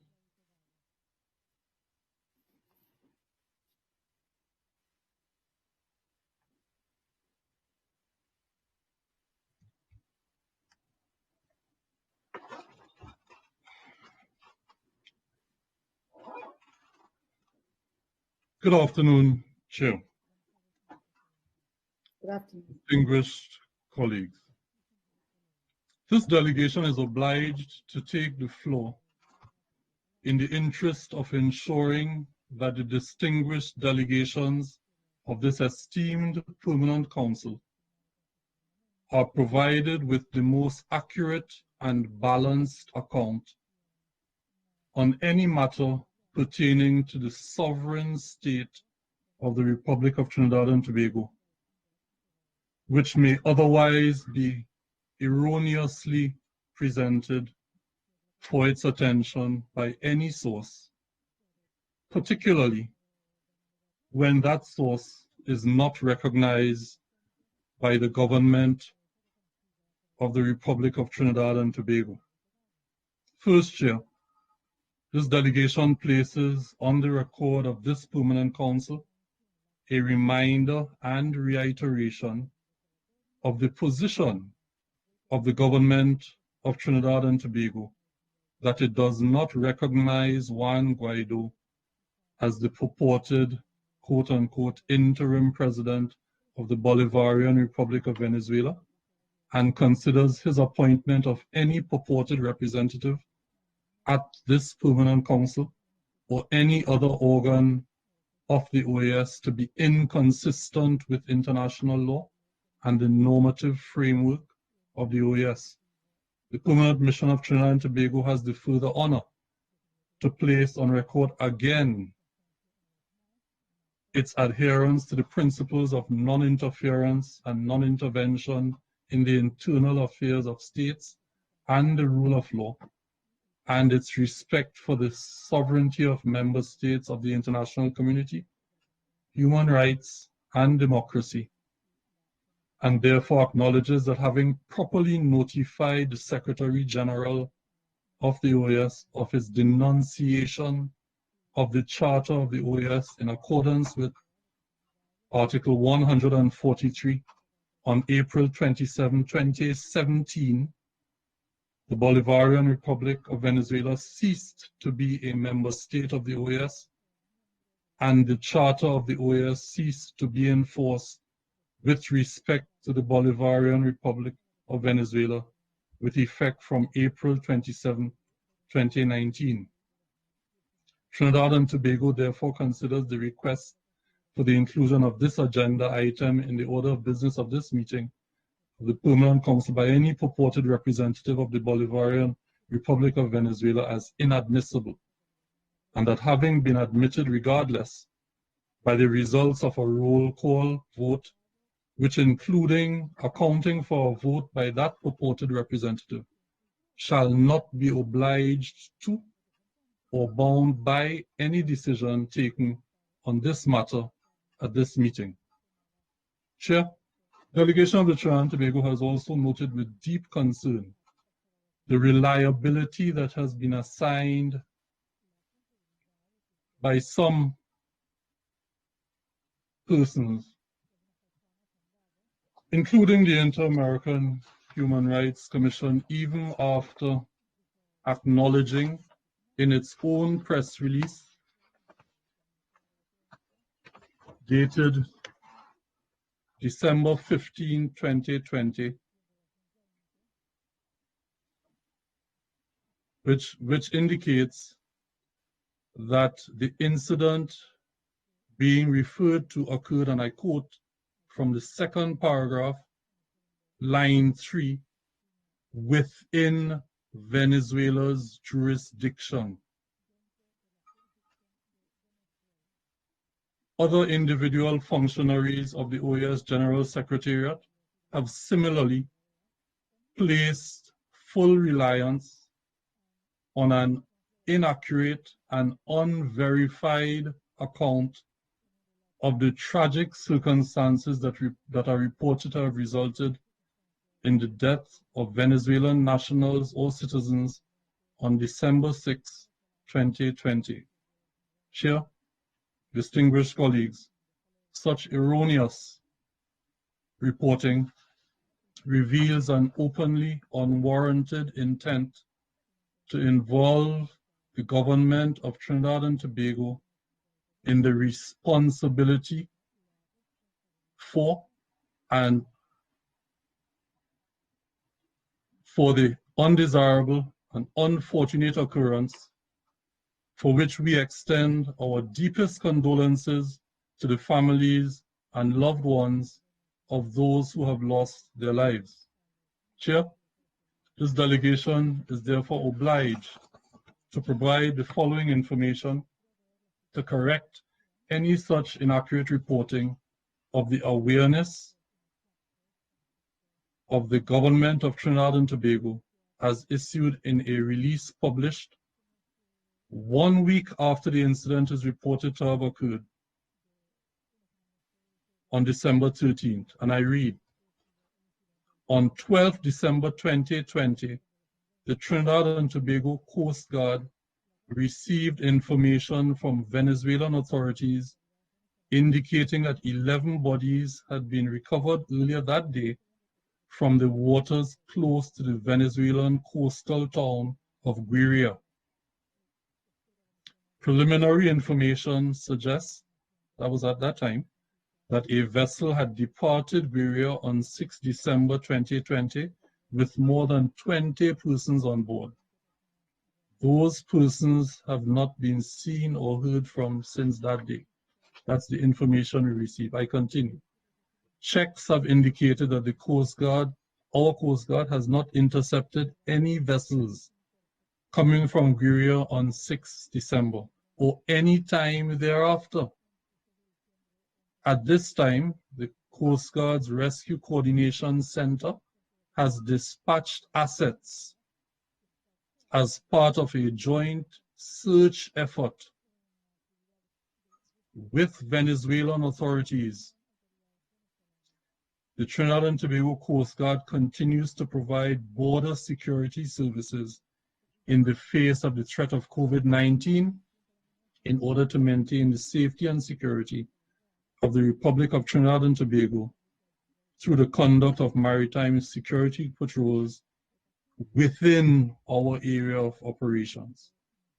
End of release. Chair, it's interesting to note that at this point, the assertions that the vessel reported that has left on the 6th of December was heading for Trinidad and Tobago cannot be verified. But reliance has been placed, even in the reporting in the release by the IACHR, that it was headed to Trinidad and Tobago. And it would appear, therefore, that in requesting the inclusion of this item on the agenda, it was intended that Trinidad and Tobago will be targeted without basis. This delegation shares the deep concern of all member states for the tragic consequences that arise. This delegation is also very certain that Trinidad and Tobago is not the only member state that can relate to, report on, account for incidents of migrants having attempted to arrive in their jurisdictions who may have had tragic circumstances. And therefore, we wish also to remind this esteemed Permanent Council that Trinidad and Tobago is in fact included amongst the member states that have assisted Venezuelan migrants. And therefore I read from another official release from by my government from the Ministry of Foreign and CARICOM Affairs dated 27th November. It's that long. The Republic of Trinidad and Tobago is a sovereign nation that is doing its utmost to overcome a pandemic that remains a clear and present danger to the globe. As a small island state, we have compassionately taken the unprecedented step, never before, unprecedented step of officially registering and facilitating over 16,000 migrants from Venezuela to live and work in Trinidad and Tobago. This hospitality continues even as our economy faces significant challenges that have affected all of our own people. Everywhere you go in Trinidad and Tobago, you find our Venezuelan brothers and sisters living, working, being educated, and engaging fully with our healthcare system and other sectors. We assert that this reality must be well known and acknowledged by all responsible parties. To fail to acknowledge those efforts would really be irresponsible. I continue. But there is another reality affecting our sovereign nation.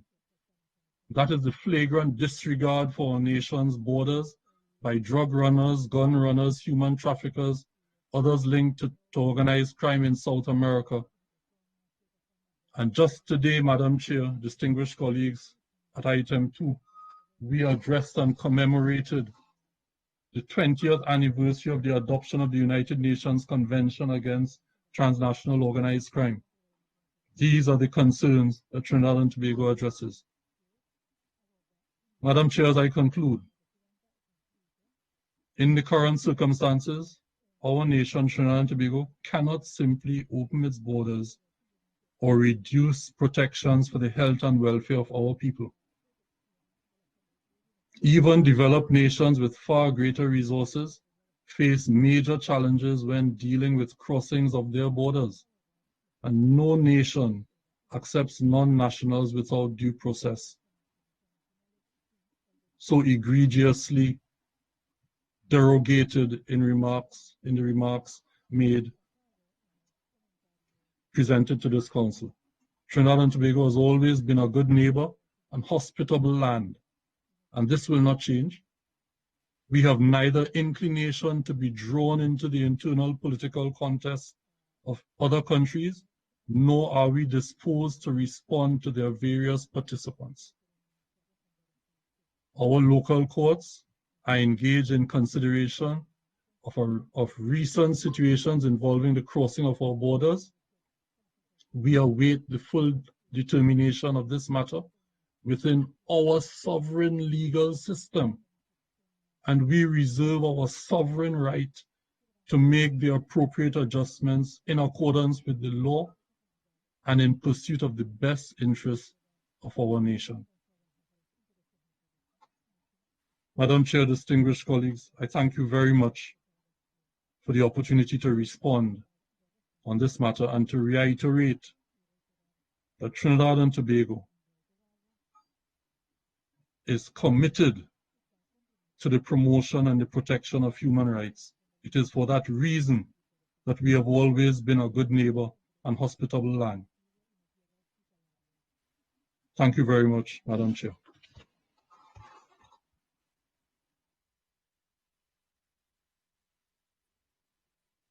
We thank the distinguished representative of Trinidad and Tobago for his intervention. We now recognize the delegation of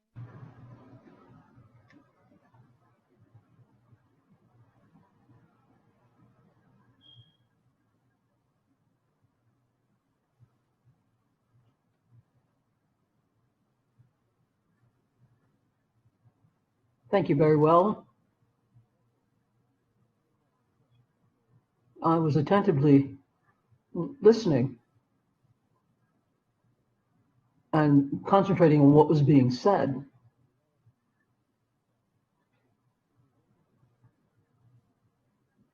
It wasn't 21, it was 23 who perished. That's the official number from the dictatorial Venezuelan government in inverted quotes. It's a very interesting fact for me. I didn't know that. Immigrants who went to Trinidad and Tobago.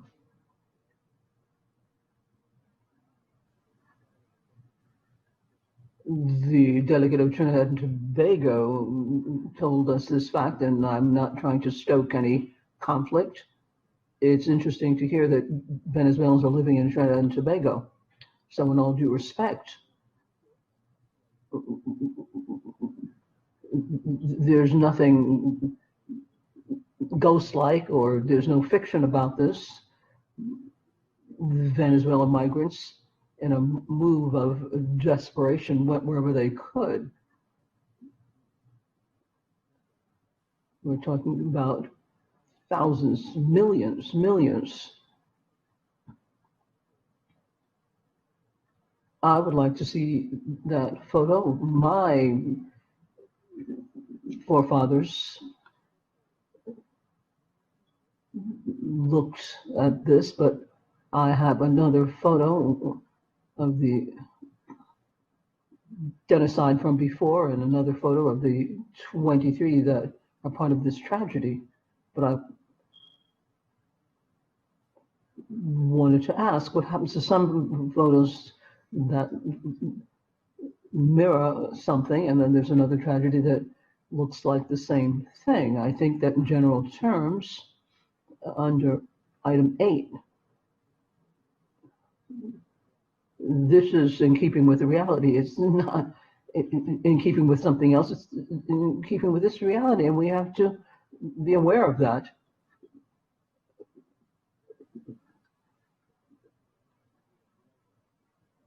The Venezuelan migration and its recent tragic consequences have to be looked at, and the time for it is the time for it. So we really have to pay attention. We have to bear in mind some points. What does the Venezuelan dictatorship say? Stating that the mafias that traffic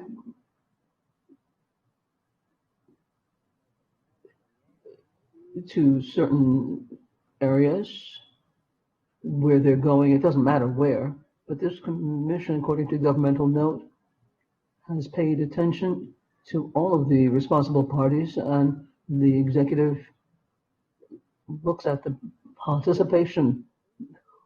Who would like to get some political mileage from this? And here's the bit. They're investigating the participation of extreme sectors of Venezuela to use this human tragedy and so on and so forth, blah, blah, blah. So this really strikes me. It strikes me that in the face of the death, we have something like this. It really has an impact on me. Everything that we can do against the violation of human rights should be done. It should be done within that framework. It's fine to put this before the Inter-American Human Rights Commission, but we also have to ask and demand that the inclusion of non-governmental organizations to talk about, have them move for the reintegration of Venezuela. But what about those that don't allow them to come back? So I'm thinking of all kinds of ideas in terms of how to raise this issue. We're not talking about fiction. This is not a literary piece. We're looking at what's happening. And as much as this is happening at this time, somebody's going to have to say, look, that's enough. It can't go on anymore. When we have this kind of, this number, the Venezuelan numbers are higher than Syria. In Syria, there was a war. And I'm going to repeat, there was a war in Syria, an armed conflict. And now we're talking about a different kind of internal conflict that is so violent and so aggressive that has led to what is happening now. So I wanted to get away from the conflict-oriented nature and speak to something else, and that is that we have to mobilize. The fact that Venezuelans are fleeing to all parts of the world. They're desperate. They're coming to my country too. Do you want me to tell you what's happening in my country? You think that Venezuelans are happy to come here? They're desperate. They're looking where they can go and set their lives up and work. All of you know perfectly well why we're dealing with this topic. Those who are aware and those who are otherwise involved know as well. Venezuelans are all over the world, desperate, looking for what they should have in their own home, what they should be allowed to have in their own home. That's the only reality. Everything else is fiction. This is the only reality. If you can't accept what is happening with Venezuelans, well, a large part of the planet is not looking at the reality. They're dealing with ideology and leveraging other stuff. But I am not playing. This is a big picture. What is happening is a dramatic consequence of an absolutely authoritarian regime, and that's the issue. It would be pointless to talk about a migration or an out-migration that is happening today in Venezuela if we don't get down to the hardcore of the issue that is giving rise to this tragedy. Once again, we really have to pay attention here and everywhere, and particularly in the sessions of the Permanent Council. We have to talk about this issue. We have to insist.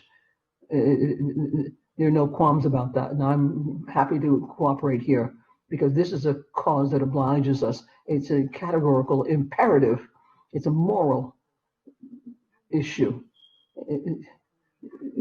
The political part, the juridical part is there, but this is a moral issue. It would be immoral to look at this kind of tragedy that's happening, that happens to millions and millions of Venezuelans all over the world who are suffering and who are dying, and that we not say anything. So there you have it, Madam Chairman. Thank you. We thank the delegation of Uruguay for that intervention. We now recognize the delegation of Venezuela.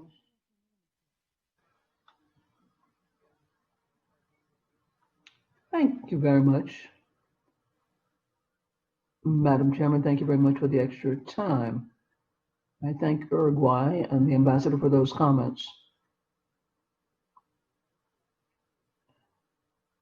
There's a point, and what is the humanitarian responsibility involved? In my comments, unfortunately, the ambassador of Trinidad and Tobago looked askance at this. And our population is not even having a meal a day. Venezuelans are falling into poverty and falling through the cracks. And this is what generates these 6 million people, and it has generated other possibilities. The United Nations has recognized 2 million Venezuelans who are fleeing the country unless the cause is going to change, and the cause is bad government that goes against human rights. A government that in Venezuela is behind this, and therefore the basic responsibility is in the hands of Maduro. Other countries want to look askance, they want to look elsewhere. But we have to respect what is happening, harassment of Venezuelan children on the high seas. So that's the issue. Trinidad and Tobago has spoken to this. We have to speak to the Ministry of Health, the Ministry of Security in Trinidad and Tobago. Trinidad and Tobago should not speak to form, but the facts have to be discussed. All over the world, abuses are committed.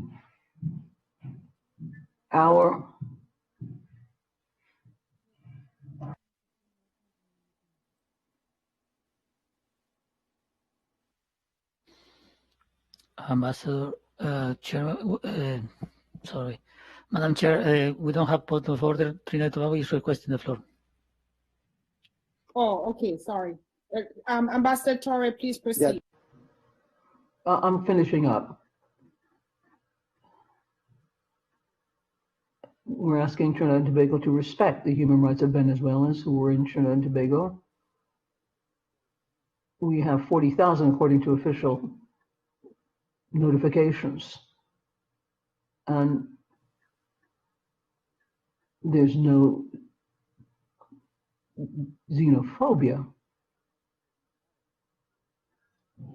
We understand that this is a burden, but we're asking for an effort of solidarity and brotherly love.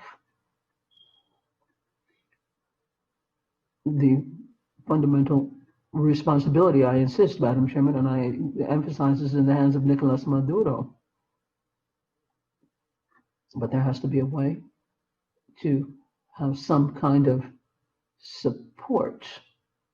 But this is what we are living through. Thank you very much, Madam Chairman.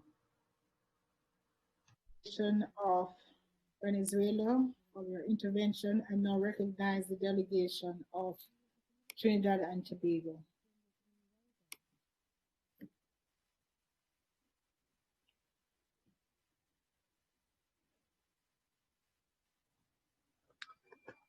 Thank you very much, Madam Chair. Madam Chair, I take the floor to thank our distinguished colleague from Uruguay for his contribution to the discussion on a topic that is one that I'm sure we are all concerned about. That this delegation is not pleased that it's presented by an unrecognized member for our delegation, party for our delegation. But it is noticeable, Madam Chair, distinguished colleagues, that in the comments by our distinguished colleague from Uruguay, I think I may have heard Trinidad and Tobago once or twice. And there was a very broad, responsible, inclusive, integrative, global perspective on a challenge that is a general migration problem when we contemplate beyond the internal affairs of Venezuela.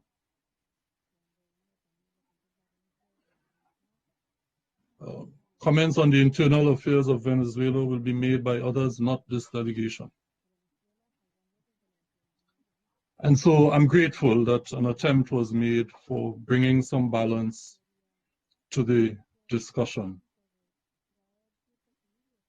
By contrast, Chair, distinguished colleagues, I must use the opportunity to correct for the information of the Chair and distinguished delegations recognized by this delegation. Trinidad and Tobago is not engaged, the government of Trinidad and Tobago is not engaged in the abuse of the human rights of any of the Venezuelan migrants in Trinidad and Tobago. Government of Trinidad and Tobago is not engaged in any tendency even to the egregious crimes referred to by another source. I wish to reiterate, Madam Chair, and by way of reference to some statistics for a distinguished colleague from Uruguay, and reminding that Trinidad and Tobago happens to be among those 48 countries in the world who are small island states. Small island states. Don't miss that. Different reality. Amongst member states in this hemisphere, Trinidad and Tobago, from greatest to smallest, ranks 25th in terms of our population size. Our population is less than half that of that great nation of Uruguay, represented by its distinguished colleague. But according to World Bank statistics, and this was even before the pandemic in 2019, Trinidad and Tobago had by then already received almost double the number of migrants as had the great nation that our distinguished colleague from Uruguay represents. So to suggest that Trinidad and Tobago is not very conscious and has to intimately deal with the consequences, the tragic consequences, is erroneous, and I wish to correct for the information of this Permanent Council that Trinidad and Tobago, formally and officially, we have registered. There are others who might not yet be registered, but officially, we've already registered in one go, in 2 weeks in 2019, more than 16,000 Venezuelan migrants who now could, they're like, to use the term, Trinis in Trinidad and Tobago. They go to school, they go to the hospital, they get jobs. Those are human rights. Those are human rights that the government of Trinidad and Tobago is upholding, promoting, protecting. We are protecting them. The government made a decision for 1 year and extended it.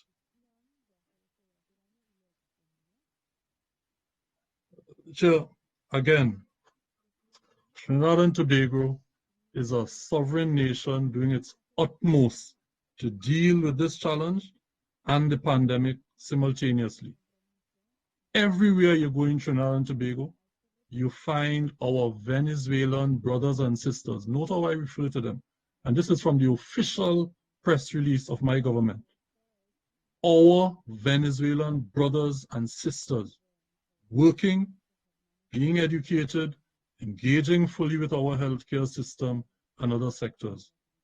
Trinidad and Tobago has always been a good neighbor and a hospitable land. That will not change. In that process, we will respect the principles of non-interference in the internal affairs of any other sovereign state. Thank you very much, Chair.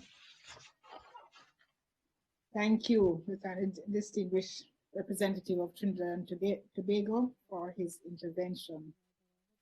There be no further requests for the floor. I suggest that the Permanent Council take note of the presentation made by the delegation of Venezuela and the fulsome response and intervention by the delegation of Trinidad and Tobago and other delegations. There be no objections. It is so agreed. Agreed.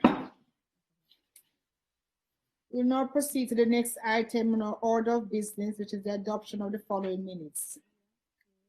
CP/ACTA 2242/19, joint meeting of the Permanent Council and CD of August 7th, 2019. CP/ACTA 2244/19, regular meeting of the Permanent Council of August 28th, 2019. CP/ACTA 2245/19, regular meeting of the Permanent Council of September 11, 2019. CP/ACTA 2247/19, regular meeting of the Permanent Council of September 27, 2019. CP/ACTA 2248/19, special meeting of the Permanent Council of October 2nd, 2019. CP/ACTA 2249/19, regular meeting of the Permanent Council of October 4th, 2019. If there are no comments, we will proceed to its approval. Approved. Item 10. Distinguished representatives, will now proceed to the last item, other business. I ask if there are delegations that wish to bring any informative issues to the attention of this council.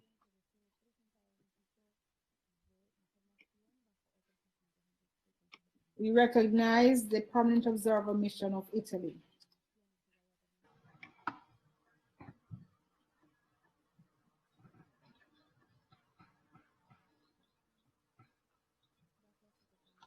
I know it's been a long council. I will be as brief as possible. I wanted to mention today in other business that on Tuesday, December 1st, Italy has officially taken over the G20 presidency. Next year will be a crucial year. The hope of every one of us is that 2021, of course, can finally be the year where we leave the pandemic behind. 2021 is also a year that will see Italy as a key player on the multilateral stage and on many circumstances, not just the G20 presidency, but we will also host the Global Health Summit in close collaboration with the European Commission. And we will also co-chair the COP26 with the United Kingdom, as well as the 10th Italy, Latin America and Caribbean Conference, which in fact is going to be held in Rome just before the G20, and also as an occasion to exchange views and ideas with our partners of the region as we will then approach the G20 summit. Regarding the G20, we will undertake this pivotal role, being aware of the responsibilities that it entails, and our efforts will always be inspired by the strong belief, in particular, that the pandemic, which has so greatly affected our lives, can also and must be turned into an opportunity for a change and for a change of the better.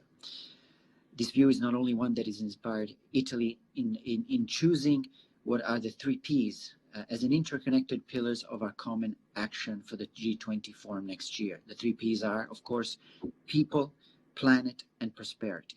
We want to convey a clear and strong message on this. In order to pursue a new prosperity, we have to take care, of course, of our people and our planet in a holistic fashion, establishing a balance between them. This, we strongly believe, can only be achieved through a multilateral action.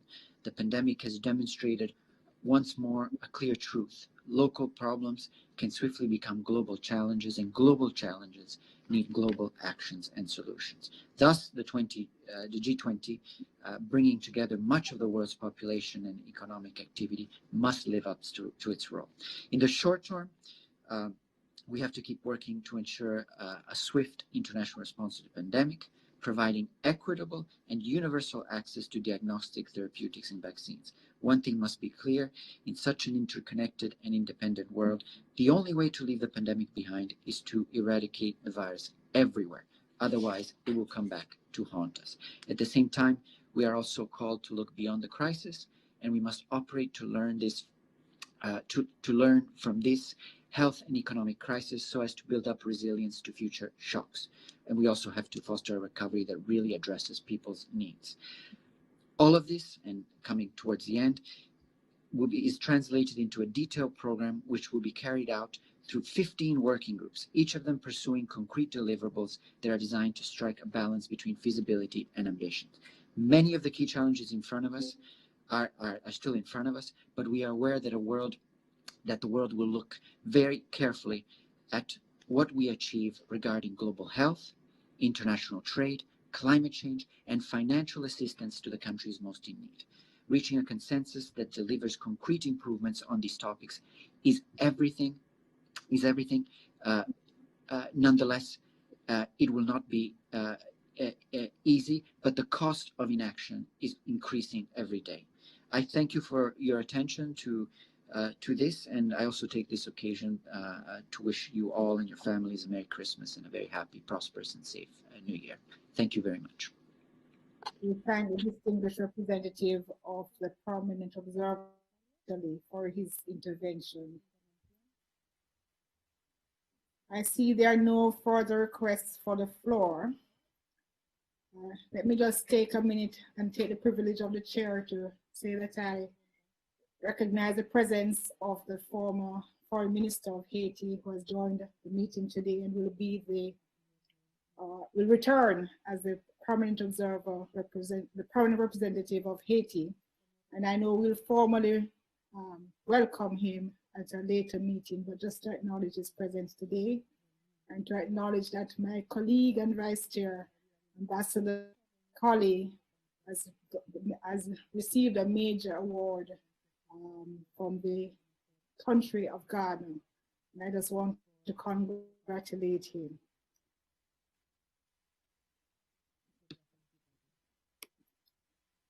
Now, today is a cold and snowy day.